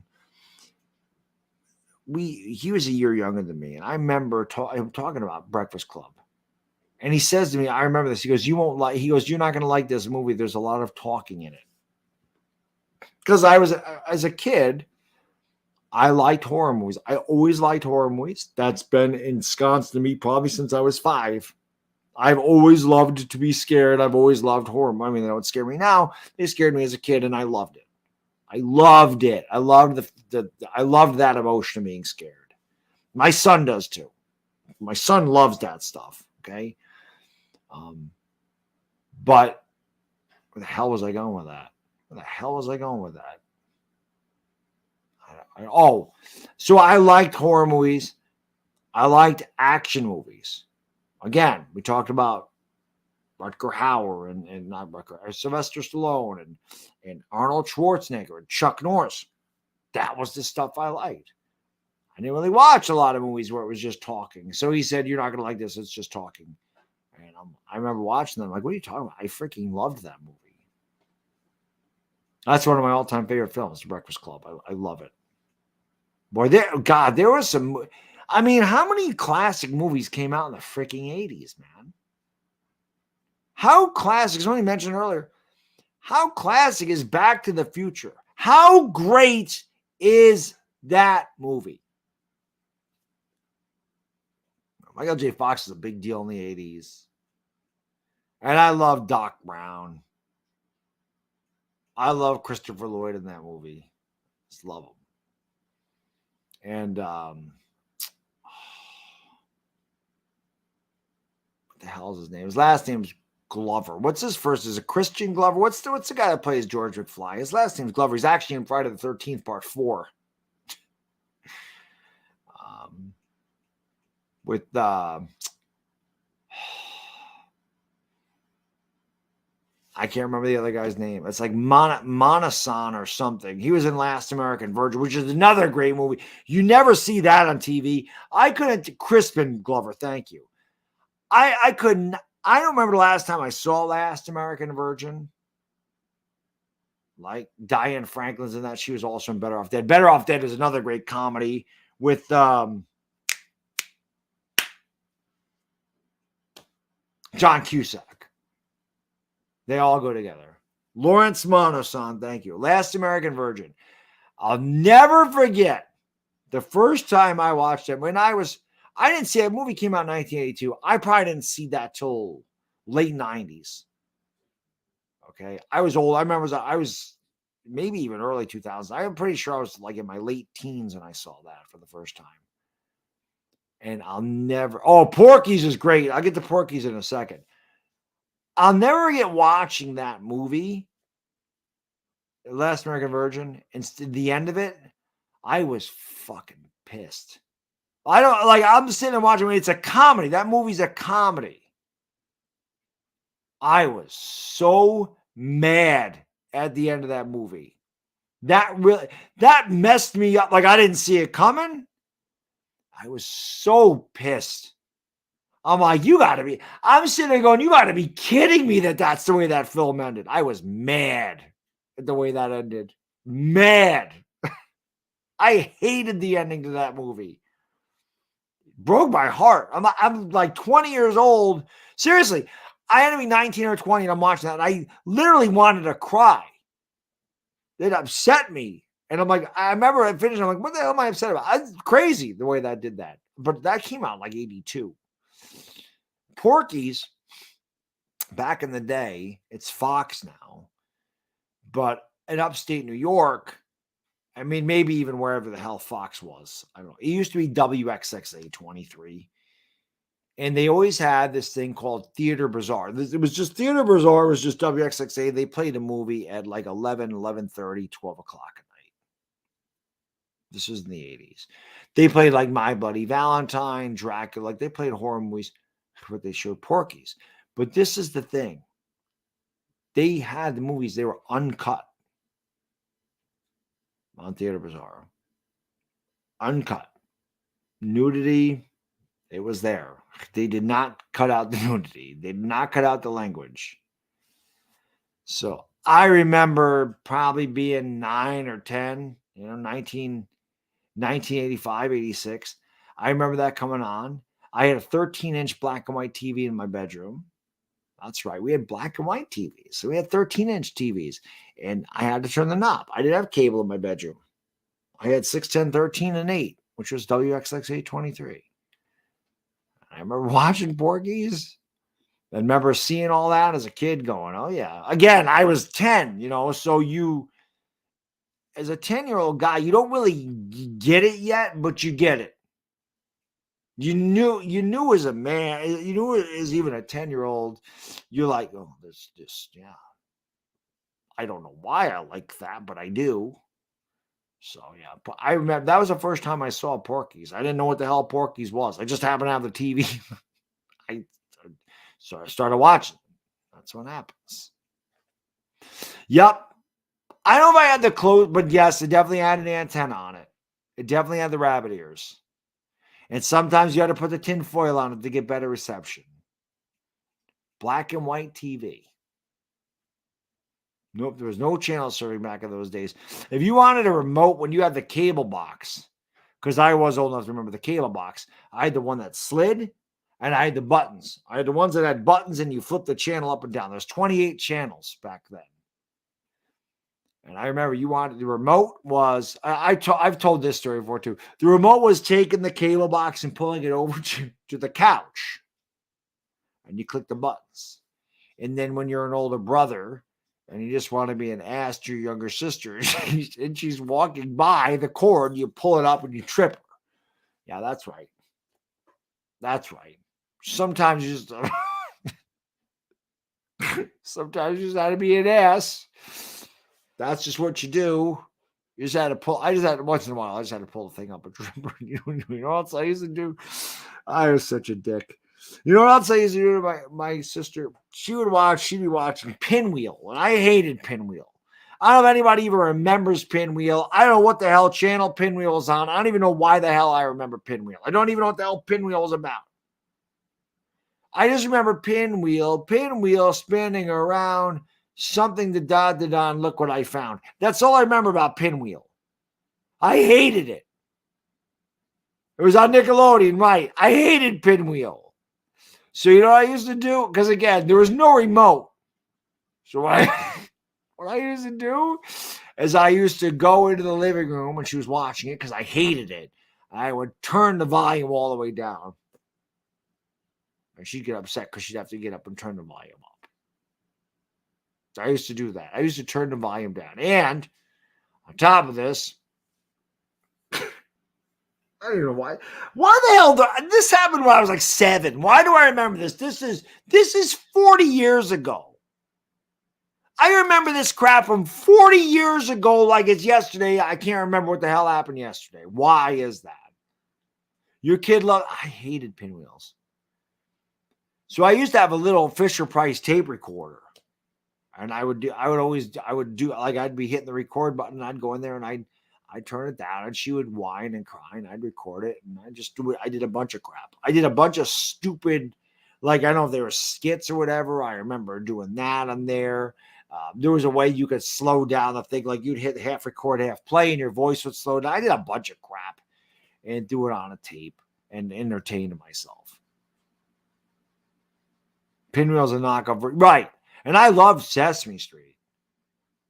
I mean, I grew up on Sesame Street until MTV came around. Then MTV became the thing that I watched in late 1981, in August of 81. Because I always loved music, always, since I was a kid.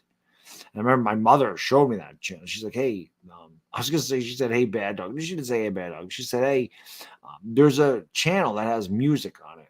There's a television channel that plays music videos. I fell in love with MTV. Right at the new wave era. So I fell in love with that. And but I'm telling you, man, the Electric Company, I watched the Electric Company too. I watched a lot of Electric Company, Lou. Romper Room is another one I watched. I don't know if anybody remembers Romper Room. I don't even know what the hell Romper Room was about. It was like a preschool thing. All I remember is at the end of it, the woman had like a mirror with no lens and it was blank. It was just like a mirror frame. And she would look at it and she'd say, I see Joe and I see Jane and I see Beth and I see Jennifer and I see Michael. And I always wanted to say, I see Kevin. And she never said my name. She never saw me. But Sesame Street, I'm telling you, man, they don't have shows like that anymore. Sesame Street taught me a lot. It really did. Sesame Street made me smart. I'm not bullshitting. Like Sesame Street made me, I was way ahead of where I should have been in kindergarten. Now, a lot of people will not believe this. That's fine. You don't need to. I have an extremely high IQ. I know I act like an idiot on here, but it's YouTube, man. And listen, I've been up for 22 straight hours, whatever the hell I've been up. Right? And I know sometimes I sound like a damn fool, and I am. And I like to joke around, and I like to be a fool. It's just me. But believe it or not, I am intelligent. I have an extremely high IQ. When I was young, they actually told my parents to put me in a private school because my IQ was 165 when I was in first grade. Now, they didn't do that. They kept me in public school, which I'm glad. But I'm telling you, a lot of my IQ had to do with Sesame Street because I learned all this stuff before I got to school.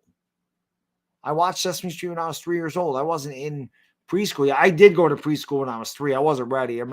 That's the earliest memory I have, man. I'll never forget this. I was 3 years old. Like I just turned 3. My mother dropped me off at pre-K or daycare, whatever you call it. It was pre-K. They drove. My parents had a Can-Am. They made Can-Ams 1 year, I believe. I think 1976. I think that's the year they made a Can-Am. It might have been 77 or 75. It was made 1 year. It was an ugly, ugly ass car. It was like white and it had like orange on it. It was horrible. But I'm telling you, I remember this. The earliest memory I ran to that window and I saw that car pulling out of the parking lot. I bawled my eyes. I wasn't ready. And I always remember, I can remember, like, again, like it was yesterday. We're talking 1979.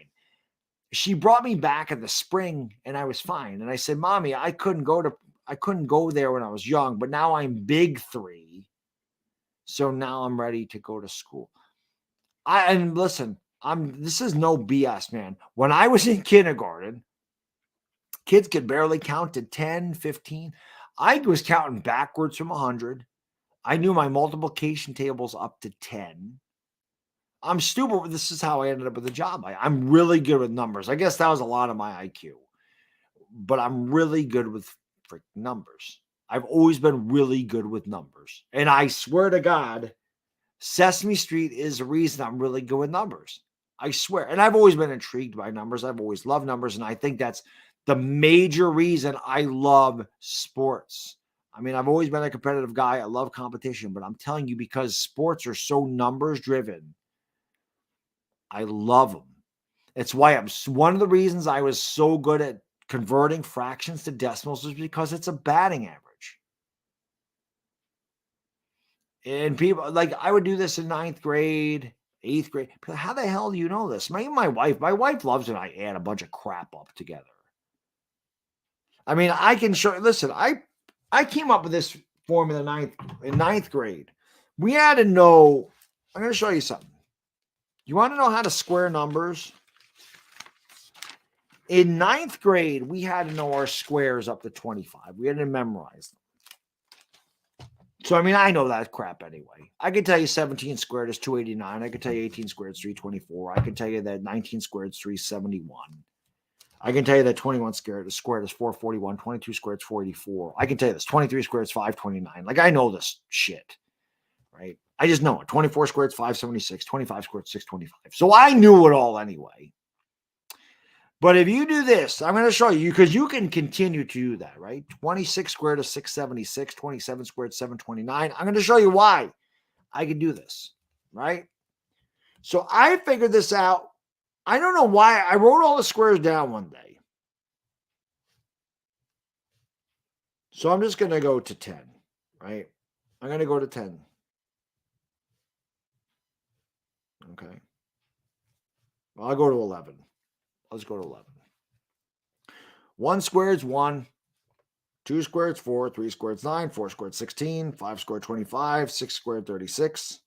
7 squared 49. 8 squared 64. 9 squared 81. 100 or 10 squared 100. 11 squared 121. Now I'm going to show you why I can do this in my head. And I could continue to go way past 25.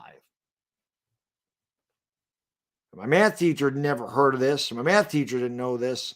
My math teacher wondered why I could get up like into the 60s and know all this stuff. 1 squared is 1, right? 2 squared is 4. The difference between 1 squared and 2 squared is plus 3. See that? It's plus 3.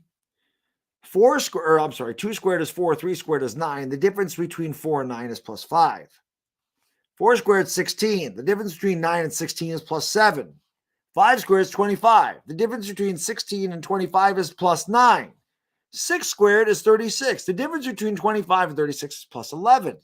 7 squared is 49. The difference between 36 and 49 is plus 13. Plus 15 between 49 and 64. Plus 17 between 64 and 81. Plus 19 between 81 and 100. Plus 20. I'm sorry. Yeah, plus 21 from 100 to 121. Well, if you add 23 to 121, what do you get? You get 144. That's 12 squared. If you add 25 to 144, it's 169. That's 13 squared. If you add 27 to 169, it's 196. That's 14 squared. If you add 29 to 196, it's 225. That's 15 squared. If you add 31 to 225, it's 256. That's 16 squared. That's how I did this. This is the type of crap that I did when I was young. See? Believe it or not, this works. It doesn't work very well, but when it works really when it actually works. I should say this. It doesn't work all the time, but when that works, it works really well.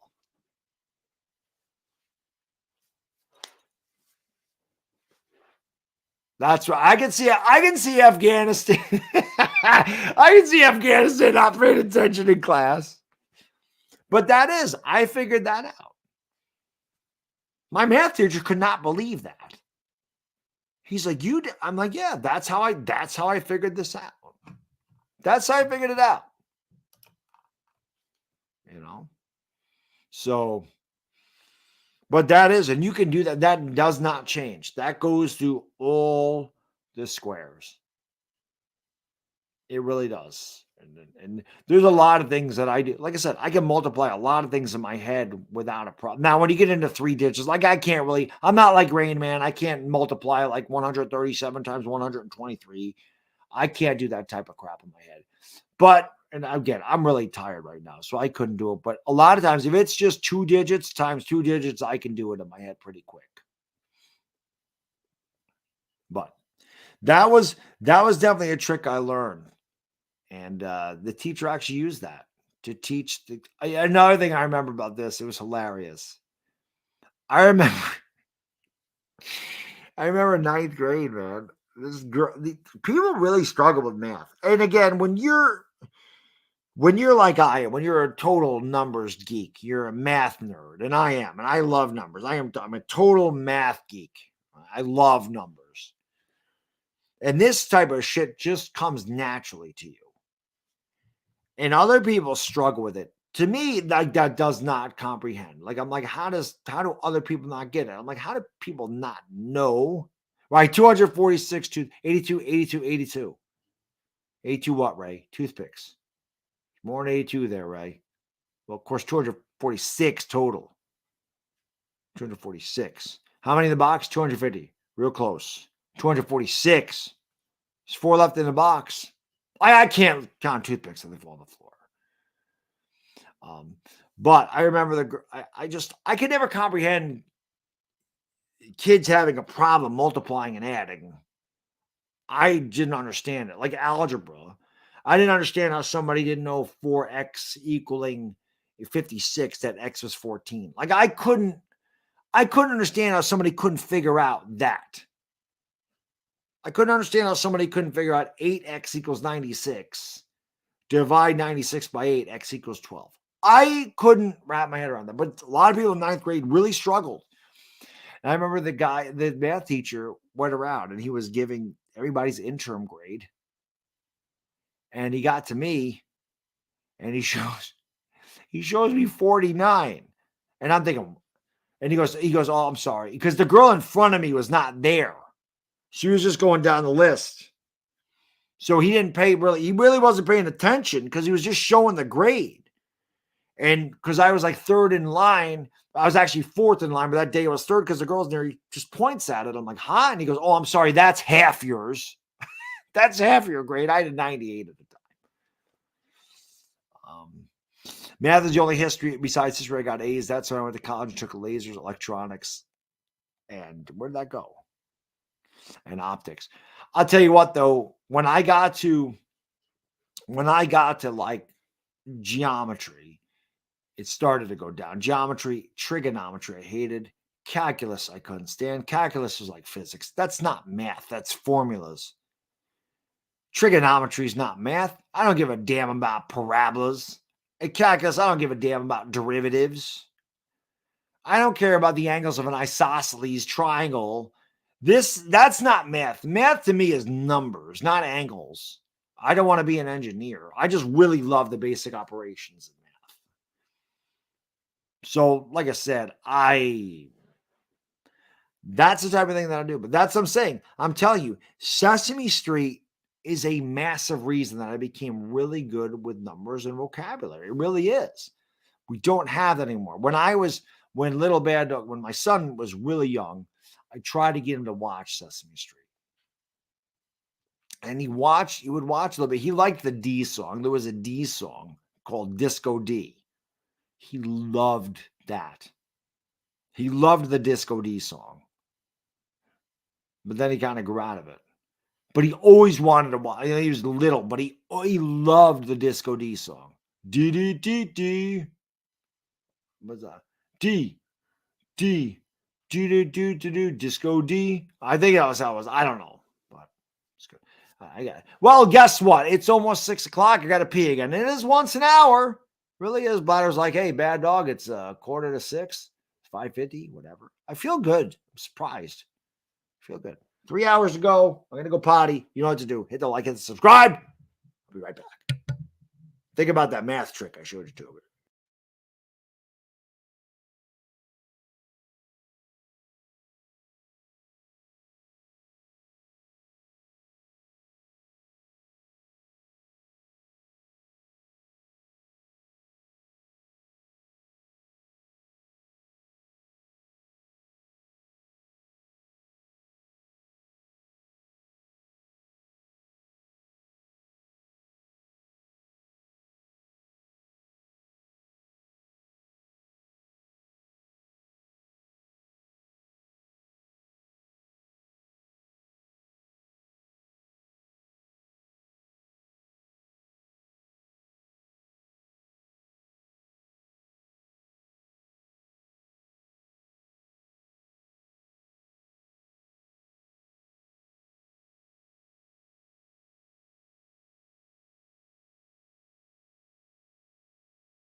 But you see the number thing, man. That's why Uncle Lou always said I'm a guy that likes to swallow the computer chip because this is why I'm so good at memorizing stats and years and all this crap. Like I remember stat lines and I remember this because numbers stick in my head. A lot of other things don't. I'm bad with names. I'm really bad with names. Somebody tells me their name, most likely I'll forget it the next time I see them. It usually takes me 2 or 3 times to get a name through my head. It usually does, unless it's like an off the wall name or like a unique name. If your name is Mike or Joe, I'm probably gonna forget, right? So it's but numbers, man, they just stick. They stick in my head. I've only the rest of the crap stuck in my head like that. But numbers, man, they're just there. They are just there. I can't tell you much about math, but I sure can tell you the Ultimate Warrior's attire looked like. Well, listen, I can tell you that too. I love the Ultimate Warrior. Who didn't? I was rooting for Warrior against Hogan.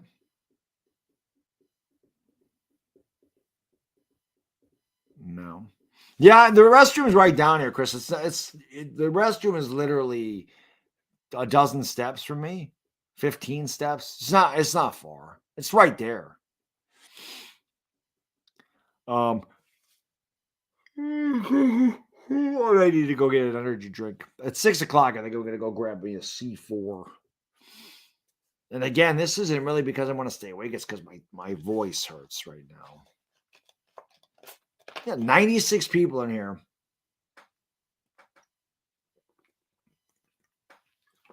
It's 6 in the morning.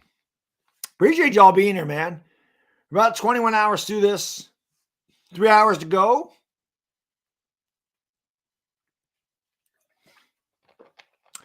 For Boys and Girls Club of America.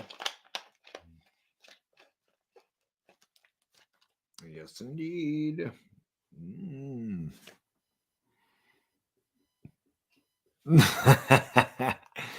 I do go up to the kitchen now and again. Well, my wife was nice enough to bring me down chicken.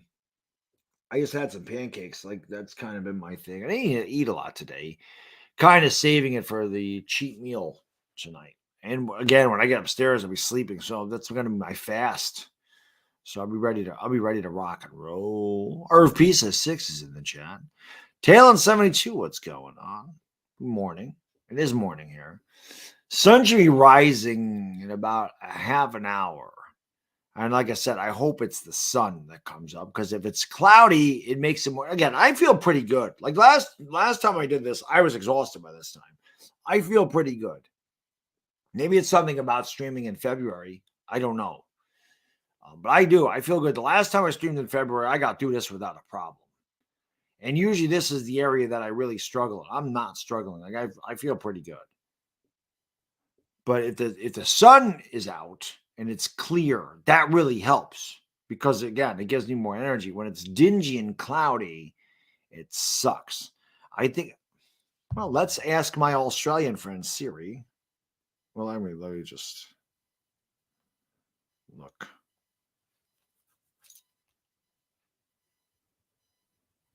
We can do this, because I always have this up. You know, it sucks. Oh, it's cloudy out.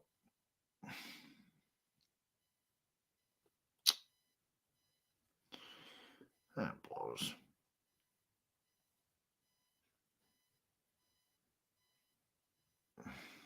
Nope. Cloudy. Damn it. Damn. Wanted to be sunny. It's supposed to be 47 today, though. It's pretty nice. Thank God I'm on vacation. February's almost over, man. I go back to work and February's pretty much done. What time does the sun rise? Yeah, the northern lights were visible. I mean, I don't know how they're visible. I don't want to. It was clear today. It was nice and sunny today. I don't know what the hell it was like at night, but I love the northern lights. Like I like looking at the stars and crap. But I love the northern lights. We never get to see them. They were actually visible somewhere. I don't know if I could have, because it was like I said, it was pretty cloudy. I don't know when it got cloudy here. Do you show me? Rises at 6. Wow, so it's an hour away. Rises at 6:46, so it's an hour away. An hour. I don't know if you saw what I put earlier, but the next time we do a 24-hour stream, do it in Philadelphia, from what I understand. So there you go. It's always sunny in Philadelphia. That'd be fantastic if I. You lost 5 pounds in a month just from switching to Nick's ice cream. That's what I'm talking about. Nick's ice cream is no joke, man. I told you. It's best ice cream out there. You can eat a pint of it. It's 370 calories at the most. It's amazing. UCLA just mercy ruled in Nebraska. And what? What is that? I'd make a stellar weatherman. Listen, I've always loved meteorology. As a matter of fact, my wife had to take a meteorology class for college, and she aced it because I did it. I was very good with that. That's why I loved earth science. Had a lot to do with all that stuff.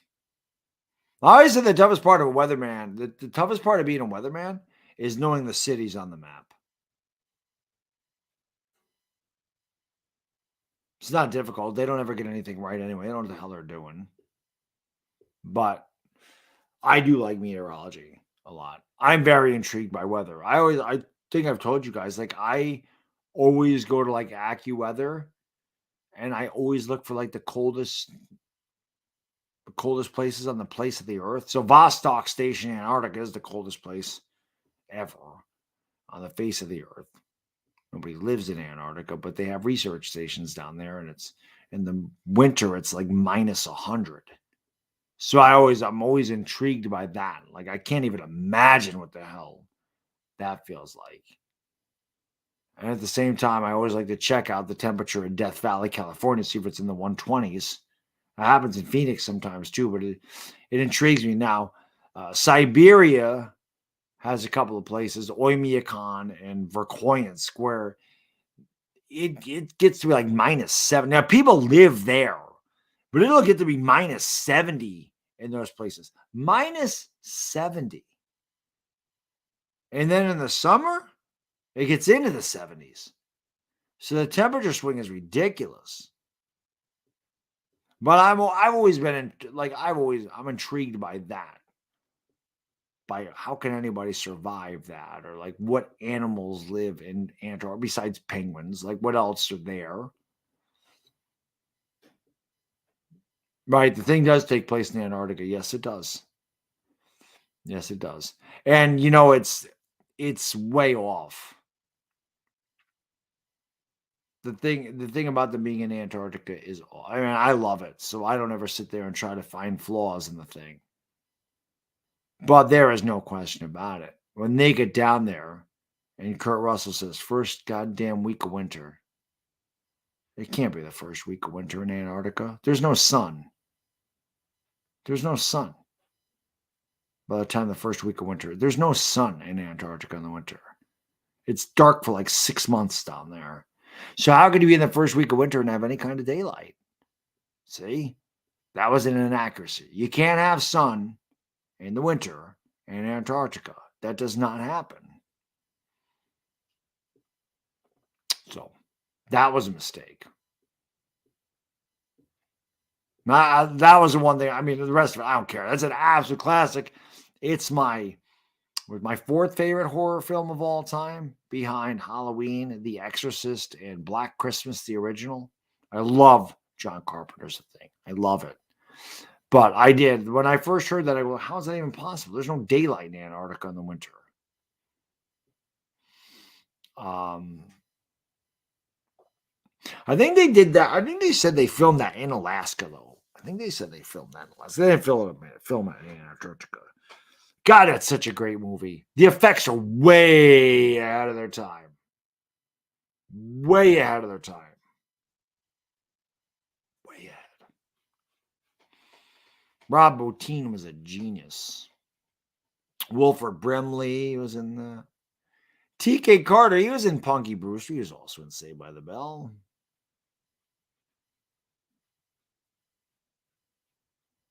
This is pretty freaking cool. I can tell you this. I don't like when it gets really cold here. A couple weeks ago, it was -40 something with the wind chill. I had a pipe break because it got so cold. That's not fun. Can anybody ever have a pipe break? Especially when you have hot water baseboard heat. Not good. Not good. Thank God my father-in-law knows how to do all that stuff, because yours truly, I'm really good with numbers, as you see. I absolutely suck when it comes to using tools. Just no clue. There's no mechanical intuition in my brain whatsoever. I'm lucky I know how to use a wrench. My father-in-law came over, he turned that water off, he cut that pipe, got a coupler, did this, did that, put the thing together, goes, there you go. It's good to go. It's because my thermostat upstairs doesn't really work. It works, but I can't see what the temperature is. I've said this since that happened. I go upstairs. I probably have the thermostat at 80 degrees and I don't even know it. But I'm not screwing with it because the heat comes on.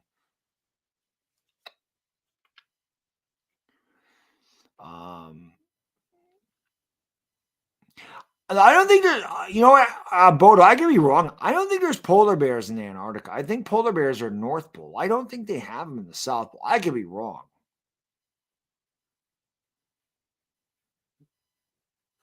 The thing was excellent. The thing was excellent. The score was great. I mean, John Carpenter's scores were amazing anyway. They're all great. Halloween, obviously, legendary score. He obviously synthed up the score for Halloween 2, but his best synth score is Halloween 3. Halloween 3's Chariots, what is it? Chariot of Pumpkins or Pumpkins? What is it? Chariot, what is the Halloween 3? Pumpkins? It's something. It's a chariot of something.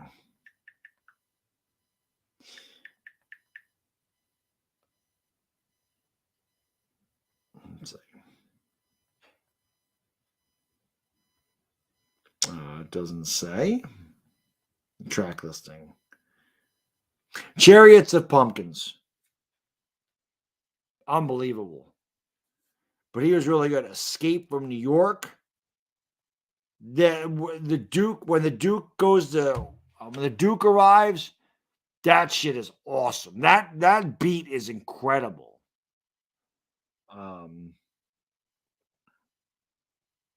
Christine was another really good score. That's good. Well, they don't. Okay, I wasn't sure.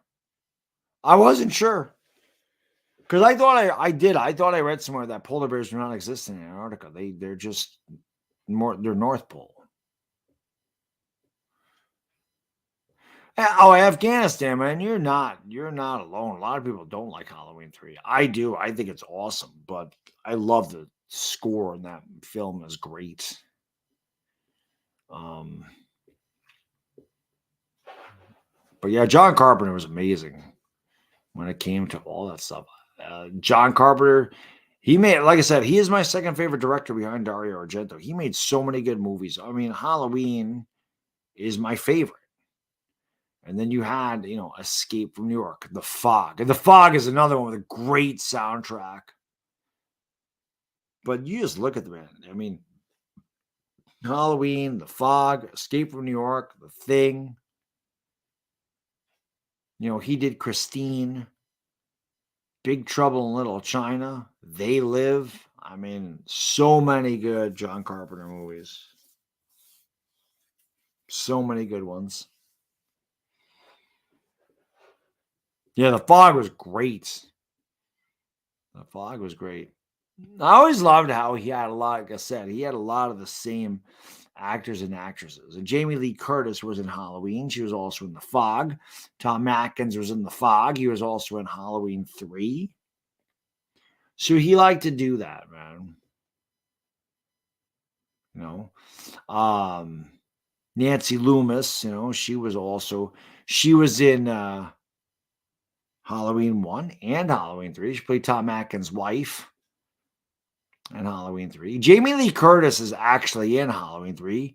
She's not credited. Right, Annie Brackett. That's Nancy Loomis. Annie Brackett, right. She was in 3. She was Tom Atkins' wife. Jamie Lee Curtis is actually the voice. She's the phone operator, and she's the voice that says curfew when they get to the Silver Shamrock Factory. Or Santa Mira. But she's the voice that says curfew. She's uncredited, but she's there. So I don't know what Lawrence of Arabia is. All I know for Lawrence of Arabia is when Gomer, when Pyle, when Full Metal Jacket, when Gunnery Sergeant Hartman comes over and says, "What's your name, fat body?" "Leonard Lawrence, sir." "Lawrence what? Lawrence of Arabia? That name sounds like royalty. Are you royalty?" That's what I think of Lawrence of Arabia. "What's your name, fat body?" "Sir, Leonard Lawrence, sir." "Lawrence what? Lawrence of Arabia?"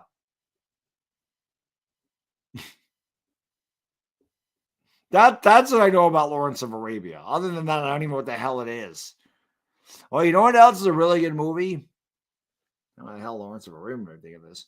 Marathon Man. Anybody ever? There's another great. Dustin Hoffman is in so many great freaking movies. It is unbelievable. Who saw Marathon Man? That's a good one. 70s had some really grimy, like the 70s just seemed grimy to me.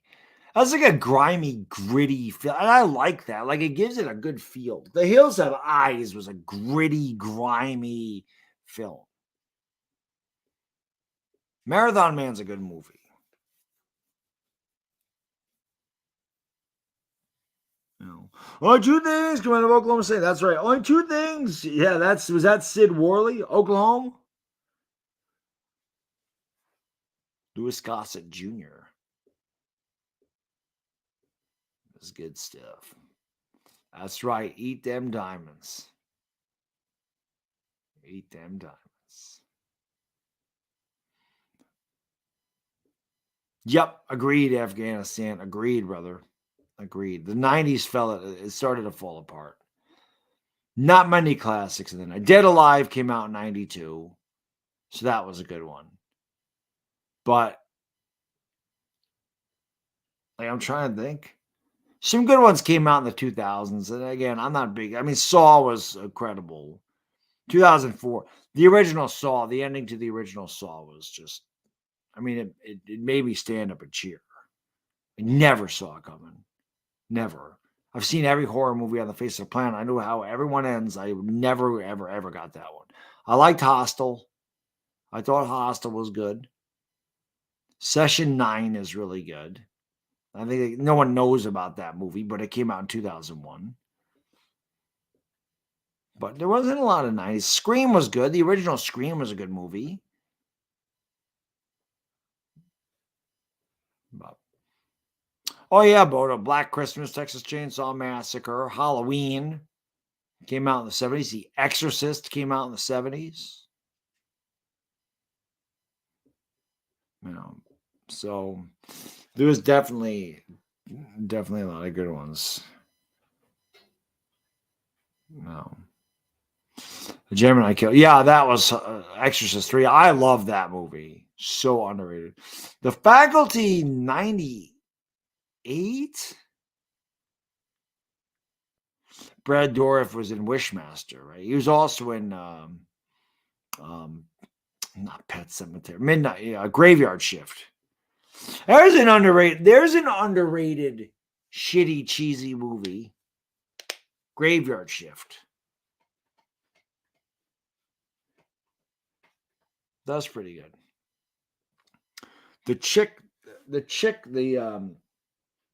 The love interest of the main character there, the girl with the curly black hair. I dated a girl that looked just like her when I was in 9th grade.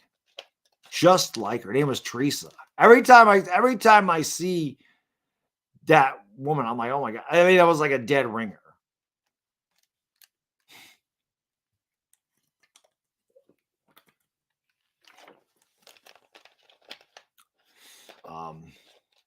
A Graveyard Shift was pretty good. Man, every time that's just funny. She looked just like her. I'm trying to think of what the hell else came out in the 70s. I mean, Driller Killer came out in the 70s. It was 1979. I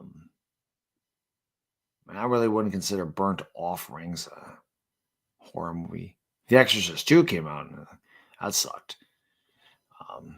The Sentinel came out in 1977. That was a pretty good movie. Right? That was a pretty good movie. Don't Look Now, Alice, Sweet Alice. Those were 70s horror movies. But for me, I would say, I mean, there's some pretty good 60s horror movies. Like Rosemary's Baby is a good horror movie. But I mean, if I'm looking at horror movies, I'm thinking to myself, probably 1970, like 1973 through 1992. Like that 20-year period, I think is the best. Let's start with The Exorcist. Bodo, it's funny you mentioned that because Afghanistan, I asked Afghanistan about that earlier. I was like, would you consider that a sci-fi or a horror film? And it's hard. Like we just kind of figure it's kind of a combined thing. I personally think it's more of a science fiction, Because I always consider things that are outer space like science fiction. But there's definitely elements of horror to it. Now, I'm not considering Jason 10, Jason, Friday the 13th, part 10, Jason in space. That's not a science fiction movie. But Alien has to do with like the unknown and outer space. But then again, would that mean you consider Inseminoid a horror movie? Or do you consider Inseminoid a science fiction movie? Because pretty much it's just a British ripoff of Aliens, and it's not good at all, and I love it. Another really underrated horror movie from the 70s, man. Well, there's a couple. We have Eaten Alive. That was also directed by Toby Hooper. It has a very young Robert Englund in it. And Janice Blythe, who is hot in that movie. She was, of course, in The Hills Have Eyes. So you have that, right? And then one of my favorite horror movies, Brooke Adams. Actually, Brooke Adams is in a couple. We had the remake of Invasion of the Body Snatchers in 78 with Donald Sutherland. It's great. Jeff Goldblum, right? A really good movie. The remake is really good. And 1977, Shockwaves, man. Shockwaves. Brooke Adams is in that. So underrated. Shockwaves is awesome. Phantasm, yes, Bodo. Yes, Phantasm came out in 79. That is one of the best horror scores there is. The theme to Phantasm, and that is incredible. It's just a nightmarish. I love that. It was a really good movie. Phantasm's a really good. I don't know how the hell I forgot about that, but yeah, that's a really good one. And Jaws, yeah, Jaws is a horror movie that came out in 1975. 70s had really good horror movies. The 80s had really good cheesy horror movies, though. Like the 80s. So to me, the 70s, they just had horror movies, like different elements of horror movies. But the 80s really, there was a lot of slasher picks. This was because of Friday the 13th, the success of Friday the 13th. I mean, Halloween started that trend. And then they really capitalized off of Friday the 13th. And everybody made a movie on that. Oh, hell yes. Yeah, man, I'm telling you, when the ghost is raping her, dude, and it's that banging drum, like it scared the hell out of me. The Entity scared me when I was a kid. I wasn't, again, horror movies frightened me, but I wouldn't say I was like downright scared, like I couldn't watch. Like the Entity, the first time I saw it, I'm like, I really couldn't watch it. It really scared me. That scared me. Oh, I know a really good 90s horror movie. Forgot about this. The Ugly. Now, I don't know if our friends from Australia are still in here or not, because I know it's late over there. But The Ugly was an Australian horror movie from 1997. And I don't know if you know about it. That was a great movie. The Ugly was a great movie, because I don't know many Australian movies, but I know like that was a really good movie. Sam, my friend, thank you for the super chat. I appreciate you. He said, really, my friend, you'd love a doc. I made a creature feature. 60 years of the Gill Man. I got to write that down. I got to write this down, Sam, because I'm going to want to watch this. Because I'm telling you right now, I'm like I said, I've been streaming for over 21 hours, and like I was just talking about how my mind is mush. But I'm gonna write this down. 60 years of the Gill Man.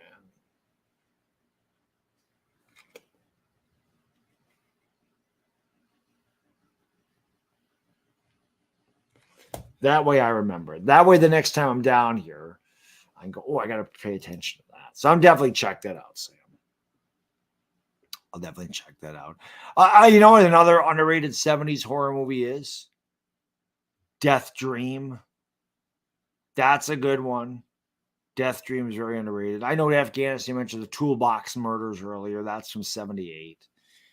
So I'm telling you, 73 to 92, that was really the golden era of horror movies, in my opinion. Terror Train, of course, yep, 1980. Prom Night. Prom Night was a really good one.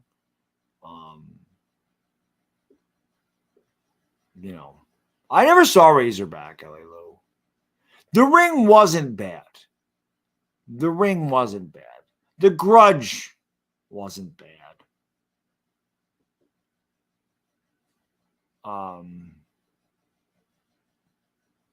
Yeah. Yep. Definitely. It's I'm trying to think of what else. I mean, I have a shit ton of The Funhouse. There's another Toby Hooper movie, The Funhouse. I like the guy that talks in the microphone of that. What the hell did he say? How does he say it? Who dare enter the Funhouse? Who is brave enough? Who is man enough to enter the Funhouse? How about you, sir? The Funhouse. Silence of the Lambs was fantastic too. That's more a psychological thriller than a horror movie. Yeah, I mean it's an absolute classic. I mean, listen, it takes, and again, Ted Bundy is a guy that, as far as serial killers go, Ted Bundy is the guy that I researched the most. There's a lot of aspects of Ted Bundy in that movie. So, Killer Clowns from Outer Space. I think I saw that once. I remember Martin. The two vampire films that I really like. And again, I'm not a huge, Dracula. I mean, Dracula goes without saying. Bela Lugosi, Dracula. There is no like I said, I forgot the guy's name that played Dracula in 79. It wasn't Frank something. That was a good version. Like 79, the version of Dracula was good. It's not Bela Lugosi. So Dracula, obviously. But the other two I mentioned were like Fright Night, which was awesome. With Marcy Darcy, right? Amanda Bierce from Married with Children is in that movie. Roddy McDowall, who was just in the Twilight Zone episode I watched. People are like all over. A young Roddy McDowall on that one. Right now I got Nightmare at 20,000 Feet on there. William Shatner, right? He's on there. Oh, there's another great 70s horror movie. Kingdom of the Spiders, man, with William Shatner. Kingdom of the Spiders. Right? Good. Chopping Mall. Well, listen, man, it was the 80s. So you'd have robots and lasers. Barbara Crampton's also in Chopping Mall. We were talking about Barbara Crampton earlier in Reanimator, the Unnameable from Beyond. She was also in Chopping Mall. Deadly Friend with Christy Swanson and Anne Ramsey of Goonies fame and Throw Mama from the Train, right? Deadly Friend. I've not seen Killer Party. I've not seen that one. Hellraiser was great. I love Hellraiser is one of my all-time favorites. Pinhead's my all-time favorite, like bad guy. Just the coolest. The Cenobites are the coolest looking demons, whatever. They're the best. They're the best. The first two. When they got to the third one, they had like a CD guy. I didn't like that, but the Chatterer, Butterball, the other one was just called Female Cenobite. And then, of course, Pinhead's in all of them. But it was awesome. Yeah. I did mention Prom Night. Leslie Nielsen's in Prom Night. Jamie Lee Curtis is in Prom Night. Yeah, I saw Urban Legend. Urban Legend was a ripoff of like I Know What You Did Last Summer and something I didn't really. I think I watched it once. I wasn't impressed. I don't like 90s horror movies. I really don't. Oh, Sam God, yeah. I mean, when you go back to that era, when I was growing up, I watched a ton of movies. Like I said, not just horror movies. Like I love. We were talking about the 80s earlier on. I love all kinds of stuff from that era. I just don't really get into it anymore because I feel like there's no creativity. Like everything has been done, or they're remaking everything, or I mean, they just don't have any good ideas. So I really don't like newer movies, but I love the stuff that I grew up with. I really do. And again, I'm not a gigantic werewolf. We didn't mention, not that it's a werewolf. Cujo. I mean, Cujo is great. Dee Wallace. Of course, she's in The Hills Have Eyes as well. Sally Struthers is in. Isn't that Sally Struthers? Isn't that her in The Hills Have Eyes? Or is that somebody else? I love Papa Jupe and Michael Berryman, of course. He's a legend. He was in that. Cujo was good. Cujo made nobody want a St. Bernard. Cujo. I never really liked it. I'm just not a clowns. Just don't. I don't know, man. I didn't like Killer Clowns from Outer Space. I didn't like it. I don't know. Last House on Dead End Street. Didn't see that one. Last House on the Left, though. Wes Craven's debut. That was gritty. That was harrowing.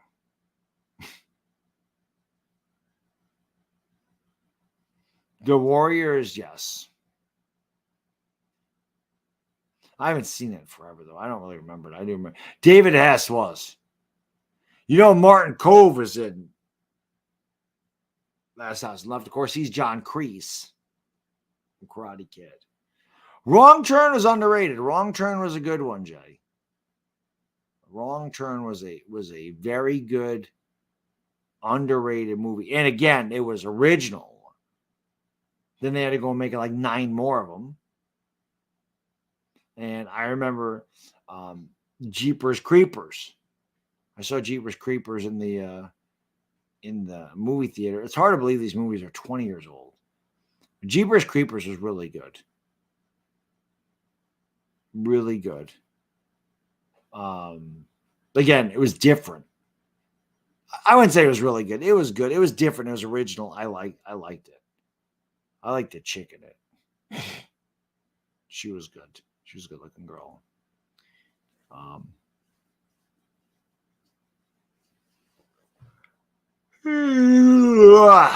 Gotta get through it, man. 2.5 hours. We can do it. 2.5 hours. No problem. 150 minutes. 9,000 seconds, right? Let's go.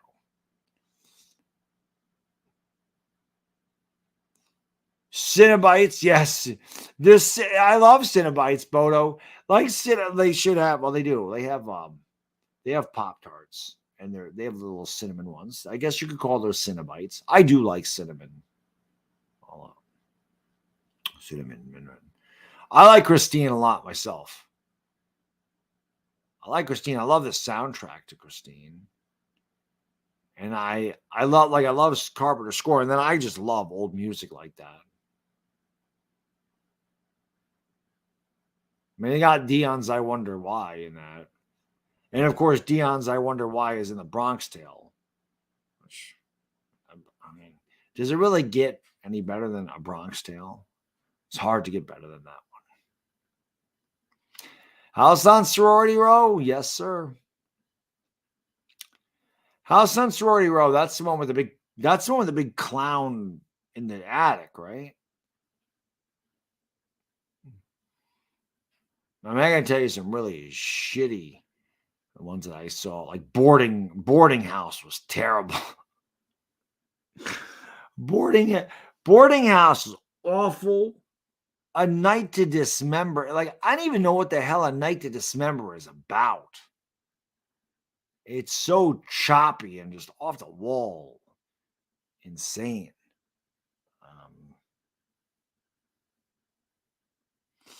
I'll tell you a movie I picked up not too long ago. Astro Zombies.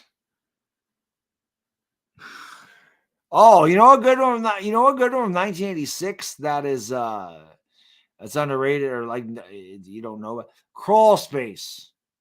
Crawl Space with Klaus Kinski. Crawl Space. Between the and you always had the great taglines. And that dude with a deep voice, I don't remember his name. Between the wall and hell. Crawl Space. Shopping mall. Where shopping costs you an arm and a leg. Black Christmas. If this doesn't make your skin crawl, it's on too tight. I do own Torso. Yes, I do. That's a really good one. I haven't seen Torso in a long time. Black Belly of the Tarantula. Case of the Scorpion's Tail. Killer Must Kill Again.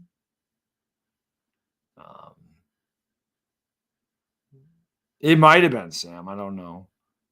Intel, what's up, buddy? He says, I just woke up to go to the bathroom. Final Exam. Yes, I have Final Exam. That is a good one. Final Exam. Initiation. The Intruder. Dawn of the Dead is great. Now, I like the European version. I like Argento's version of Dawn of the Dead. And then, of course, you know, we're talking about 70s horror movies. I guess I never really got into the Italian movies because when you're talking about 70s horror movies, number one, every Argento film, right? You had Cat O' Nine Tails. You had Four Flies in Grey Velvet. You had his masterpiece, Deep Red. Then he had his ultra masterpiece, Suspiria. Inferno came out in 1980. But Suspiria, goated, right? Amazing. And of course, Lucio Fulci's Zombie, 1979, which I love.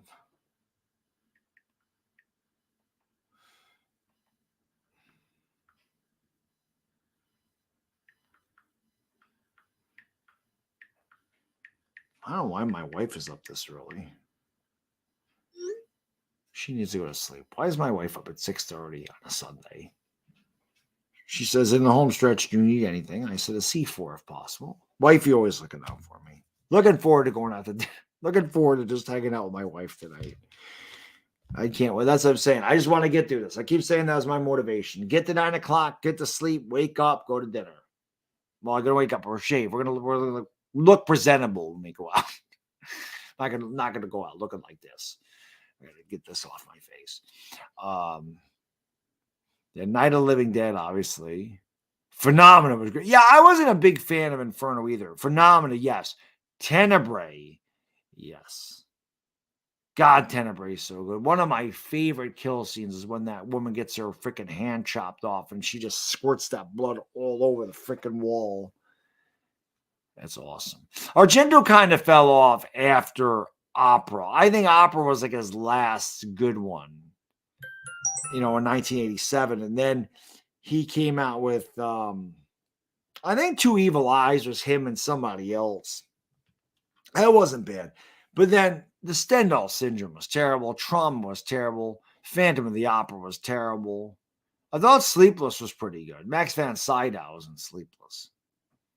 Do you like Hitchcock? Wasn't bad. The Card Player, I didn't really care for The Card Player. I bought Mother of Tears. I've never watched it. I've never watched Mother of Tears. Supposedly that's the third. Obviously, Inferno was like a semi-sequel to Suspiria, and Mother of Tears is supposed to be the trilogy. I've never watched Mother of Tears. I haven't. I've never watched it. First Basket Case, 1982. And I watched that too. I have Basket Case over The Dark Knight of the Scarecrow. I do not have Cash App, Nona. The only thing I have, thank you. The only thing I have is like the super chat thing. I don't, and the reason I do this is because, again, I don't use the PayPal. I don't use Cash App. The reason I don't do that is I'm always appreciative that anybody's here. Obviously, if anybody donates, I'm super grateful for that because I don't ask people to do that. I never do. It's the options there, but I don't ever mention. You'll never hear me mention, "Hey, super chat's down there." Hey, the super chat. I'm doing it now to prove a point, but I'm like, "Hey, the super chat's down there. Hey, you become a member of the channel." I will say, "Hey, get my 420 merchandise," but I don't like, "Hey, that's it." So I feel like if I have a Cash App or I have a PayPal, like I have to draw attention to it to say, "Hey, my PayPal's down there. Hey, my Cash App's down there." I don't want to do that. So that's why I don't. That's why I don't use a Cash App or a PayPal. Henko, how can I be the man when you're the man? 2.5 hours. Let's go. Kung Fu movies, yeah. The Bruce Lee stuff, Way of the Dragon, Enter the Dragon's fantastic. Enter the Dragon's awesome. And John Saxon's in Enter the Dragon. I love it. John Saxon's in Nightmare on Elm Street. I love it. John Saxon's in Tenebrae.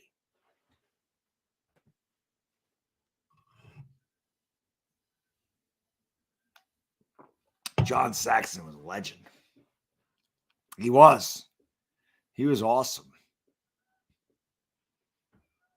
He was awesome. That's right. Bubba didn't do it. Dark Knight of the Scarecrow. It's a good one, man. Underrated. Dead and Buried. That's a good one. There's a lot of good stuff. The Brood. I never really got into The Brood. The Brood was okay, but like I wasn't like a huge fan of The Brood. Intel, man, thank you for a super chat. That's right. It's me, Billy. An unofficial fan film, The Black Christmas, but very high quality. It's free on YouTube. Runs about 45 minutes. Oh, is that really? Let's write that one down too. It's me, Billy. I thought you were just saying that because it's part of the I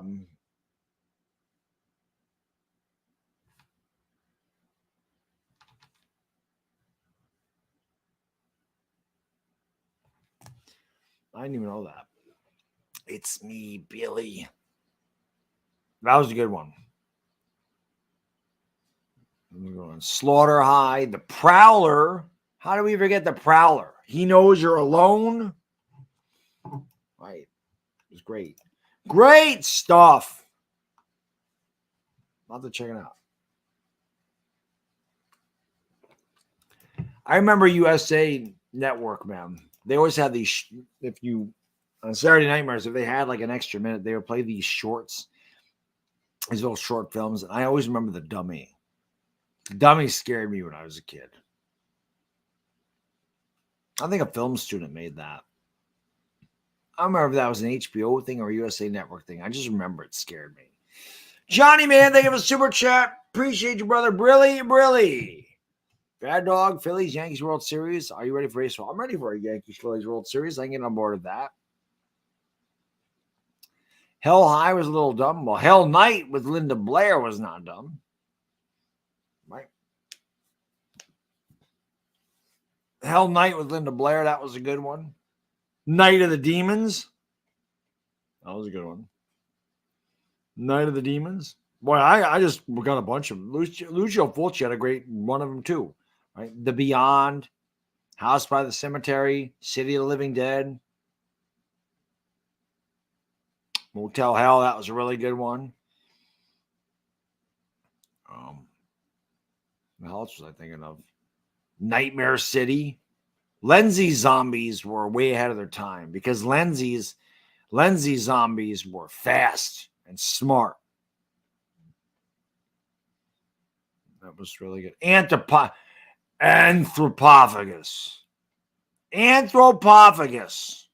That was a classic.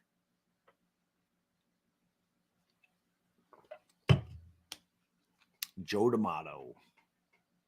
Blade in the Dark. I have that too. Morning, David. Anthropophagus was a good one. And then, of course, its sequel, Absurd.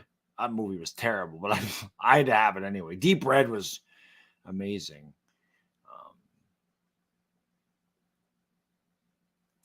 Also, you can go back to Mario Bava, man. Black Sabbath, Black Sunday, Blood and Black Lace. He had something with the black there. Blood and Black Lace, Black Sunday, Black Sabbath. I don't remember. I don't think Baron Blood was. I think Baron Blood was Bava's. Shock was Bava's. With Daria Nicolodi. Of course, that was Dario Argento's wife. She was in a ton of his stuff.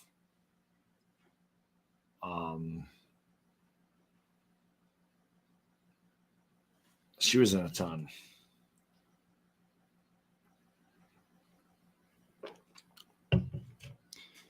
I think what else we had, man. Attack of the Killer Tomatoes.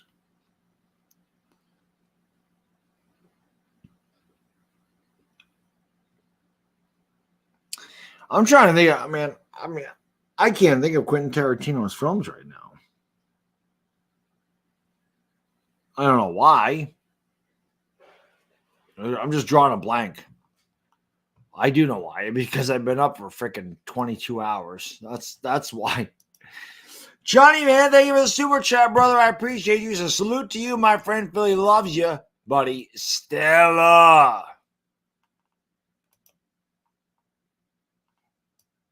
Let's go. Stella.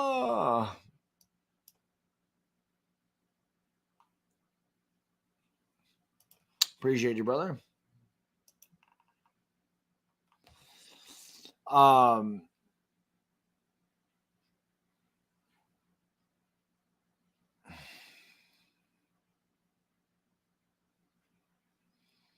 trying to think about. God, there's so many freaking there's so many good horror movies, man. I probably mentioned Scanners earlier. Scanners was a good one. Scanners was good. I mentioned Michael Ironside. He was the man. I'm looking over there at my movies.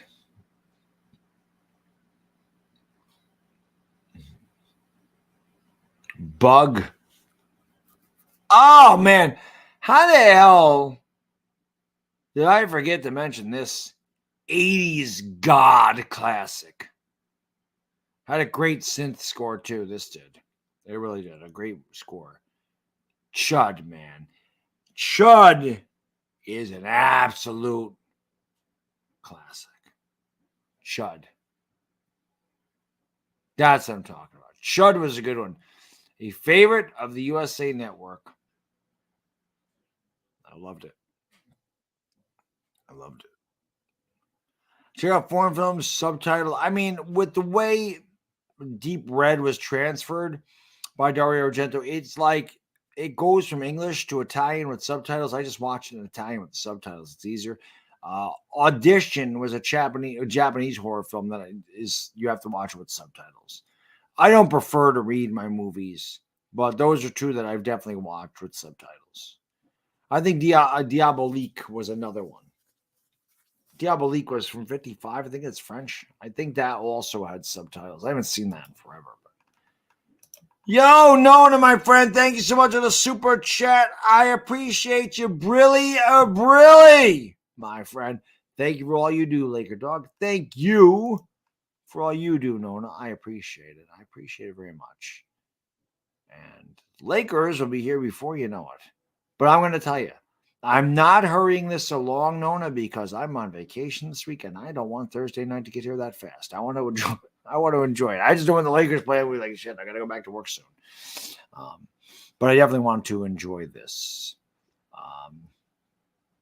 That's right. Cannibalistic human underground dwellers. Contamination hazard urban disposal. Yeah, we were talking about V earlier, Sam. Talking about V and how I loved it. The effects are so dated, but I was talking about how when Diana ate the rat the first time, how you're like, if you saw that, you were like, oh my God. It was insane. But I remember, man, I remember Chiller TV on WPIX. I remember, like I said, Tales on the Dark Side. I thought the Ray Bradbury Theater was very underrated. I remember Ray Bradbury Theater. I remember the Gotcha. That scared the crap out of me when I was a kid. That story. Gotcha. Gotcha. Gotcha. It's always weird. You watch that, you can't really figure it out. Like, what the hell was this about? What the hell was it about? That's what you kind of figure out. What the hell did I just watch? And I forgot where I read it, and it made sense. It really did. They said that episode is like, I think they said it was like a metaphor for being married. I remember that because everything is really good, everything's really happy, and then he's like, it's got to end at some point, and then they do this game, but she comes out at the end like, I gotcha, like you're not saying that, I gotcha, like your life's over. That's kind of what that was like. The end of it, though, doesn't make any sense. I've never figured that out when they're sitting at the very ending is really strange. But I love that. Like, Scott, it scared the hell out of me. Scared the crap out of me when I was a kid.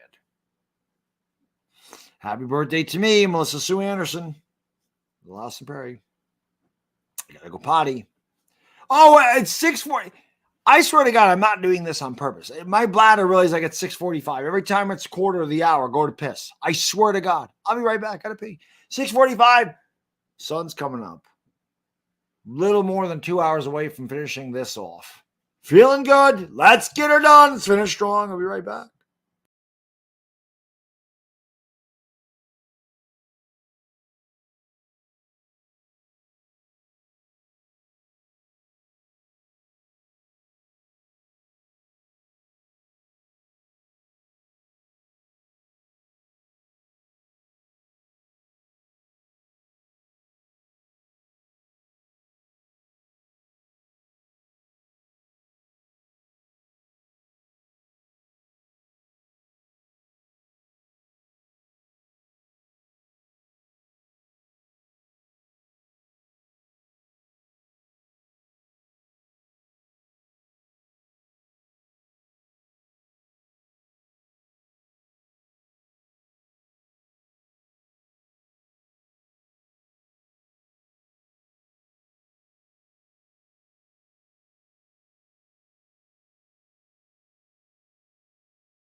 Okay. All right. 2 hours, 14 minutes. Okay. You do it. Sun's coming up. Let's go.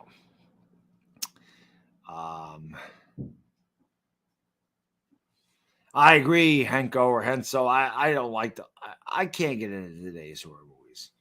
Happy birthday to me, just so you guys know. That's a movie. I don't think Afghanistan's birthday is today. Happy Birthday to Me is a movie from 1981 with Melissa Sue Anderson. And yes, Graduation Day by Trauma Films does have Vanna White in it. And I do have a copy of that somewhere. Where's all the Friday the 13th? Nightmares. Anybody remember Nightmares? It was like I think there was 4 stories. The only one that really sticks out in my mind is The Bishop of Battle with Emilio Estevez, where the video game comes to life and gets him. That one's scared. That one got me too. I didn't scare me, but I really liked that. Madman. How do we not mention Madman Mars? Madman Mars. Complete ripoff of Friday the 13th. Complete ripoff of Friday the 13th. Madman Mars. In The Burning. We didn't mention The Burning. The raft scene. One of the greatest horror film scenes ever. And yes, that's right. A young Jason Alexander. George Costanza. That is correct. That's good. That's what I mean. It's Madman. It's a bad ripoff of Friday the 13th. That's all it is. Everybody tried to rip off Friday the 13th back then. Videodrome, isn't Debbie Harry from Blondie in that movie? Yeah, I agree. There's not a good looking person. There's usually a good looking somebody walking around in a horror movie. There's nobody. I think we've mentioned that before, Afghanis. There's not one good looking person in that movie. Not one. And not close. They're not close. That's funny. They're not close.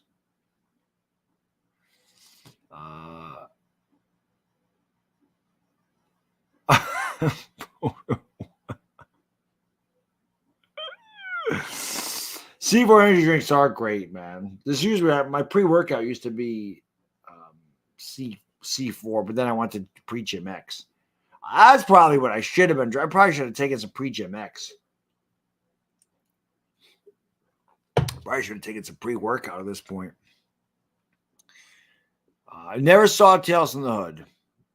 Tales from the Dark Side, the movie, yes. Tales from the Dark Side, the show, yes. Twilight Zone, the movie, yes.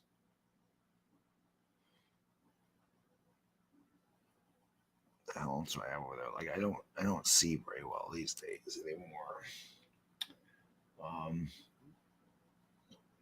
That's all my Stephen King stuff. Carrie's another movie that was made in 1976 that was really good. Another good 70s horror movie. We forgot all about The Omen. Right? The Omen was made in 76. Amityville Horror came out in 1979. And of course, we had Amityville 2, Amityville 3. Deadly Blessing. Wasn't that a Wes Craven film too? Wasn't that a Wes Craven film? Deadly Blessing. I thought that was Wes Craven. Sharon Stone's in that, right?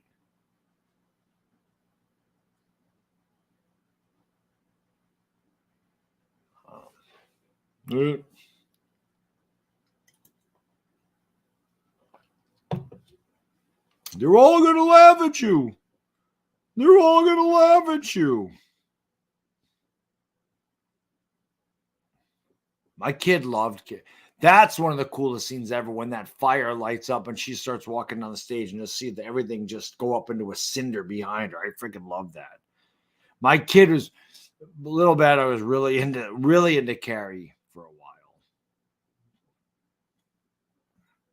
You like that? Death Spa. I can't say I've ever even heard of that one, Afghanistan. I can't even say I've heard of that. I've never heard of Death Spa. I can't say I've ever heard of that. Death Spa. What else is over there, man? Just Before Dawn. That's an underrated classic. George Kennedy's in that. Just Before Dawn.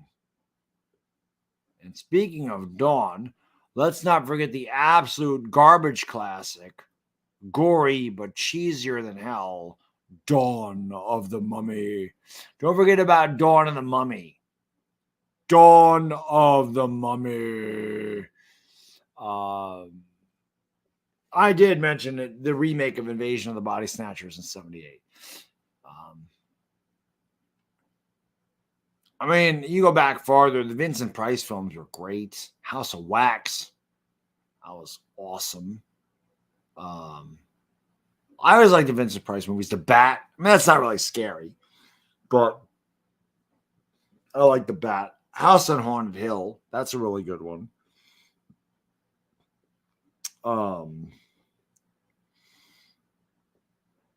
No, the original Thing from Another World is really good. Them, The Big Ants, that was 1954. The Haunting from 1963. Of course, Psycho, that came out in 1960. That was amazing.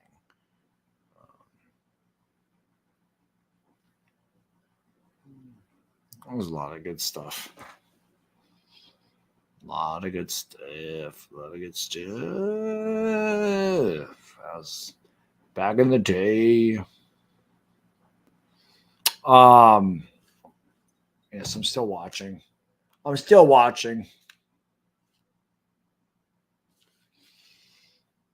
me see. What can I put on here for 2 hours? Let's put these Dark Side of the Rings on here. And then be done. Dark Side of the Ring. Or I can put on a horror movie. All right, I'll let you choose. I'm going to put on a horror movie. Ready? Because I have all these on DVR. I have them all on DVD. And I probably have them all on streaming services.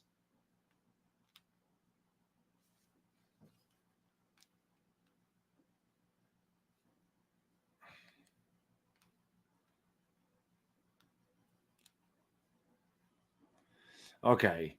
So, tell me what I'm watching. I have Friday the 13th, part 7. Friday the 13th, part 6. Friday the 13th, part 4. Friday the 13th. Pumpkinhead. We didn't mention that one. The Fog. The Exorcist. Christine. Silver Bullet. Slumber Party Massacre. Psycho. Halloween. And those are the horror movies I have on here. What was I looking at? Christine.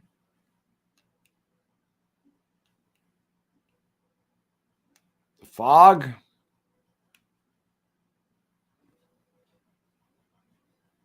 Silver Bullet. For David, what's up, buddy? Good to see you, man. See, I thought he looked the best in part 3. It's not even Kane Hodder in part 3. Like Kane Hodder didn't become Jason. I think part 4.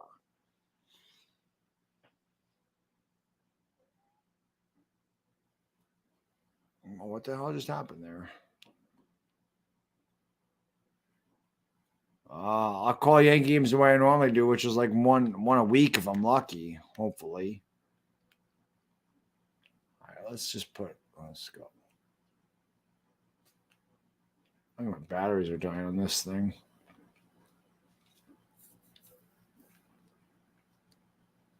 All right. We're going to go with the Fog. The fog rolled in.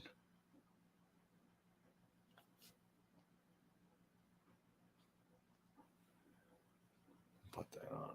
I gotta fast forward it though. It was on TCM or whatever. There's some talking before it.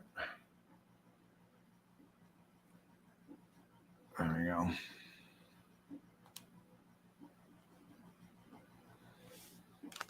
I love the theme too, the score. Favorite 80s band? Probably Journey. Journey or Foreigner. I love them both. Yes. Marty Lush. Gary Busey's God.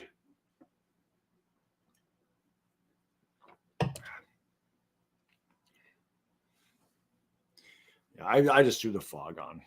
The fog rolling beyond the door. That was a totally shitty ripoff of The Exorcist. It was such a bad movie.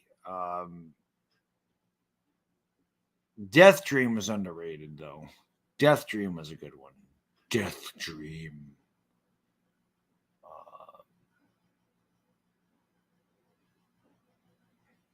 Friday the 13th, part 5. I don't have that one on there. I just had Friday the 13th. I had part 4, part 1, part 4, part 6, and part 7. Jennifer Cook's in part 6. She's also in V. She's the star child in V.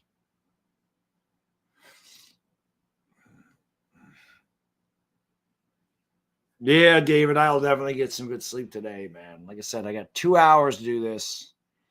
Finish this off, go upstairs, go to sleep, wake up, shave, shower, and go out with the wife.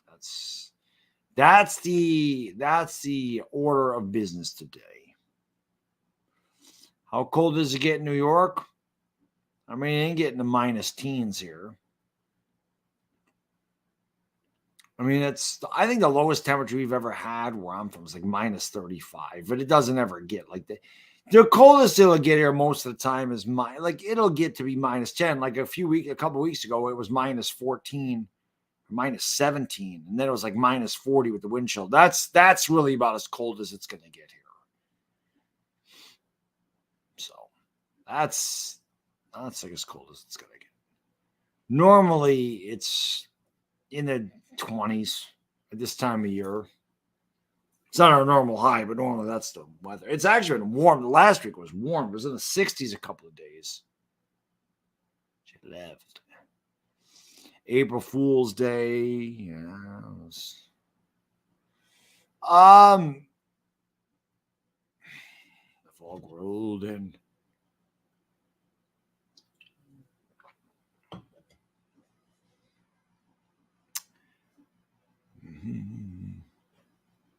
Part 5 stock. Yeah, no Jason. That's right. Burial Ground, the Knights of Terror. Lucio Fulci. He didn't make that. I forgot. I think Andrew Bianchi made Burial Ground. Lucio Fulci, House of Clocks. Living Dead at Manchester Morgue. That was a good one. I mentioned Killer Must Kill Again. But Living Dead at Manchester Morgue. That was a good one. Frightmare. Frightmare was. How about Nightmare in a Damaged Brain? Afghanistan. Nightmare in a Damaged Brain.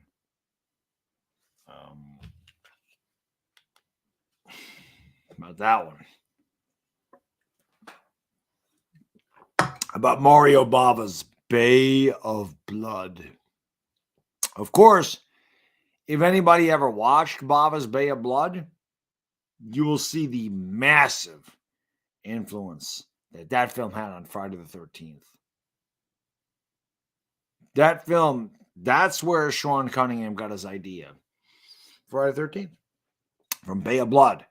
And as a matter of fact, there's a kill scene in Bay of Blood, which was used in Friday the 13th Part 2. The same exact kill scene. So it totally ripped off Bava's Bay of Blood and used it as its own in Part 2. Friday the 13th Part 2. So,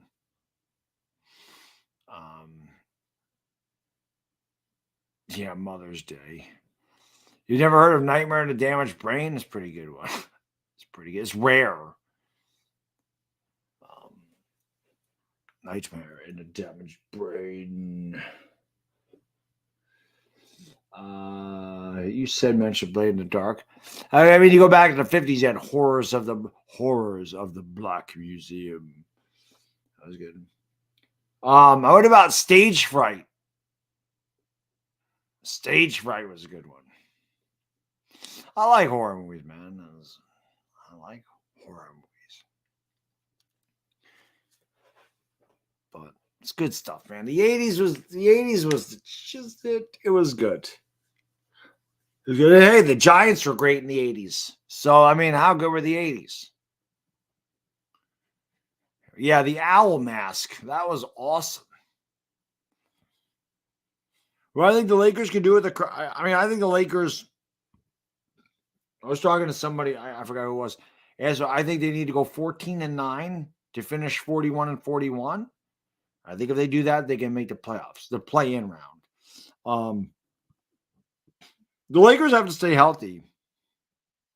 If they stay healthy, I think they can get in the postseason. And I think they can definitely challenge teams in a 7-game series. But they have to stay healthy. That team needs to stay healthy. They can't have injuries. They can't lose LeBron or Anthony Davis. Like, those guys have got to be healthy. You think the finals? I'm not going to say the Lakers are going to get to the finals, but I think that they're good enough to make the playoffs. We'll see where they go from there. They haven't proven to me that they're good enough to make the finals, but we'll see how they play in the second half with this team. We'll see that. If they get hot, yeah, I think they can make a run in the West. I don't think the West is great. I think that a lot of teams can. I think any team can win in the West. We'll see though. That's why his street clothes. But I'll tell you this, I'm tripping. He doesn't get injured as much as Zion does. Zion's always injured. You know, I think they got rid of the finger pointers, hence. So I think Russell Westbrook being gone is going to be. I don't think so, Bodo. I don't think so. I don't think you did. I don't know if I've ever seen the stupid Halloween joke. Yeah, it's weird. Like it gets warm down here, then it gets cold. Like right now, it's cold down here, which I want to go turn my thermostat up. I'll be right back. I'm just gonna hit the thermostat. Like it feels cold down here. I don't know why.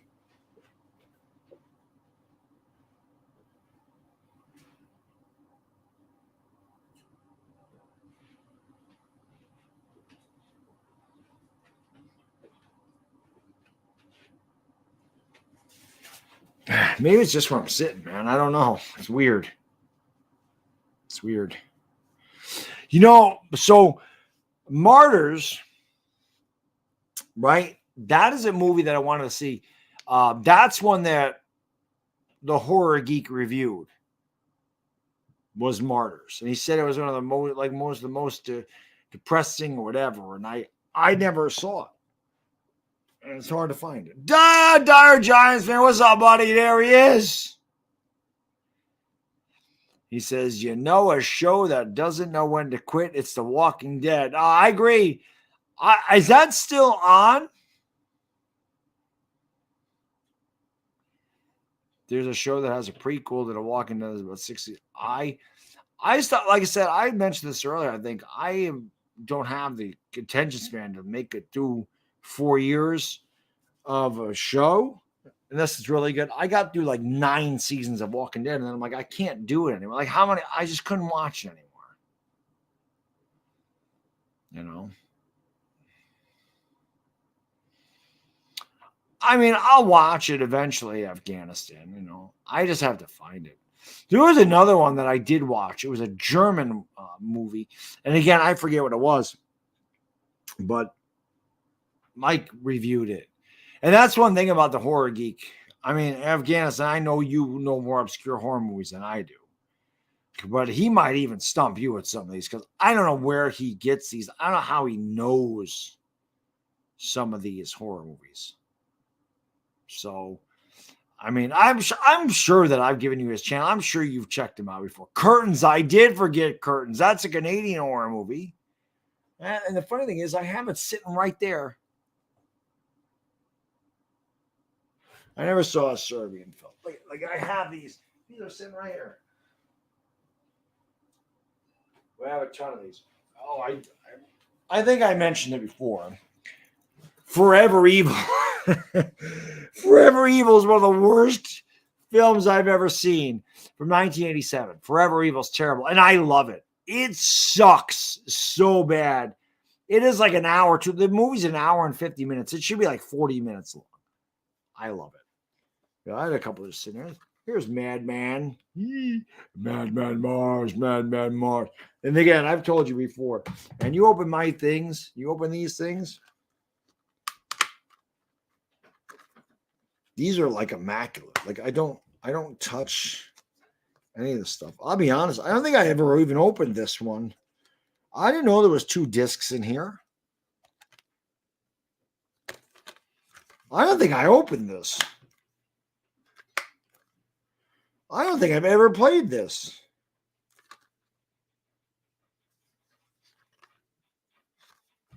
There's Curtains. There's Curtains right there. Here's Nightmares. I was talking about that with Emilio Estevez. The Bishop of Battle. Bishop of Battle. New Year's Evil. Hey, New Year's Evil.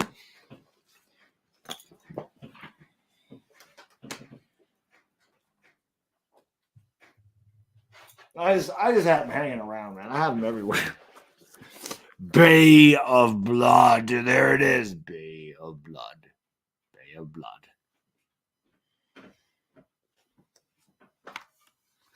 Bay of Blood. The Unnameable. Right.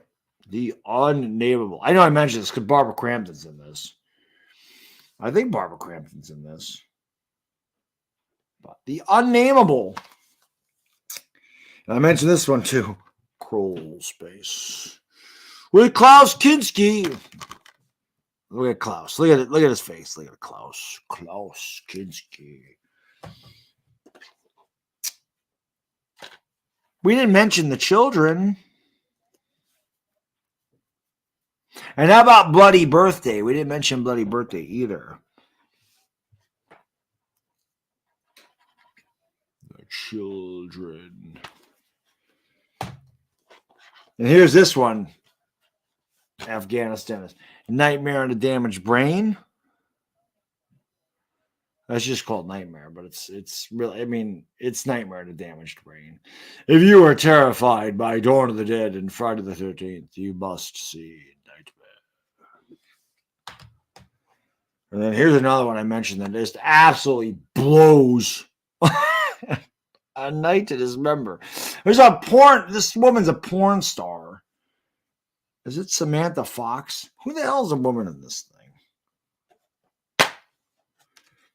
Look at how perfect. Look at how perfect this is. Like I told you, man, my stuff it's like brand new.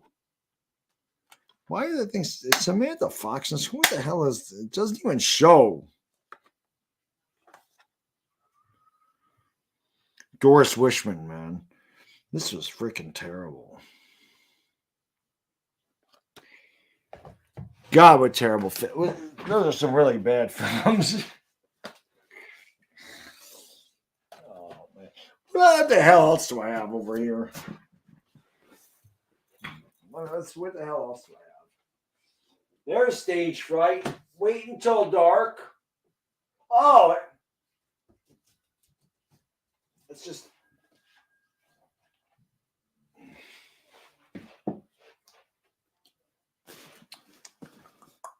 I just grab a handful of this. How about this? Spasmo. Spasmo. I forgot I even had Spasmo.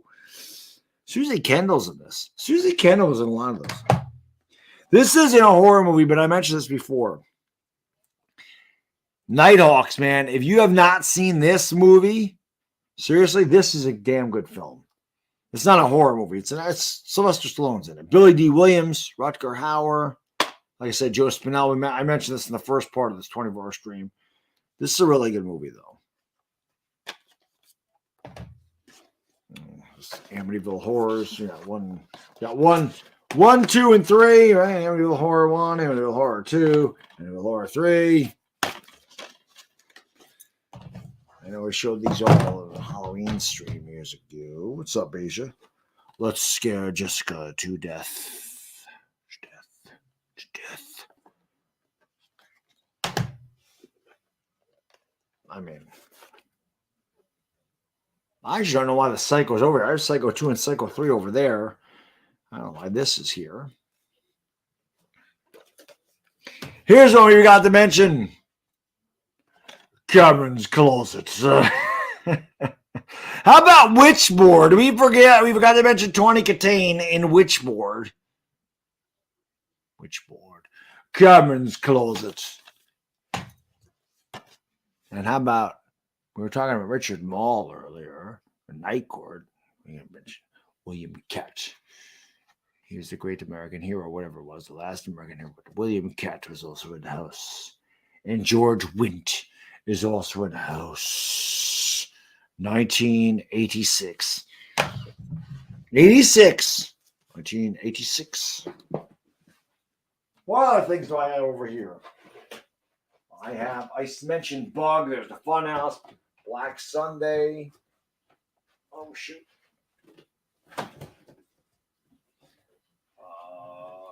All my Argento stuff's there. That's an entire thing of Argento. Children of the Corn Graveyard Shift. Happy birthday to me. Return to Horror High.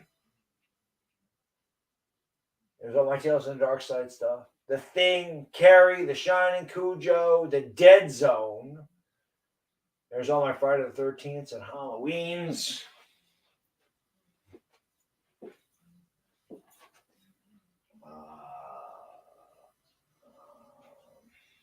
It's Alive, Piranha.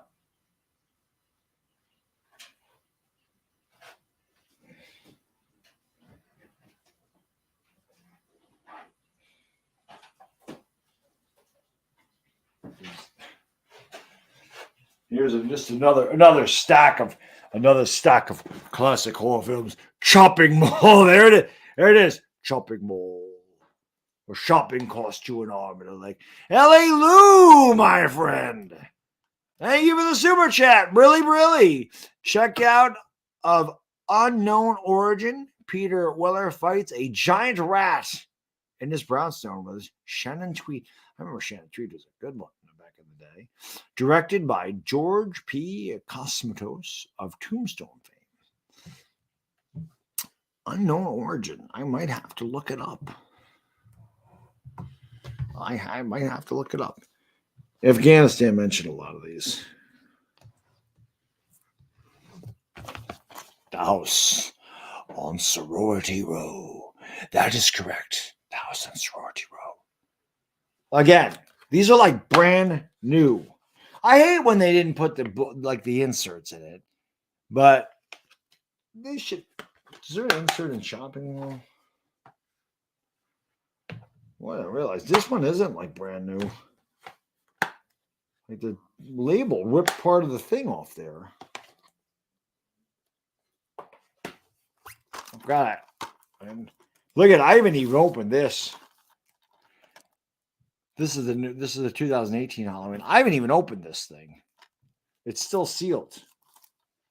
Who cares about that? That one's not important. We mentioned this one earlier, too. The old Toby Hooper, Eaten Alive. Eaten Alive. Mel Ferrer, Robert England, Janice Blythe. Again, they actually do have an insert in there behind it, but look, it's brand new. Like, these are brand new. I keep my stuff so immaculate, it's ridiculous. Eaten Alive. What a corny ass movie, and I love every minute of it, man. In Afghanistan, mentioned this one too. I have seen Cannibal Holocaust. Bleed in the Dark. That's right. Bleed in the Dark. Bleed in the Dark. Bleed in the Dark. Yeah. I love Italian horror movies. Blue Underground made that. Blade in the Dark. How about, like I mentioned, Black Belly of the Tarantula? Jello movies are great, man. Again, there's no book in it, but a really good one. Which is funny. Whenever I be watching these down here, my wife would come down, and inevitably it'd be in the middle of a sex scene. Inevitably. When I'm watching a giallo horror movie. And my wife would go, "Are you watching porn again?" Yo, Uncle Lou, what's up, buddy? It's good to see you. I mentioned you earlier on because I know you recently did one of these 24-hour streams. But I was talking about how I haven't been able on YouTube a lot because we're doing horror movies, and I was talking about a guy that does these premieres. Every Wednesday, his name's The Horror Geek, and I used to be able to go in and watch the premiere and hang out in the chat, and I don't get to do it anymore because of my job. And I was talking about how I miss your morning show, man. Like, I miss being able to be in there. It freaking sucks. You know, that's why I love college football, because Saturday I can go and hang out in there, because Saturday I'm not working. If I get up in time, sometimes, man, I sleep my ass off because I'm lazy and I'm tired. And then sometimes I just, I don't wake up till you're done. But I miss the show, man. I miss hanging out in there. So, I know I haven't got to. I don't think I got to say this to you. I might have. I mean, I know I was in. I don't think I was in the stream that night. I think I was doing the Lakers that night, and Georgia just absolutely beat the holy shit out of TCU. So I don't even know if I've said it, but congratulations on back-to-back championships, man. You had a long time without one, and you had to deal with a lot of crap, and you had to deal with a lot of tough losses to Alabama. But you guys are awesome, and there was no doubt about this one. No doubt. The game against Alabama, obviously, that was back and forth, and it was awesome. This was never even close. So that's awesome. He mentioned this too. Afghanistan mentioned burial ground, the Knights of Terror. I have all these weird ass horror movies. The one I like, this actually does have a book in it. And you talk about Herschel Gordon Lewis, the original Gorehound, Blood Feast, 2000 Maniacs, Color Me Blood Red, A Taste of Blood. Oh, I'm sure, I'm sure the pain is gone, man. The pain has to be gone. No doubt about it. Listen, man, the Giants just having a winning season didn't make the pain disappear, but it helped. It helped. It definitely did. But that's pretty cool. I mean, Georgia's, they're awesome. I told you, man, Kirby's smart. The only reason that Kirby Smart continues to start Stetson Bennett is because he wants a challenge. Because if he actually had a good quarterback, if Georgia actually had like a top tier quarterback, it would never be close. I think Kirby just wants a challenge. Can you imagine if Georgia had a guy like CJ Stroud? Why would they even bother playing the games? So having stepson Bennett definitely. Hospital cemetery, right? How about contamination? Ian McCullough's in this. This is a good one, man. Luigi Cozzi, he was good. He was a good director. Again, I don't have a stupid book in this, but Alien Contamination was a good one. Oh, here's one that we forgot. Another shitty Italian horror zombie movie, Hell of the Living Dead. Hell of the Living Dead. Just another garbage. I love it. I love this stuff so much, man. Look at this. Hell of the Living Dead. I love it. I love cheesy horror movies, man. How long do I have left, Ryan? I got to go. I have another hour and 40 minutes. Got to get to 9 o'clock. How about this one? Let's not forget. Wow, you got the Embalmer. Ooh, look out, the Embalmer. Look at all. Listen, it's like I never even opened this thing. Look at this. Look at how I keep this stuff. I don't even know what this is.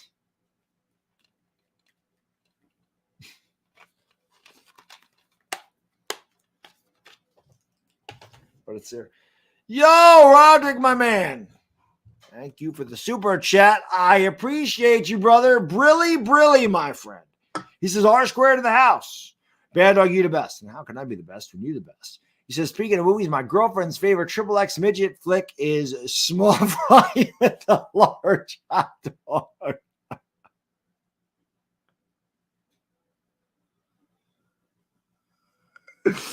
I never thought I'd be envious of a bunch of midgets. Small fry with a large hot dog. Oh. 7 Doors of Death. Isn't that The Beyond? Isn't that just another name for The Beyond? And then, of course, you had Demons. Lamberto Bava. Of course, Argento worked us. Very gory. Demone, as they say in Italian. Demone. But look at this, man. telling you, all my stuff is like pristine. I am told you, man, I'm extremely regimented and organized. I have OCD like crazy. Told you, all my CDs and DVDs need to be straight. I can't have them any other way. The same thing on my watch. When I wear a watch, I've told you, I constantly wipe the face because I don't like marks on it, especially when I'm wearing a Movado because the face is black. So you can see fingerprints really well on it. My wife all the time will just touch it just to make me have to wipe it off again because she thinks it's funny. Autopsy. We didn't mention this one either. Afghanistan. Autopsy. I do not have Master of the Flying Guillotine. Here we go again. Look at it's perfect. All right, let me grab one more. Let me grab one more stack of these. I have so many. I have so many freaking horror movies. It's not even funny. I want to find some. Okay, there are some rarer ones. There's Torso. Let's hold this for a second. No, I just dropped something.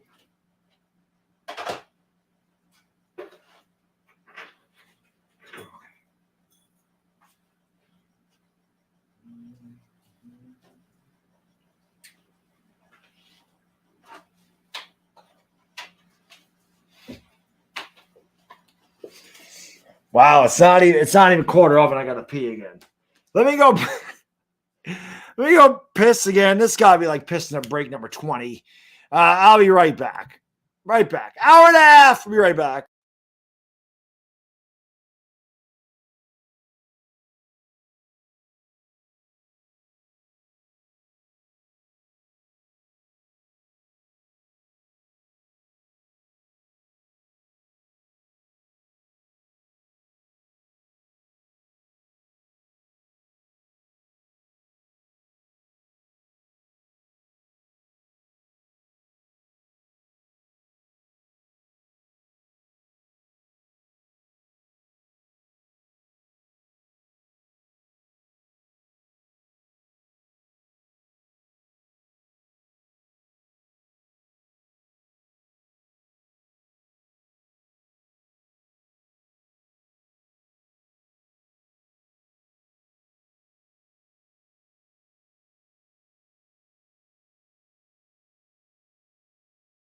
Okay, let's go.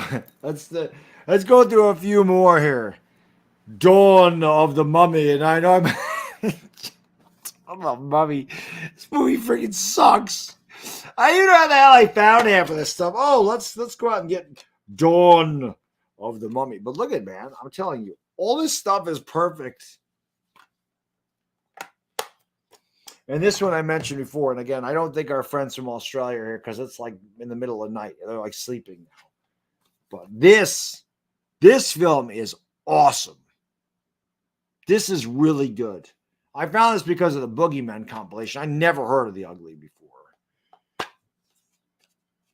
And again, look at this. I got this from Amazon, as you can see. Long time ago. That's what that was from the other one. Maybe it's from Amazon.com. I probably bought this in 2001, is my guess. When we mentioned this one, Witchboard with Tony Katane, Witchboard, Malvader, Witchboard. It's like a little Ouija board. Ouija.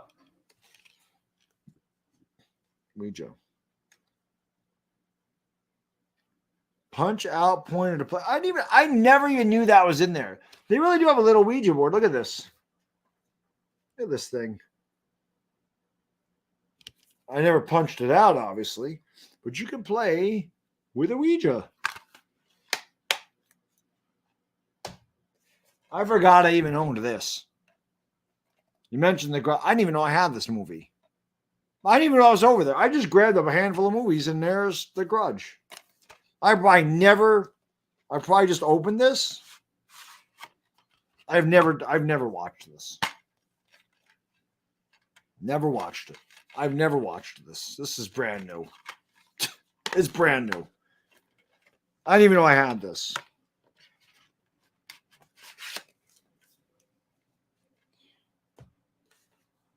This is a really underrated movie too. And I know I mentioned this, Just Before Dawn. George Kennedy. Just Before Dawn. There it is again. Oh, there's 2 discs in here.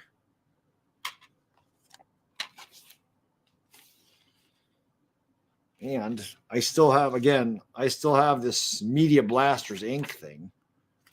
So wherever I ordered these from, look at this. Rare Flicks. I keep them all. Die-hard Giants fan, my friend.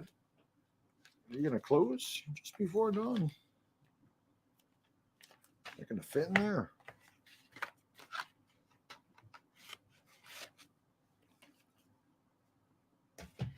Thank you for the super chat, brother. I appreciate it. Really. Which did you say was a good one? Oh, God, they're all good. Whoops. They're all good. This is a good movie. Just Before Dawn. The other one, The Ugly. That.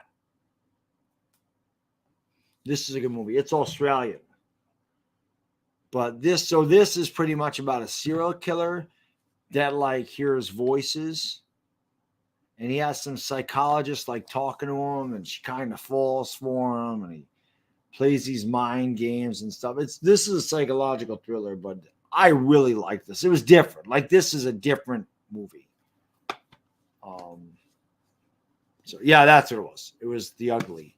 The Ugly is really good. George C. Scott in The Changeling. Oh, yes. The Changeling. That was an HBO thing. No book. This was on sale. The Omen. This is on sale. I can't even get that the hell out of there. $7.99 instead of $26.99. I can't even get it the hell out of there. I guess that doesn't matter. R squared. Thank you for the super chat. I appreciate you, brother. Really. There you go. Death Wish 3 is the funniest Bronson movie. I don't even remember Death Wish 3. I remember the first Death Wish. It was okay. Like, I never was really like enthralled by it though. I never really loved Death Wish. The Burning. Again, if you haven't seen The Burning, and there's no book in this, which sucks. Great movie. Very ripping off of Friday the 13th, but it doesn't really matter. This doesn't need anything. This is Hellraiser 1 and 2. But this is one of the greatest ever. As you can see, the discs flip. So I love me some Hellraiser. We mentioned this one earlier. I think Boto did Basket Case. Basket Case. There's nothing in here. You can tell there's no book or nothing. Just look at this crap. How great was the year 1982? Look at the back of it. Look at that. Look at that. Yeah, Basket Case. Look at this. And then, I know we mentioned this one. Did Afghanistan. Torso. Yep. Torso. One day she met a man who loved beautiful women, but not all in one piece. Susie Candle's in this too.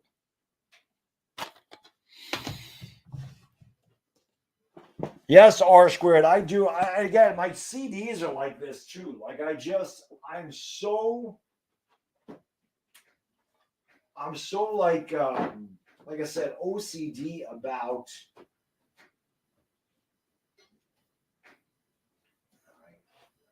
one more gigantic stack. Let's go with one more gigantic stack. I'll move this ball out of the way. I'll leave the Herschel Gordon Lewis movies there. Let's run over. Let's run. Can you tell I like horror movies? The Prowler. Let's go. The Prowler, 1981. Look at it. Look at the tag is still in there.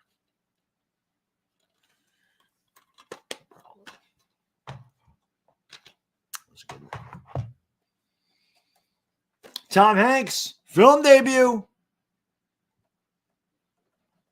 Tom Hanks' film debut. He knows you're alone. I tell you, Tom Hanks made his film debut in that one. Happy birthday to me. With this cover, not the one with the shish kebab in his mouth, which is what the cover should be. This cover it never made any sense. This woman here, she's not even in the movie. I don't even know what this is. It's like a stock photo. So this is a great movie, by the way. Very underrated. So, like, the cover of it should have been this. And they did make a new cover with this. But for whatever reason, this version had that cover. She's not in a movie. We mentioned this. Maniac. Joel Spinell, the legendary Joel Spinell. A lot of my videos, you can see Anchor Bay did a lot of them because I got a lot of these things in the late 90s, early 2000s. Look at this. We don't mess with this damn things. They're like, I'm telling you, man, my stuff is like brand new. George Scott was in that movie. Oh, you know what, Roderick? I want to see that. That is one that I definitely want to see. I don't know if that's on. I think that I can watch it. I think that's streaming somewhere. That's what I want to watch. And I know it's newer, but that looked creepy as shit. That Smile movie. I do want to see that. I'm off this week, so maybe I'll watch it. That is one I want to see. So I'm glad you said that that's really good. I do want to see that. Dark Knight of the Scarecrow. We talked about that too. Dark Knight of the Scarecrow. Of course, no book in this one, which I hate. I don't like when they don't. It was good. You thought that guy was. It looks pretty good.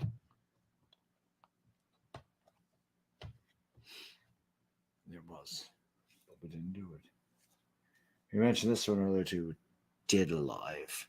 Peter Jackson, before Lord of the Rings fame, came out and did Bad Taste, which was also a crazy, gory, stupid, goofy movie. But Dead Alive and the Sumatra Rant Monkey, Party's Over.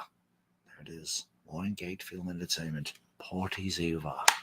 One of the best kill scenes in all of horror movies is when Lionel takes that lawnmower and chops up all the zombies with the lawnmower.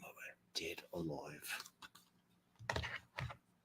I don't have the movie yet, Age. I was mentioning that earlier. I don't like the clown movies. I never liked it. I just never liked that movie. I never did. I never got into it. Mention it. I mean, everybody knows what Saw is.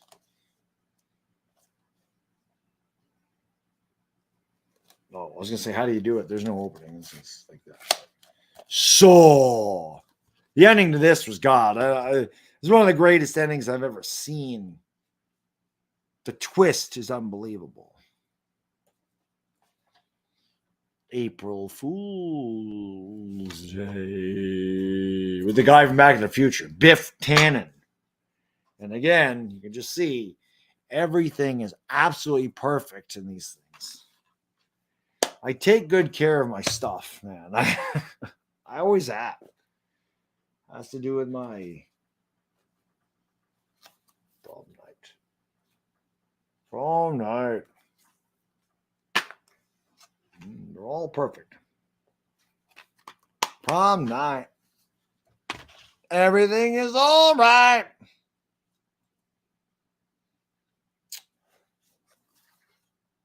This movie doesn't need any introduction. So. The Texas Chainsaw Massacre, 1974. And of course, Summer School with Mark Harmon. They love Texas Chainsaw Massacre. Jason Jenks, Manhattan should have been a comedy. It's funny, Roderick. I mentioned this. My son always likes, he loves that one. Daddy, can you put Jason 8 on here? He says that all the time. I like the first 4 a lot. And every Friday the 13th is pretty much the same movie. I don't care for 5. I do like when Tommy beats the shit out of the guy on the motorcycle, though. I do like that part.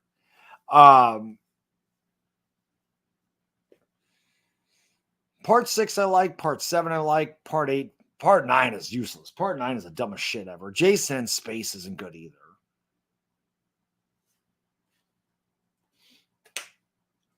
Case of the Scorpion's Tail. I don't remember what this is about. I remember when I did watch this. I remember a couple times. And it's a good movie, but I forget what the hell it's about. I haven't seen this in 20 years. I never was able to get that. I was never able to get that off of there. I can see. Look at that. Look at the perfection of the Case of the Scorpion's Tail.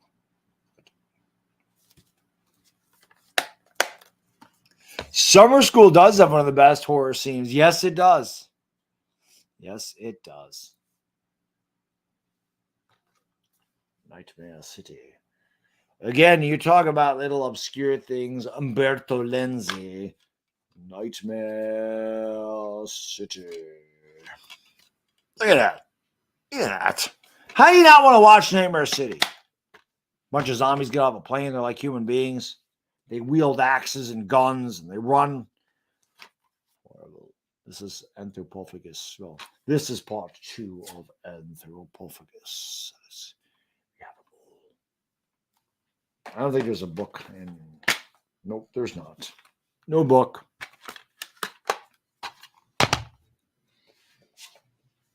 This is a slipcover. I don't know if there's a book in this or not. This guy eats a fetus in this movie, just so you know. And then at the very end, you can see the dude eats his own guts. Look at wherever I used to get this from. You know what I think Media Blasters is? I think I bought these. I think I got this from eBay. I think I bought these on eBay. I forgot which seller it was. Actually, 2 discs in here.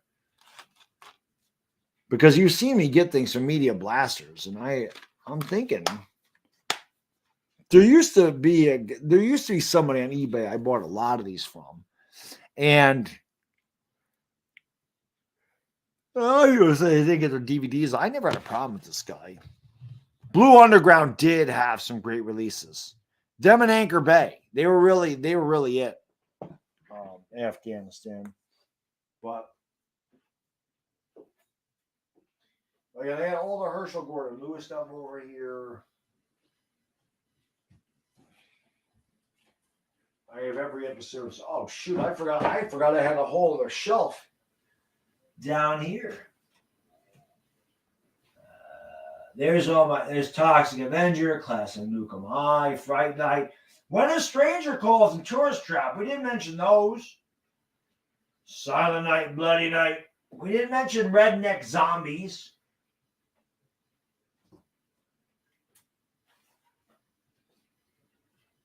We did not mention Redneck Zombies.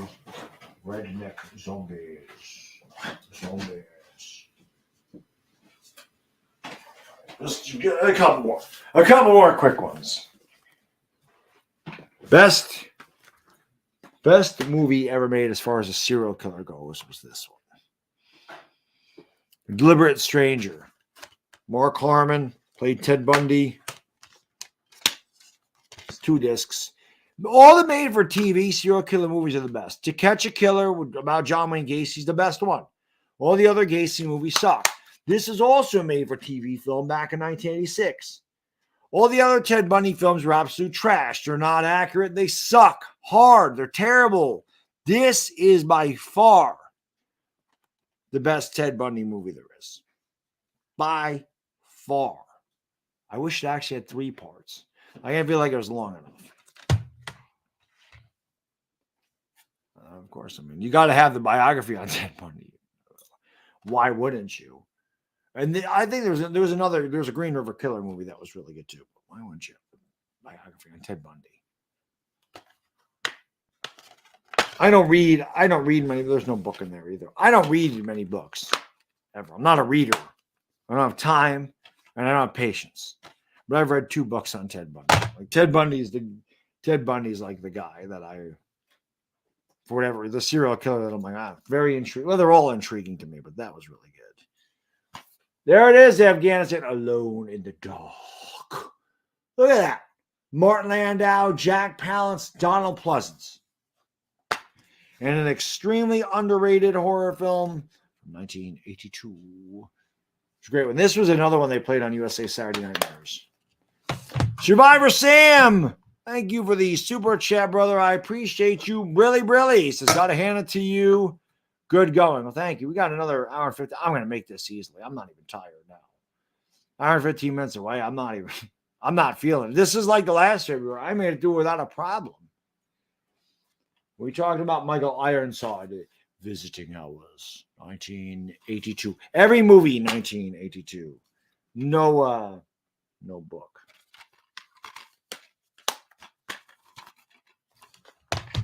Visiting Hours. The Town That Dreaded Sundown was great. I don't have that DVD, and I think they do make it now, but they didn't, like when I looked for it, they did not have a DVD. Like it took a long time. I remember it took a long time for a couple movies that I really wanted to come out on DVD. One Dark Knight was one of them. And I remember they had a release for it and it got pushed back. It kept getting pushed back and pushed back. It was maddening. And then it came out. I have one Dark Knight over there someplace. And then the other one was Night of the Creeps. Like Night of the Creeps didn't have a DVD release forever. And I was like, how the hell does Night of the Creeps not have a DVD release? Scanners is a good movie. I think I showed that one. I have Scanners over there.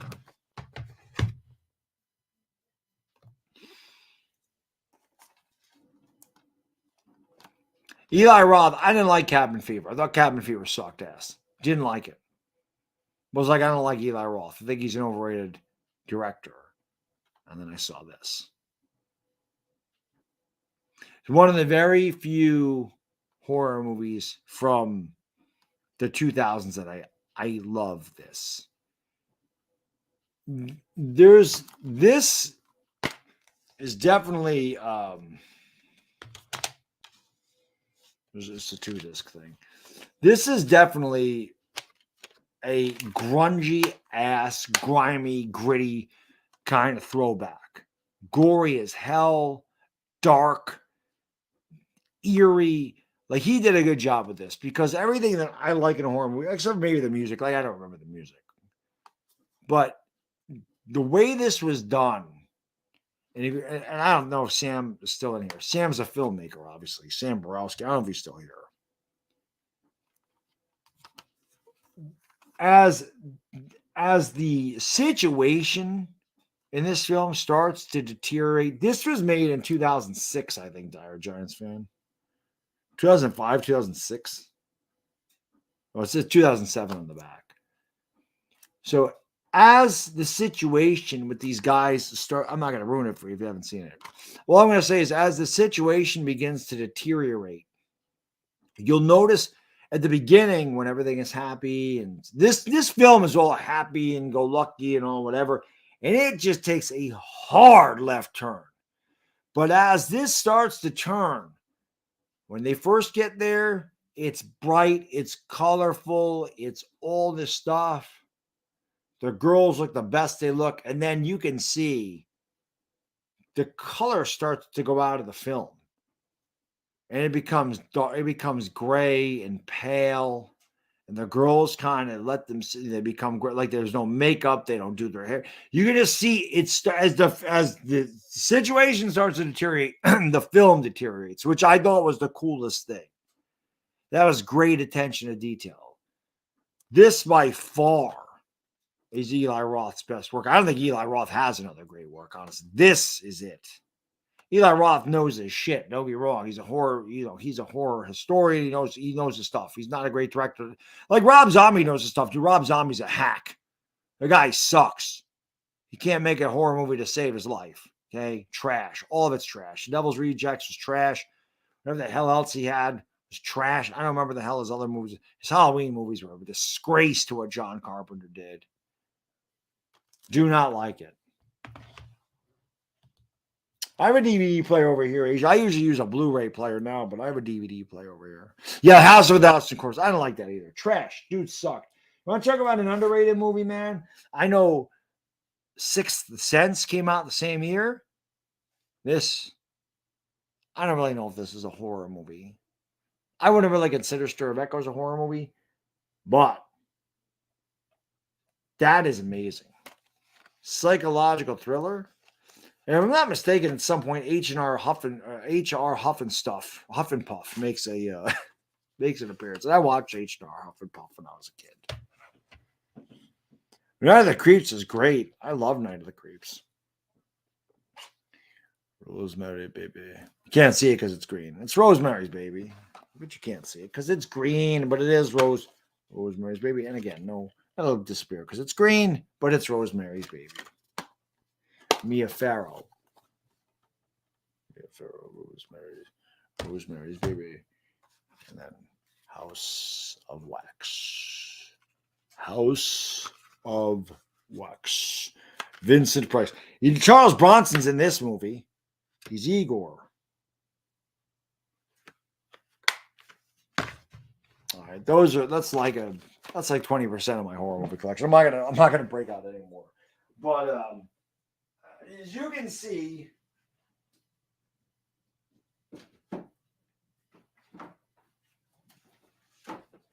I like me some horror movies. Well,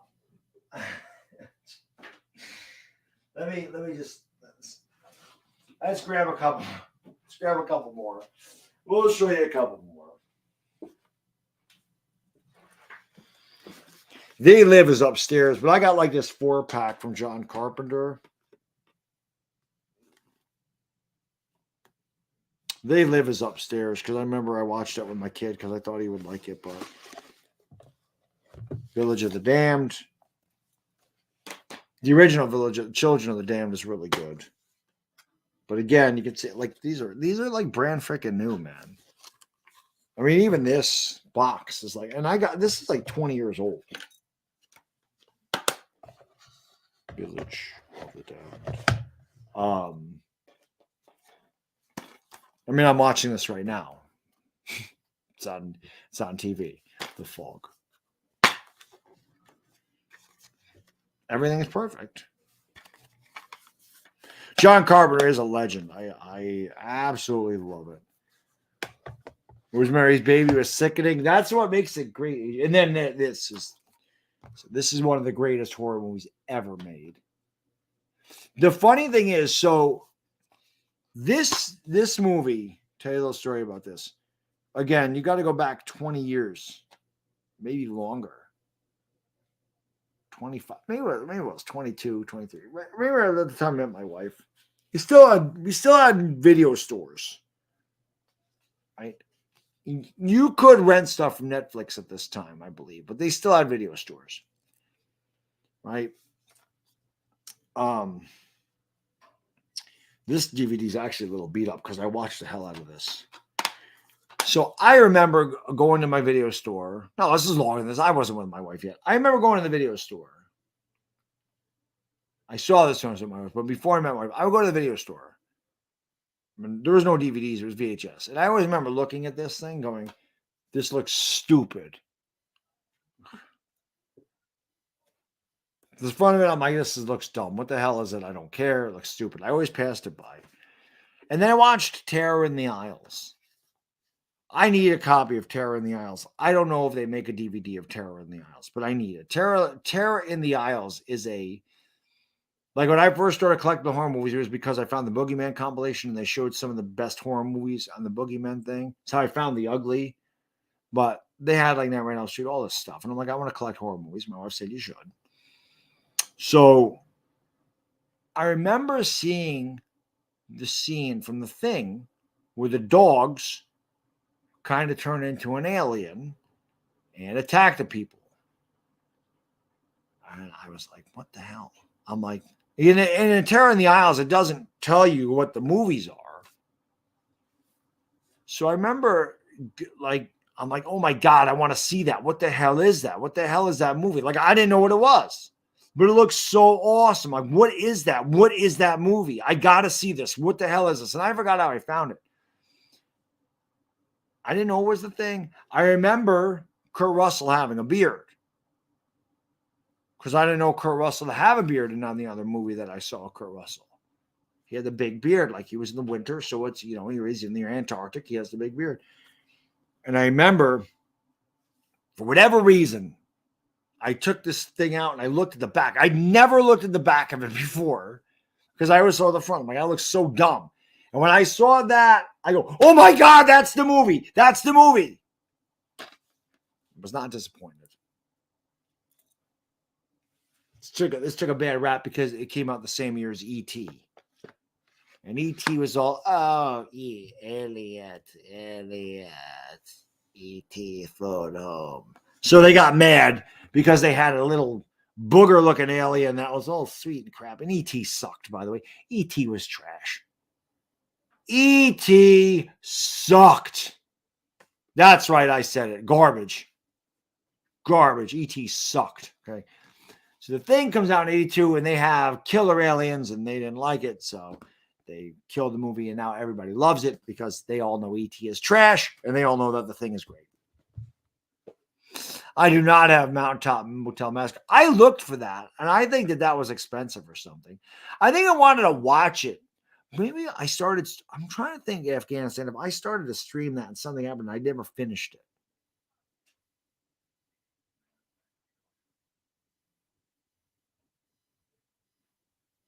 I can't remember.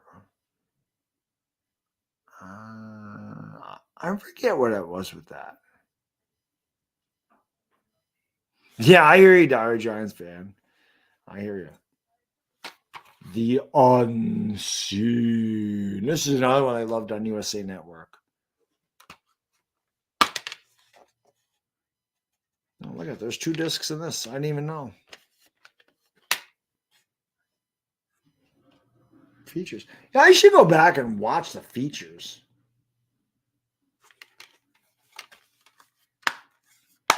Barbara Bach was in this movie. Barbara Bach was in a movie with Sean Connery. I forgot which one she was. Was she in The Spy That Loved Me? Somebody's got to know that. What Barbara Bach? What James Bond movie was Barbara Bach in? She ended up marrying Ringo Starr.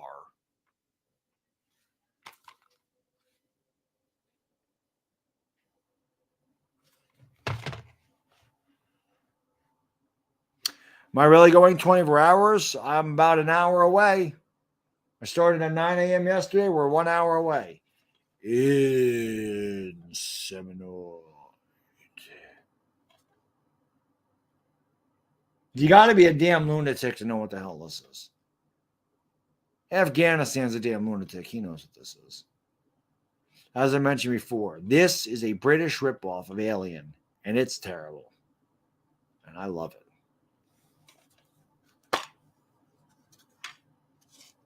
No book. I never even realized there's no book to this. There should be a book. This is old. Elite Entertainment. I think I got a lot of my DVDs from Elite Entertainment. This is a Code Red one.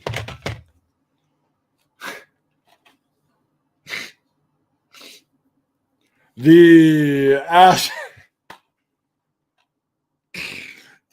Astro Zombies. You've heard of like B horror films, right? It's a B horror film, meaning it's no good. It's cheesy. It's B. It's a B horror film. This is a Z grade horror film. Look at that. Look at that. Look at this. Look at this. The Astro Zombie. Umbrella Entertainment. I know what the hell Umbrella Entertainment is. And then, honestly, this is one of the greatest films ever, man. It's just this Black Christmas. 2 hours of new bonus material. I probably watched the bonus material. This movie is so freaking good.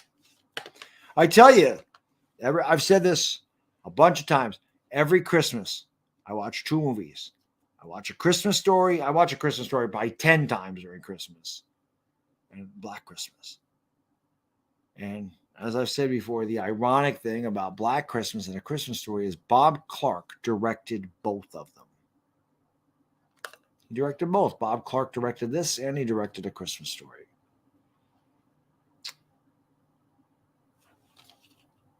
If this film doesn't make your skin crawl, it's on too tight.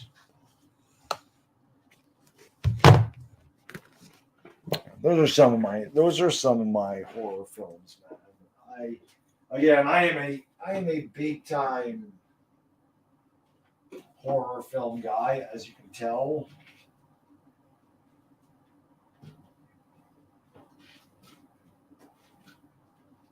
I'm gonna get in there. There we go. This back.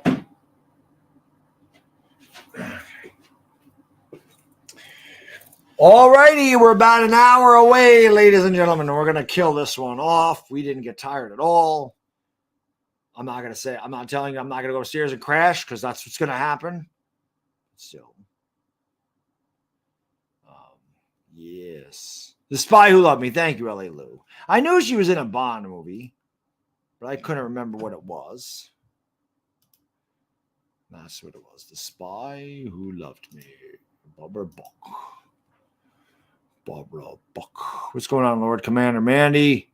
That's right. No ET phone home. Black Christmas is awesome. 3,600 seconds, man. How do I hate ET? I just don't like the movie. I think it stinks. I saw that in the drive-in too. 1982 was a big year for drive-ins for me. It was a big year for drive-ins. It was a big year for me. Hey, I saw Jaws 3. I saw Rambo. I saw E.T. I'm sure I saw more stuff. Favorite Farley movie? Black Sheep. Probably. Black Sheep was funny. Hello, Washington. Gary Busey's in that one too.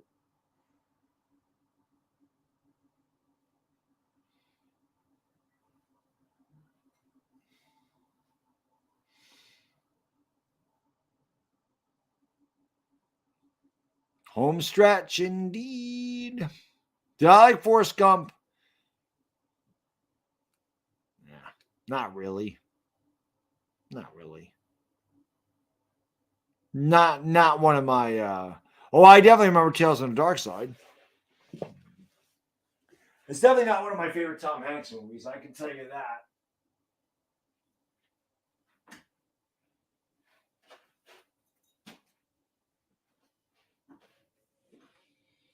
Definitely not.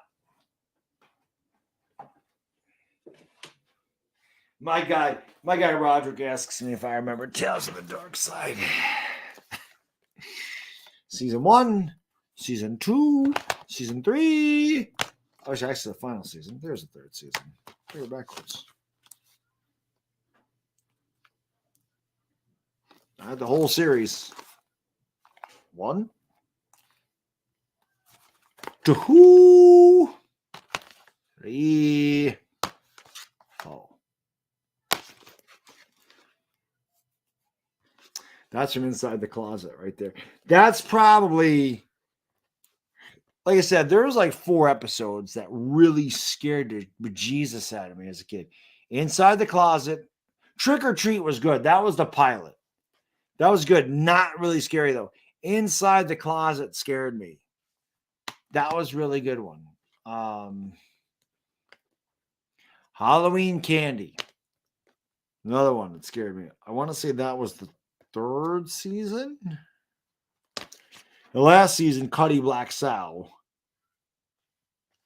Where's that guy right there? Oh, he's the Cuddy Black Sal. Just, yeah, it scared me good. Nope, Halloween Candy was the 2nd season. There's Halloween Candy.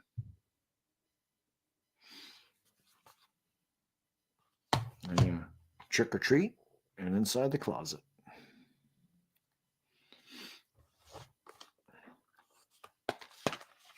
But yep, as you see, I remember tales when these came out, and they didn't all come out at once. They came out like one season at a time. And I forgot when they got released. I overpaid for these. You can probably get all 4 of these things for $20, $25. I literally paid $30 for each one of these things. I didn't care. They were $29.99 when they came out. I didn't care. I had to have that. I had to have this piece of my childhood because I don't like this stuff wasn't on YouTube. But when the hell were these released? 2009. So YouTube was still kind of in its infancy in 2009. So every time they came out, I bought one because there was no streaming in 2009. I mean, I could rent them from Netflix. Netflix back then, anybody that's old enough to remember Netflix when it started was not a streaming service. You would sign up for a program. I paid $10 a month and I could get 3 DVDs at one time. You could put them in your queue. They would ship you 3 DVDs. You watch them, you ship them back, you'd get your next 3 DVDs.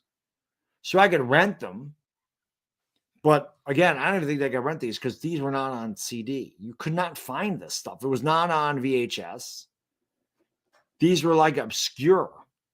So when they came out, I was like, there's no way I'm not getting these things. Because I freaking love them. Yes. Friday the 13th, the series. I do remember it. And it had nothing to do with Friday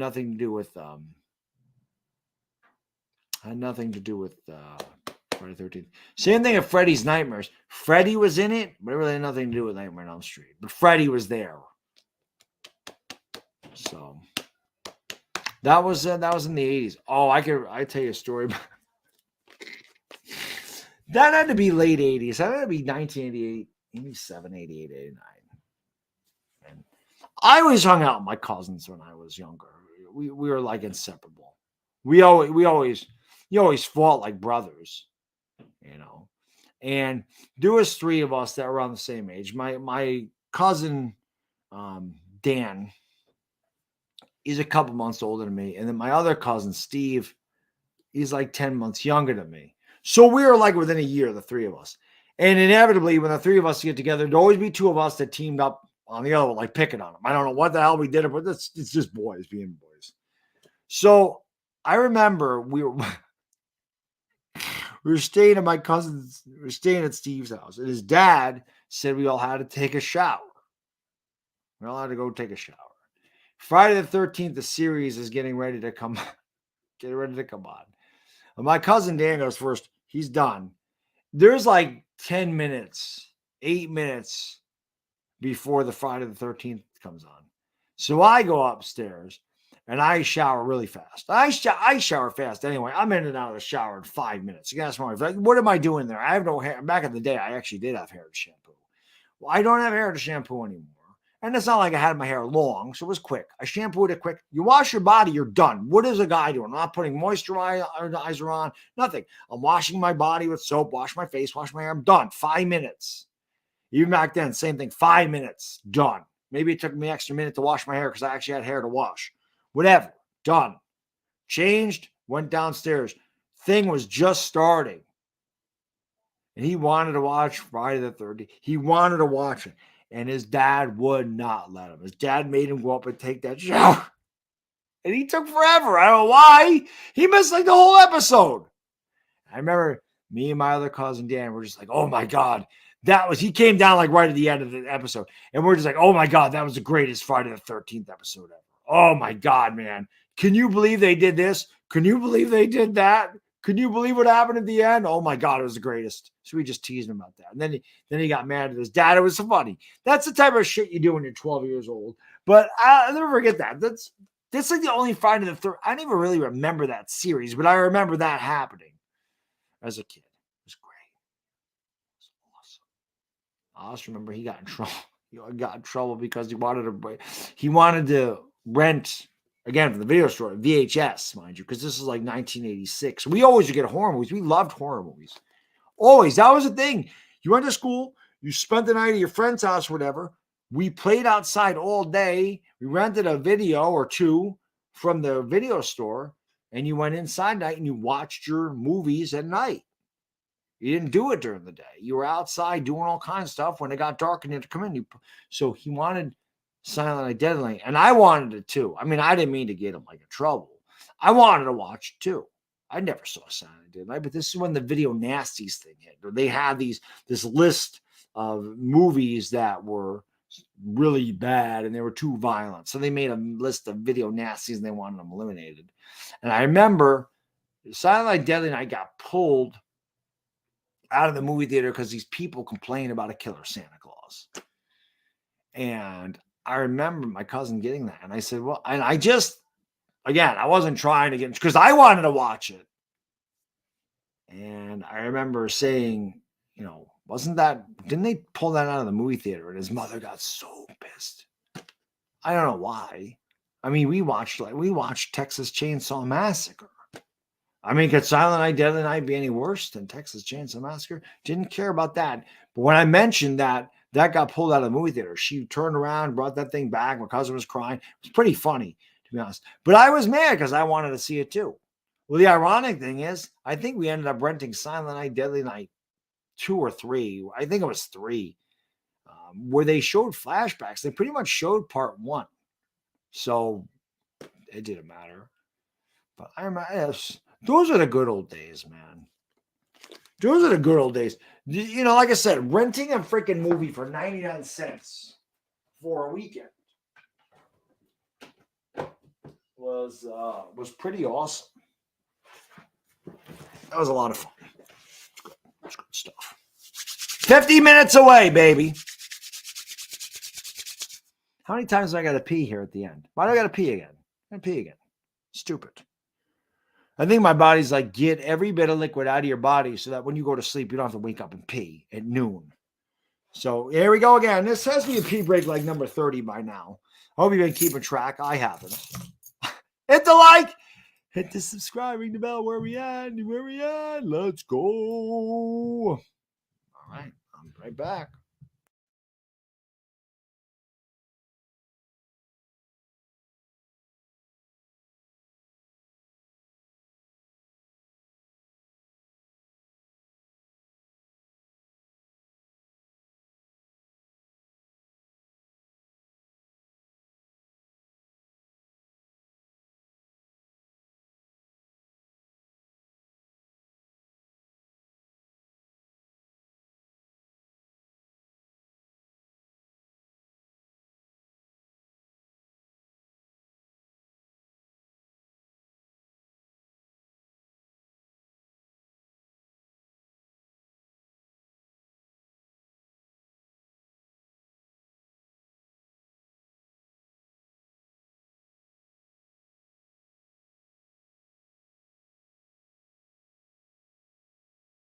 Roki dokie. Well, the fog is just ending here.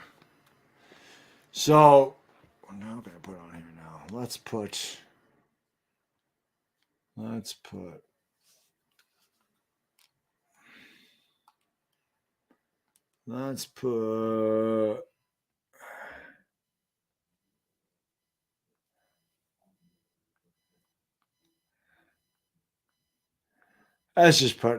the greatest horror movie ever on. Let's just put Halloween on there.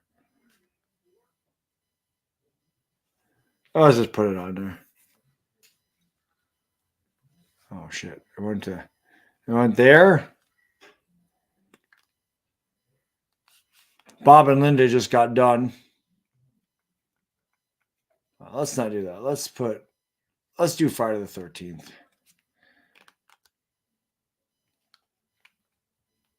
Go get me a beer. I thought you were going to get me one. Yeah.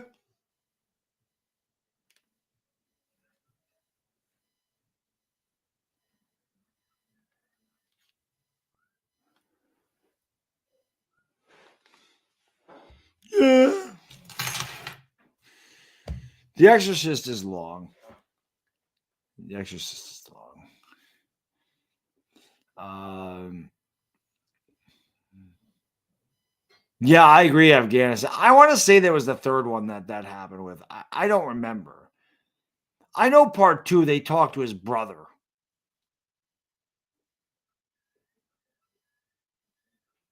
But, you know, I don't know. How many pee breaks? It's got to be 20. I peed a lot. I definitely peed a lot. Fabian, man. Thank you for gifting a membership, brother. Appreciate it. And it's Hunter Gallant. Well, welcome to the Dog Pound. Really, really. Thanks to my guy, Fabian. Thank you so much, brother. Appreciate it. Oh, my God. My back starting to hurt, which sucks. They're called your psoas muscles. I'm not lying. That's exactly what they're called. My psoas muscles. They hurt, man. Hurts. Need to relax. Let's go. So yepers. Where are we at? 45 minutes. Indeed. Thank you, Fabian. Jimmy Stewart, bedroom window. Oh, Rear Window. Oh, a great movie. I have that over there, Roderick. I have that. Well, I mean, I love Hitchcock. I mean, Albert Hitchcock Presents in the 80s is great, but North by Northwest, Vertigo, Frenzy. Frenzy was really kind of different for Hitchcock. That was the last movie Hitchcock made, I think. Rebecca, Strangers on a Train. What the hell is the other one I'm missing? Rear Window, obviously. Oh, The Birds. The Birds was a Hitchcock movie. Psycho, Hitchcock. So yeah, he had a lot of good ones. He had a lot of good ones. Lifeboat. I don't remember Lifeboat. I don't remember that.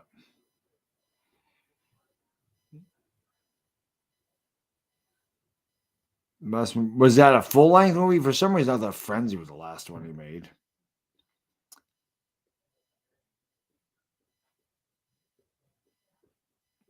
I don't know. I thought it was Frenzy. I know Frenzy was kind of off. I got sleep. How do I have sleep in my eyes? I have sleep in my. I didn't sleep. Sandman visited me when I was awake. The Sandman is like, go to sleep, dog. I say, Sandman, I got 45 minutes left. Roderick, man, thank you for the super chat. I appreciate you, brother. Thank you so much. Brilly. He says, Bad Dog having the freaking dark side deserves a donation. Wow. Thank you, Roderick. I appreciate it, my man. Thank you so much. Having Tales from the Dark Side. Yes. Tales from the Dark Side. Love it. Like I grew up with that. So, like I said, there's definitely ones that were not very good. There really wasn't. They weren't scary. But the intro was always scary. Sorry, Wrong Number. That was another good one. Sorry, Wrong Number was good. Oh, and the other one, Payment Overdue. That was a good one. But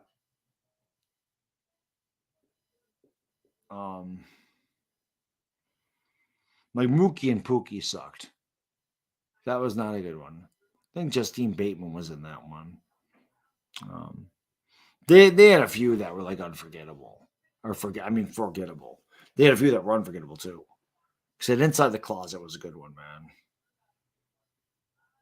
Thank you, Fabian. Appreciate it, buddy. Yeah, I'm gonna hit the hay here in like an hour. And when I wake up, like I said, I gotta shave and shower. Get ready for Dindins. I don't even remember that though. I knew Friends that came out in 72, Lou. I don't remember Family Plot. Was that a full-length movie or was that like a short? Well, I never heard of Family Plot before. I always thought, what was that about? Yeah, his final directing role, yeah. Black comedy thriller directed by Alfred Hitchcock in his final directing role. That's 2 hours. I've never heard of that from him. Is it any good?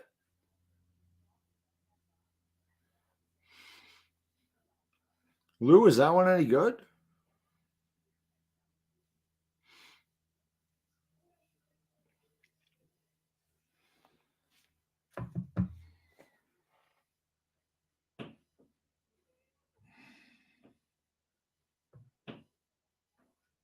I don't remember that, man. I don't remember that.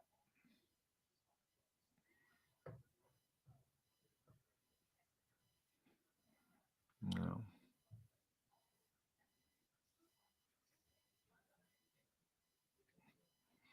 I don't know what Keenan Allen would cost. I think the Giants are going to do something for a quarterback though. I'm sorry, a wide receiver though. I definitely think that they're going to have to do something for a wide receiver.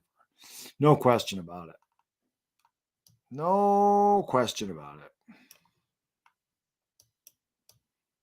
No question.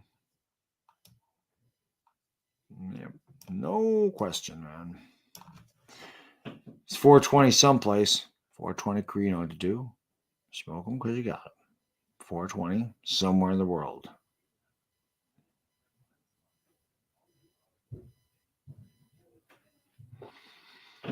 It's not often mentioned. I've never heard it. We don't think it's good. Like, I've never heard of that one. Frenzy was good. Frenzy was not like other Hitchcock movies, but that was a good one.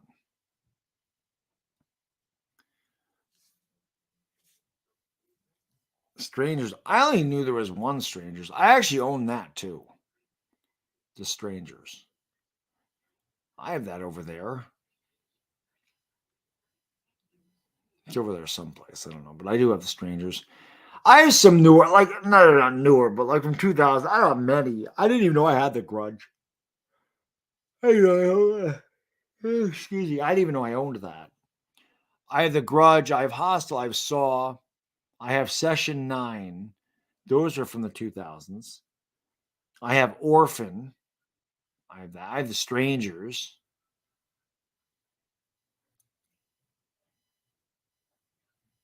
I think that's it. I don't think I have anything else in the 2000s. It's 420 in Alaska.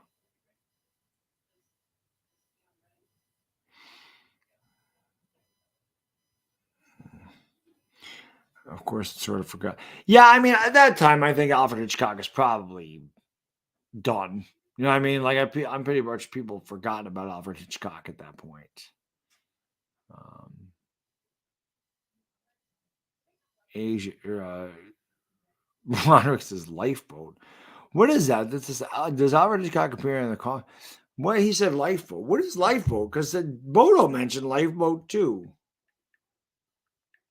Lifeboat. Oh, 1944. There you go. Lifeboat. Several survivors of a torpedo merchant ship in World War II find themselves in the same lifeboat with one of the crew members of a U-boat that sank their ship. Lifeboat. Lifeboat on the lifeboat. Tallulah Bankhead was in it. Whoever the hell that is. William Bendix. Yo, Dan, my man. Thank you for the super chat, brother. I appreciate it very much. Brilly, brother. He says, sorry, I missed most of the stream, but here is a little something for the kids. Go Giants. Thank you, brother. I really appreciate that, my man. It's all good. I'm glad that you were able to make it at some point. 37 minutes away. We're going to knock out another 24-minute stream. A 24-minute stream, a 24-hour stream. I wish it was just 24 minutes. I don't think any stream I've ever done's only been 24 minutes. 24 hours. 37 minutes away from 24 hours. Straight. Again, we did this again. You and I. Just you and I. We did it. Right? We did this again. We knocked this out again.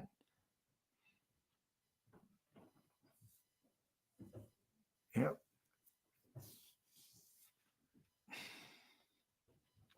Isn't that why, L.A. Lou, isn't that why in The Fan with Wesley Snipes and Robert De Niro, he says William effing Bendix?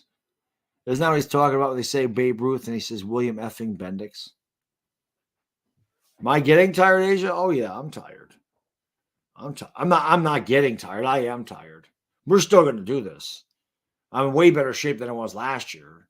I didn't get tired. I'm tired, but like I wasn't ever in. I never got to a point during this 24-hour stream. I was like, I'm not going to make it. Like the last time I did this, I think I told you about 4:00, 4:30. I'm like, I'm not going to make it. I'm going to fall asleep. And I started talking about wrestling. The next thing it was 6:30 and I was okay. I never went through that lull. This is kind of like last February. I never went through the lull. But trust me, man, I'm tired. I've been up for over 24 hours in a row. I'm tired. When I'm done with this, I'm turning this off. I'm taking my Coca-Cola bottles and this C4 bottle and this coffee mug, and I'm bringing them upstairs. And I'm putting my happy ass in the bedroom, and I'm going to sleep for 5 hours until my wife wake me up at 2. Like I said, I'm going to shave, shower. I'm going to wake up a little bit, then I'm going to shave and shower, and then I'm going to go get something to eat. That's date night with Mrs. Bad Dog.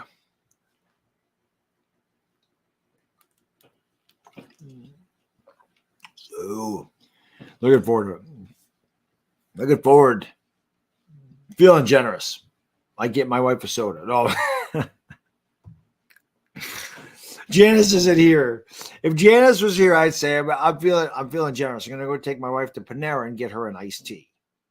We're gonna take Mrs. Bad Dog to Panera and get her an iced tea for dinner. I tell her she has to wear sweats. No, I'll clean up nice tonight. I'll wear some nice clothes. There's a new orphan out. I didn't know that. I don't really pay attention to like newer stuff. I like the older stuff. Yeah, Wesley Snipes is in The Fan. He's that's where I get the Bobby thing from. What is it? I think it's Bobby Rayburn. Wesley Snipes plays a guy. Robert De Niro is an obsessed fan. So I think it's Bobby. But he always was, when he would come up, Robert De Niro would just go, Bobby! That's where I get that from. Bobby! It's from Robert De Niro. Why did Robert De Niro get to be, why did he have to become a whack job? Why did Robert De Niro have to become a psycho? And so screwed up in the head. Why?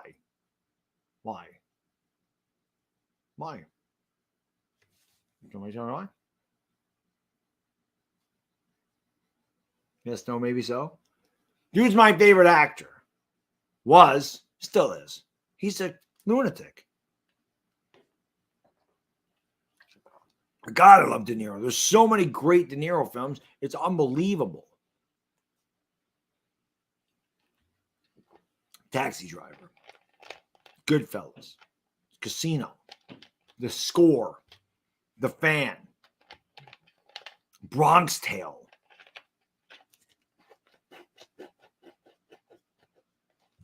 Awakening sucked. That's not a De Niro film. Cape Fear. The Godfather, right. The Godfather. The Godfather 2.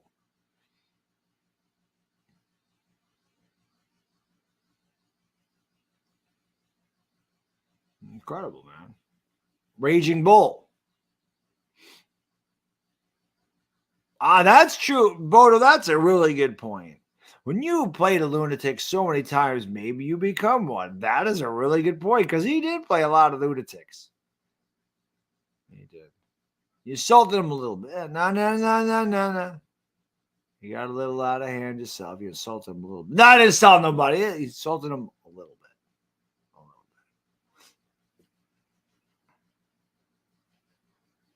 Let's have some drinks. Let's have some drinks.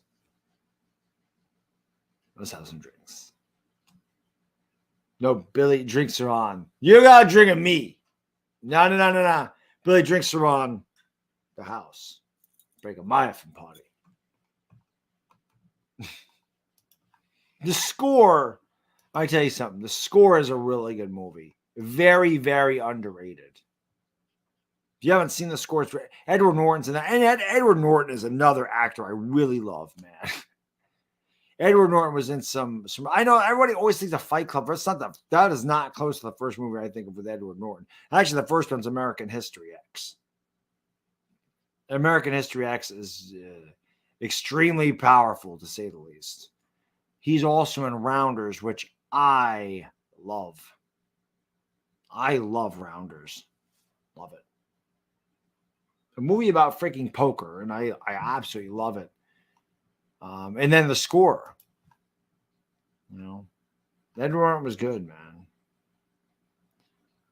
Andrew, my friend, thank you for the super chat. Brilly, man. I appreciate you, brother. Yes. Half an hour away. He says, keep up the great work. Here's your 24-hour stream. I really appreciate that, man. Thank you so much. Thank you all, guys and girls, for being here, seeing me finish on this last half hour. And, of course, a special shout out to you few individuals that are as crazy as me and stayed up for all 24 hours. I love the hell out of you people. I really do. I'm extremely grateful, again, for everything you do for me, to allow me to have the platform to be able to give back to charity. It means the world to me to, inspire me or to keep me company, because we still have 100 people in here. That's what happened. So is Dire Giants fan still in here? Dire Giants fan, are you still in here? Let me ask you this, Dire Giants fan. Here we are at 8:30 in the morning, and pretty much at 4:30 in the morning, brother. We had 110 people in here, 115 people in here. That's normal. That was always normal. That's a lot of people for 4 o'clock in the morning. Right? How the hell do we were talking about this earlier with the stupid YouTube not giving out notifications. Can you tell me how we have more people in the chat at 4 in the morning than we did at 4 in the afternoon? What in the hell were you doing, YouTube? Rounders. Yes. Love it. That's a great movie. Great freaking movie. Come on, Teddy, end him. Hanging around. Kid's got alligator blood. Can't get rid of him. Yet. That son of bitch! All day check. He trapped me. Yet. He beat me. Pay him. Pay that man his money. Teddy KGB. Want a cookie? Aces full. Mike. My Teddy KGB. Tara Ray, man, thank you so much for super chat. I appreciate you, brother. Thanks for everything you do. It was a lot of fun hanging out. Yes, you were here most of the time.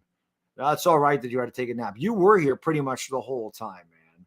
He says, I had to take a little nap again. Much appreciated. I appreciate you, man. Thank you so much for hanging out with us. I'm glad that you enjoyed it. I know there's a lot of newer people that probably have not been part of the 24-hour stream.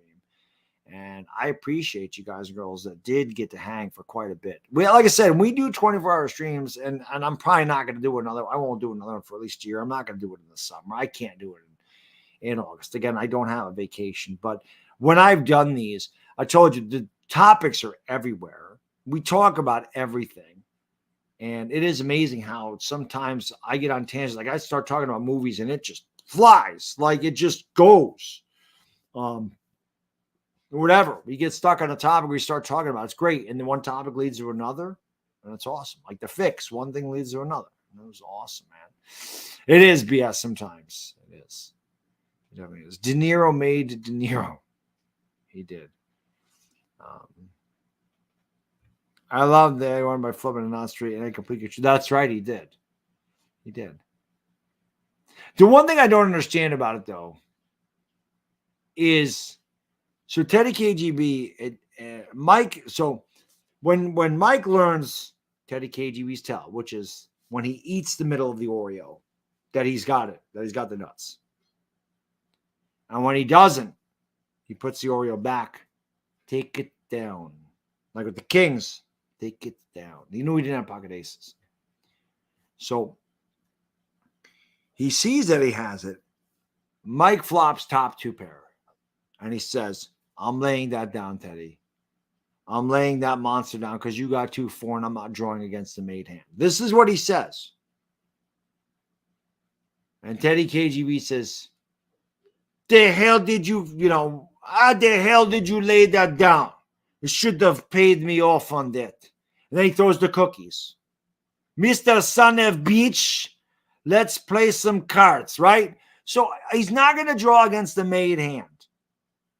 In the very last hand, when Mike calls him, even though he flops the nut straight and allows Teddy KGB to force the action, Teddy KGB says, you are on a draw, Mike?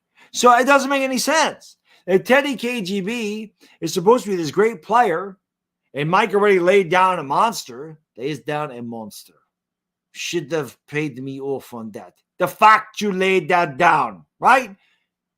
Flops top two, not drawn against the made hand. Last hand of the movie, you're on a draw, Mike. Come on. What are you doing, Teddy KGB? You're supposed to be good. How the hell do you know that he's not drawing against made hand? I already told you that. Or you think he's drawing the whole time? It hurts, doesn't it? And the other thing is, if Teddy KGB, this is why I'm pretty good at poker, right? Because there's all these tells and there's all this stuff. And there's just certain ways to play hands. That last hand, Teddy KGB is forcing the action. He feels he has the best hand. He feels Mike's on a draw. Ace of spades drops. Thinks Mike missed. Right? He thinks he missed. Thinks he missed the hand. Missed his draw, whatever. He thinks he's drawing, so he thinks he missed it. Why are you betting? Why are you betting if you're Teddy KGB? Because the only way you're getting called when you go all in, if you think someone missed a draw, is if they have a better hand than you. So it makes no sense to not just check it because Mike, or not bet at all. But if Mike has to turn the cards over and he missed his draw, you won the pot. So why the hell would he shove all of his chips in thinking that he missed? He's not going to get called if Mike missed. He's only going to get called if Mike hit. So why are you betting at all at that point? Teddy KGB screws that last hand up royally. And maybe it's because he was on tilt because he got, Mike found out his tell. I don't know. But he plays the last hand like crap, and he's supposed to be a really good poker player, and he totally misplays that last hand. And it doesn't matter because I still love that movie with an absolute passion. I love it. Love it. No. I'm not saying that, Bodo. No, I know you're not talking about me. I know you're not talking about me. I'm just talking about Teddy KGB misplaying the hand the whole way. And I think that's what happened. I think you're right. I think they rushed to the ending.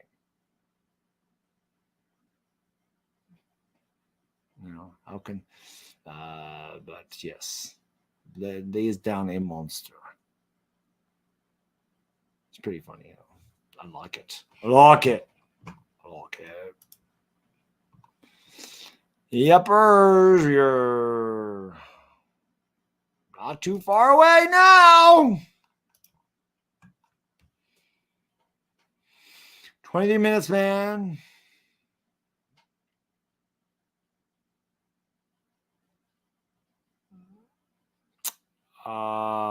Black Raider, I would think that some Giants fans felt that way. I feel that way. I feel like the Giants with Eli, they held on to him too long. They shouldn't have given another contract. I think that would happen in 2017. They felt bad that they should have just let Eli Manning. They should have let Eli Manning play. And I think that they held on to him because of that. But from what I understand, Jerry Reese, to his credit, wanted to trade up and get Pat Mahomes. He wanted to, and they couldn't make it happen. So he did. And either that happened or John Mara said, no, we're not placing Eli. And that's Ben McAdoo. I'm sorry, not Jerry's. Ben McAdoo. Ben McAdoo wanted to trade up and get Patrick Mahomes. McAdoo wanted to do that. And they told him, F you. So when the Giants were utter shit in 2017, Ben McAdoo, his big middle finger to the Giants organization was, I'm benching Eli. That was him. He knew he was getting fired. He knew it was over. They didn't get McAdoo the quarterback he wanted. And McAdoo said, screw you, I'm ending his Eli Manning's starting streak. Or game streak or whatever. He did. Because they knew damn well Geno Smith did not give him a better chance to win. They knew damn well Geno Smith was in the future. Now, Geno Smith won comeback player of the year. Good for Geno Smith. But in 2017, nobody thought that Geno Smith was going to be the future quarterback of the Giants. I think that's what happened with Eli Manning. And I also think Eli Manning started to get older. Jerry Reese never addressed the offensive line. The offensive line was always a freaking mess, and it's still a mess.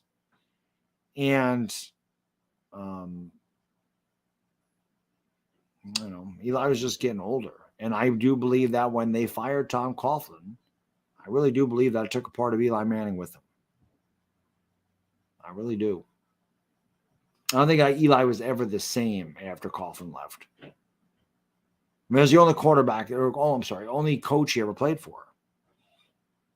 So, Boda says, I understand Giants fans' pain to feel the same way about Roethlisberger. Yeah, they did it too. They held on to him too long. At least you guys were competitive, though. Like, the Giants were just bad. Giants are bad. Yup, they built like crap around Eli. They ended Eli's career early. That started in 2013, man. It started to fall apart. Then they never fixed that offensive line. They never drafted. And when they did draft, it was horrible for like Eric Flowers. So that is what it is.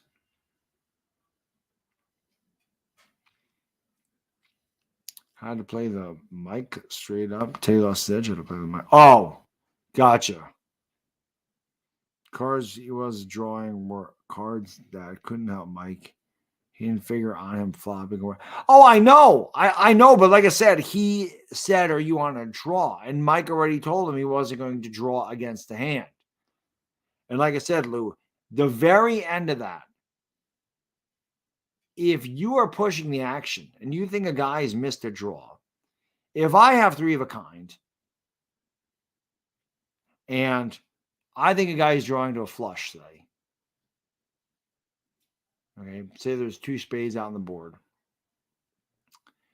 and I think the guy's on the draw, even if he flops the nuts, even if the guy's flopped the nuts, if I think he's on a draw and no other spade hits the board, I am not betting into him because, again, if he calls, he's beat me.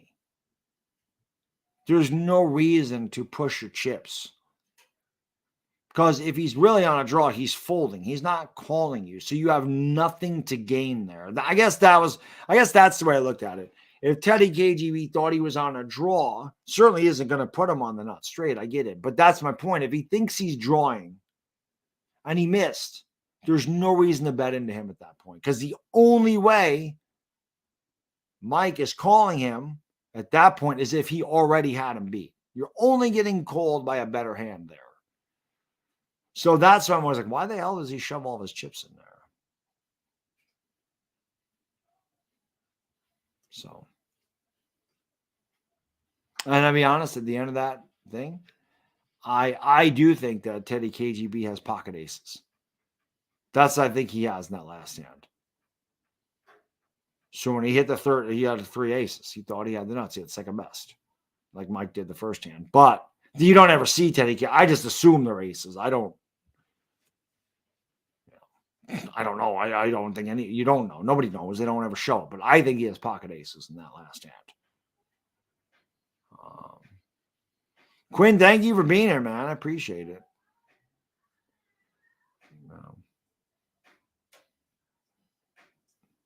Oh God, Eli had no chance. No way. He had no chance. But that's what happened when Gettleman got here. You know what I mean? Like at that point in Afghanistan, in 2000, at the end of 2017, the Giants should not have extended Eli. They should have just let Eli go at that point because the team sucked and the team was no good. And Gettleman tried to get Barkley, and he added Nate Solder. And he drafted Will Hernandez and all this other stuff. And it just did not work.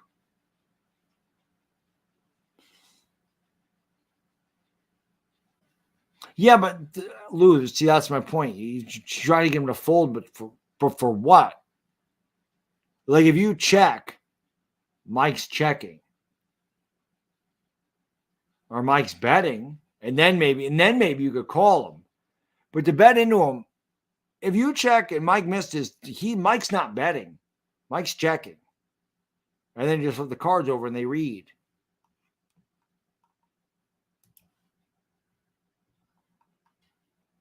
If he thought Mike had some part of the hand, though, like if he thought Mike had like 2 pair and he hit and he trip aces, then I get it. Then I understand it. But when he says you're on a draw, and at the end he gets the ace of spades, and he knows that there's no draw that he just hit. That card didn't help. He even says that card could not have helped. He even says that card could not have helped you. I bet it all. So if he doesn't think that card helped him, there's no reason to bet. No, man. We were talking about Al Bundy earlier. Thank you for the super chat. Appreciate you. Just saw you were doing a 24-hour stream. Yeah, I'm just finished again.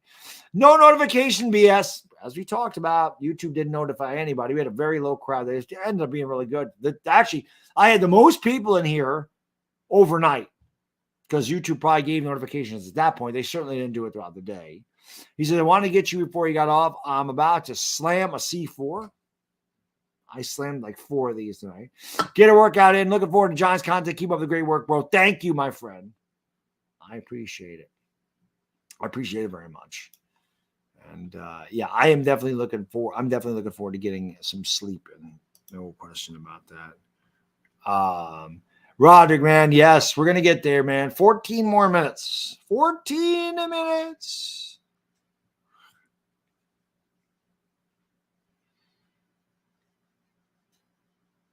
That's all it was. That's what I mean. Teddy, but that was my point. That's my point.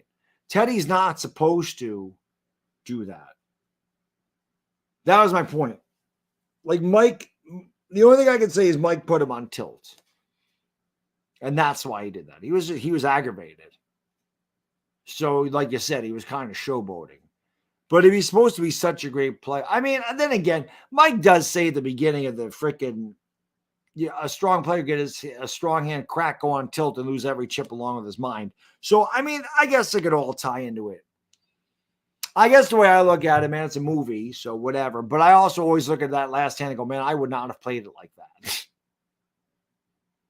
I would not have played it like that.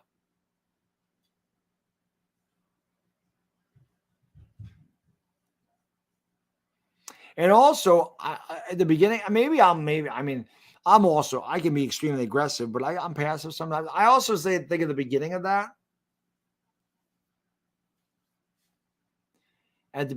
that, when Mike loses all of his chips and he thinks Teddy's on a flush draw and he thinks Teddy hit the flush, I guess it wouldn't have mattered. That wasn't going to matter either way. I was saying Mike could have checked, and then Teddy would have. Oh no, he did. Mike did check. No, Teddy acted first.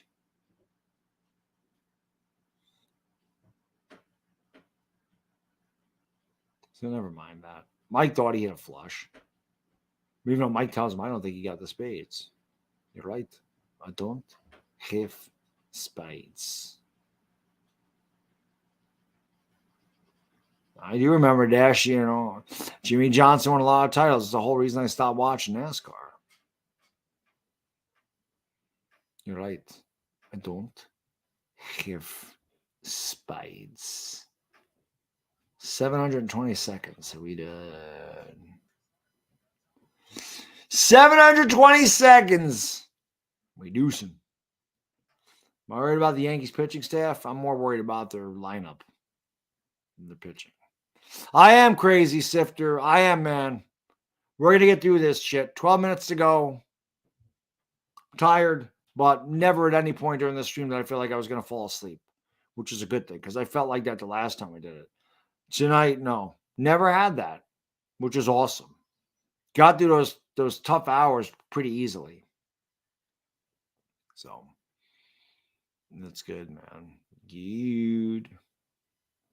It's a good. That's right, Lou. I love that movie, though. I really do. Just like the other thing, I appreciate that, Lucas. You're the man, brother. You're the man.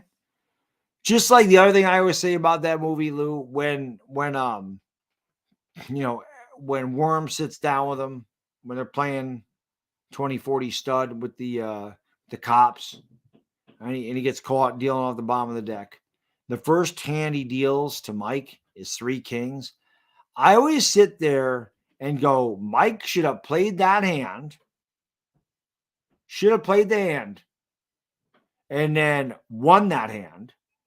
Because they would have had no idea. Would have thought I just had a good hand. Taken all the chips, got up, and left. He should have left. He shouldn't have sat there. And Worm's tell is terrible in that. Fold 2. And he throws the toothpick. Like he's pissed. My dad gave it away right there. But he should have. I was like, and then it's funny. They get their ass kicked at the one. I was like, you should have played those kings, Mike. He should have. He should have played the kings, and he should have just freaking left.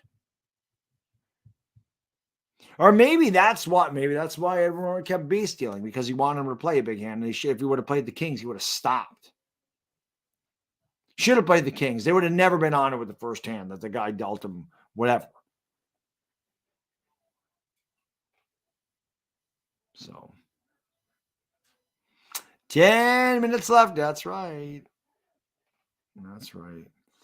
Well, that's right. I can't sleep for 24 hours, but I can sleep when this is over. I can sleep when this is over. And then 540 seconds. I definitely can do that. That's right. Pay him. That's right, Bill. Pay him.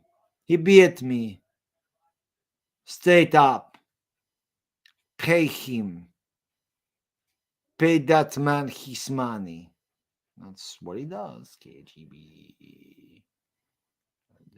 Pay that man his money.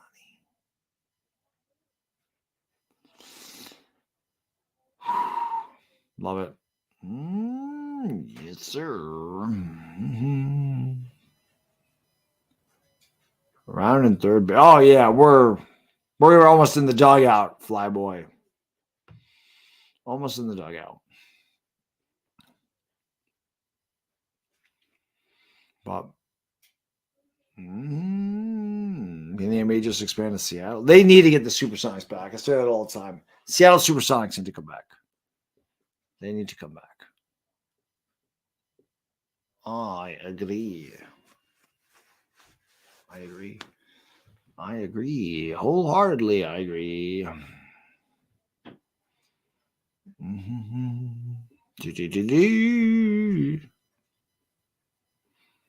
Somebody about that DZ's 24-hour stream yet? It's definitely one of the easiest. Like I said, I remember that was last February. One of the streams, I remember getting through it pretty easily, kind of like this one. I don't know if this one was as easy. Like the last, there was one of them though. Like I blew through it without a problem. So, favorite Giants Super Bowl 25. Favorite Yankees World Series title, 1996. Those are my favorites. Mike had a rhythm going with Worm, ruined it. It's what Worm does. He caused trouble and left Mike to deal with it. Yeah, Worm pisses me off in that movie. Big time. Big time. You know what Worm was in that movie? It's like Jesse in Breaking Bad. Like Walter always had things under control. Jesse always had to go and screw it up. And then Walter would always have to fix it. It's kind of the same thing. You know, Worms pumped up 8Gs. Instead of just giving the 2,000 back to the Chesterfield like he should have, he ends up getting Mike 7,000, you know, ends up costing him $7,000. Then they have the 15K and then he loses it, you know. Yep, Worm screws it up. But I still love that movie. A lot of people think Daniel Negreanu took his look from Worm back when he started playing. It's similar.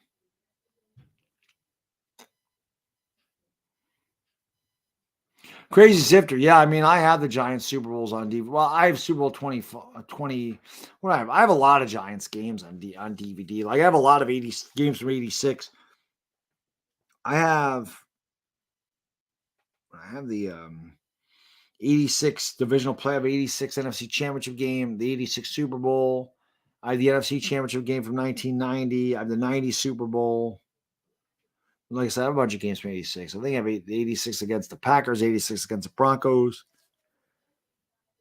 But yeah, I go back and watch them. And then you can watch them on YouTube. Like I have like a playlist of like the 1986 Giants. So I watch a lot of games. I mean, they're all over YouTube. So yeah, I watch a lot of that stuff always. You know. That's right, Moto. It's great advice. Everybody has a worm in their life. Sometimes you just got to feed the worm to the fishes. Oh, and I'll tell you another thing Mike does that's stupid. He should have never kicked Petra out of his apartment. That was dumb. He should have just did what he had to do there. He shouldn't have told her to go. That was stupid. She said, I can stay. You gotta let her stay. You gotta let her stay. You can't kick her out of your apartment, Mike. That was terrible. That was a bad fold. Bill! Thank you for the super chat, brother. Appreciate you.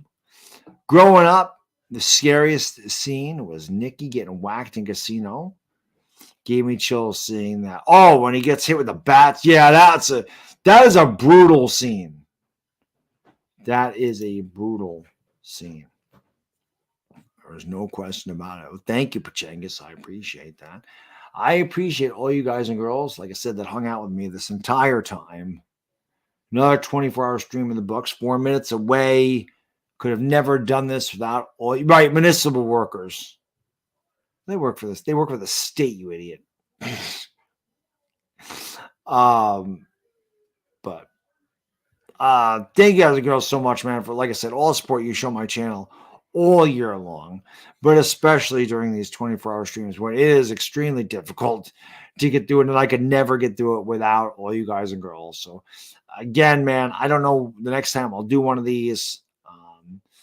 It's definitely not going to be in August. It'll be whenever I have a vacation week. And again, it might not be February. If I do it, it'll just kind of be, I'll prepare for it a little bit better this time, or the next time, I should say. But these have always been fun.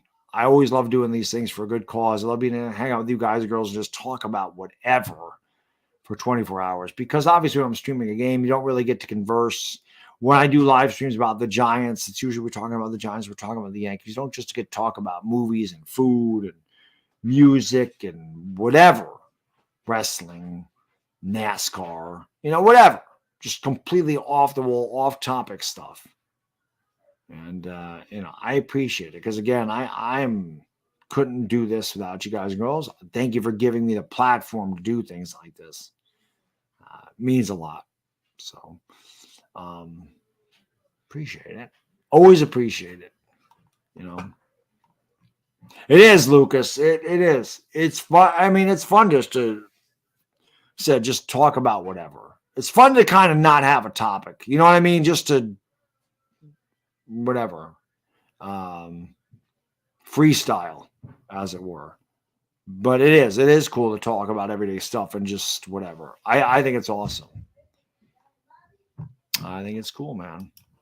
2 minutes away, or probably less than 2 minutes at this point. We gonna do it. We gonna do this without issue. Without issue, here's a tissue. Hey, indeedy. We're just counting down, baby. Which means then I get to go upstairs. I get to go to sleep, and then when I wake up, I get to have dinner. And I'm looking forward to the dinner. Yes. Let's go. 2 minutes. I woke up early. I appreciate it, Slash. 60 seconds. You're playing Europe right now. A little final countdown, Johnny. It's the final countdown. I appreciate it, LA Lou. LA Lou. Appreciate it, brother. Feels like yesterday's stream started because it did. It did start yesterday. It started yesterday right about this time. Right about this time. Another one in the books. Indeed, Andrew. Indeed, my friend. Slash, thank you for the super sticker, brother. I appreciate it. I like that pose because he's laying down. He said, how's it going? How's it going? It's going well. He made it through another 24 hours, my friend. There it is. The 9 o'clock hour. But we always go a little bit past. We don't quit just at 9 because you want to make sure that we go a little past it, maybe 9:02. But we got through this thing. We did. Thank you, guys. Appreciate it very much. Again, it is funny. I never really felt it today. Like I said, the last time I did this, man, I knew 4:30 I would have got to go to bed. I'm never getting through this stream. And I did. Today, again, I'm tired. Don't get me wrong. Everybody we get this point, like, bad dog, do a 48-hour stream. No, thanks.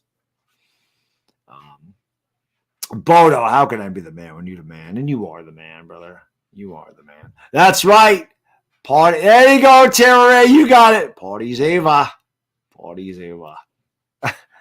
Party's Ava. Very nice. See, Terra, I picked right up on it there. Is it Party's Ava?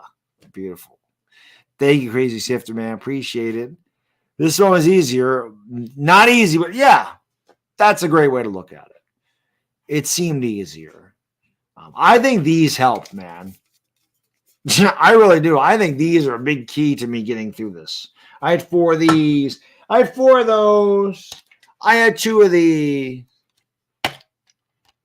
I had 2 cups of coffee. Well, I had one before I started. I had one at like 2:30 in the morning.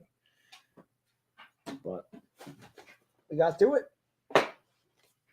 Now we're almost close to dinner. If a person had a 48-hour stream, they would probably pass. Yeah, I could never stay up for 48 hours. I've said before, I think maybe 25 hours. Like I could probably, like honestly, I'm not going to, but I could probably go to 10 o'clock right now without an issue. I'm not going to do that because I'm going to go get some sleep. But listen, guys, girls, and 9:02. So we have definitely crushed it. We went past 24 hours. Once again, man, I appreciate all your support. Thank you so much to those who donated. It means the world to me.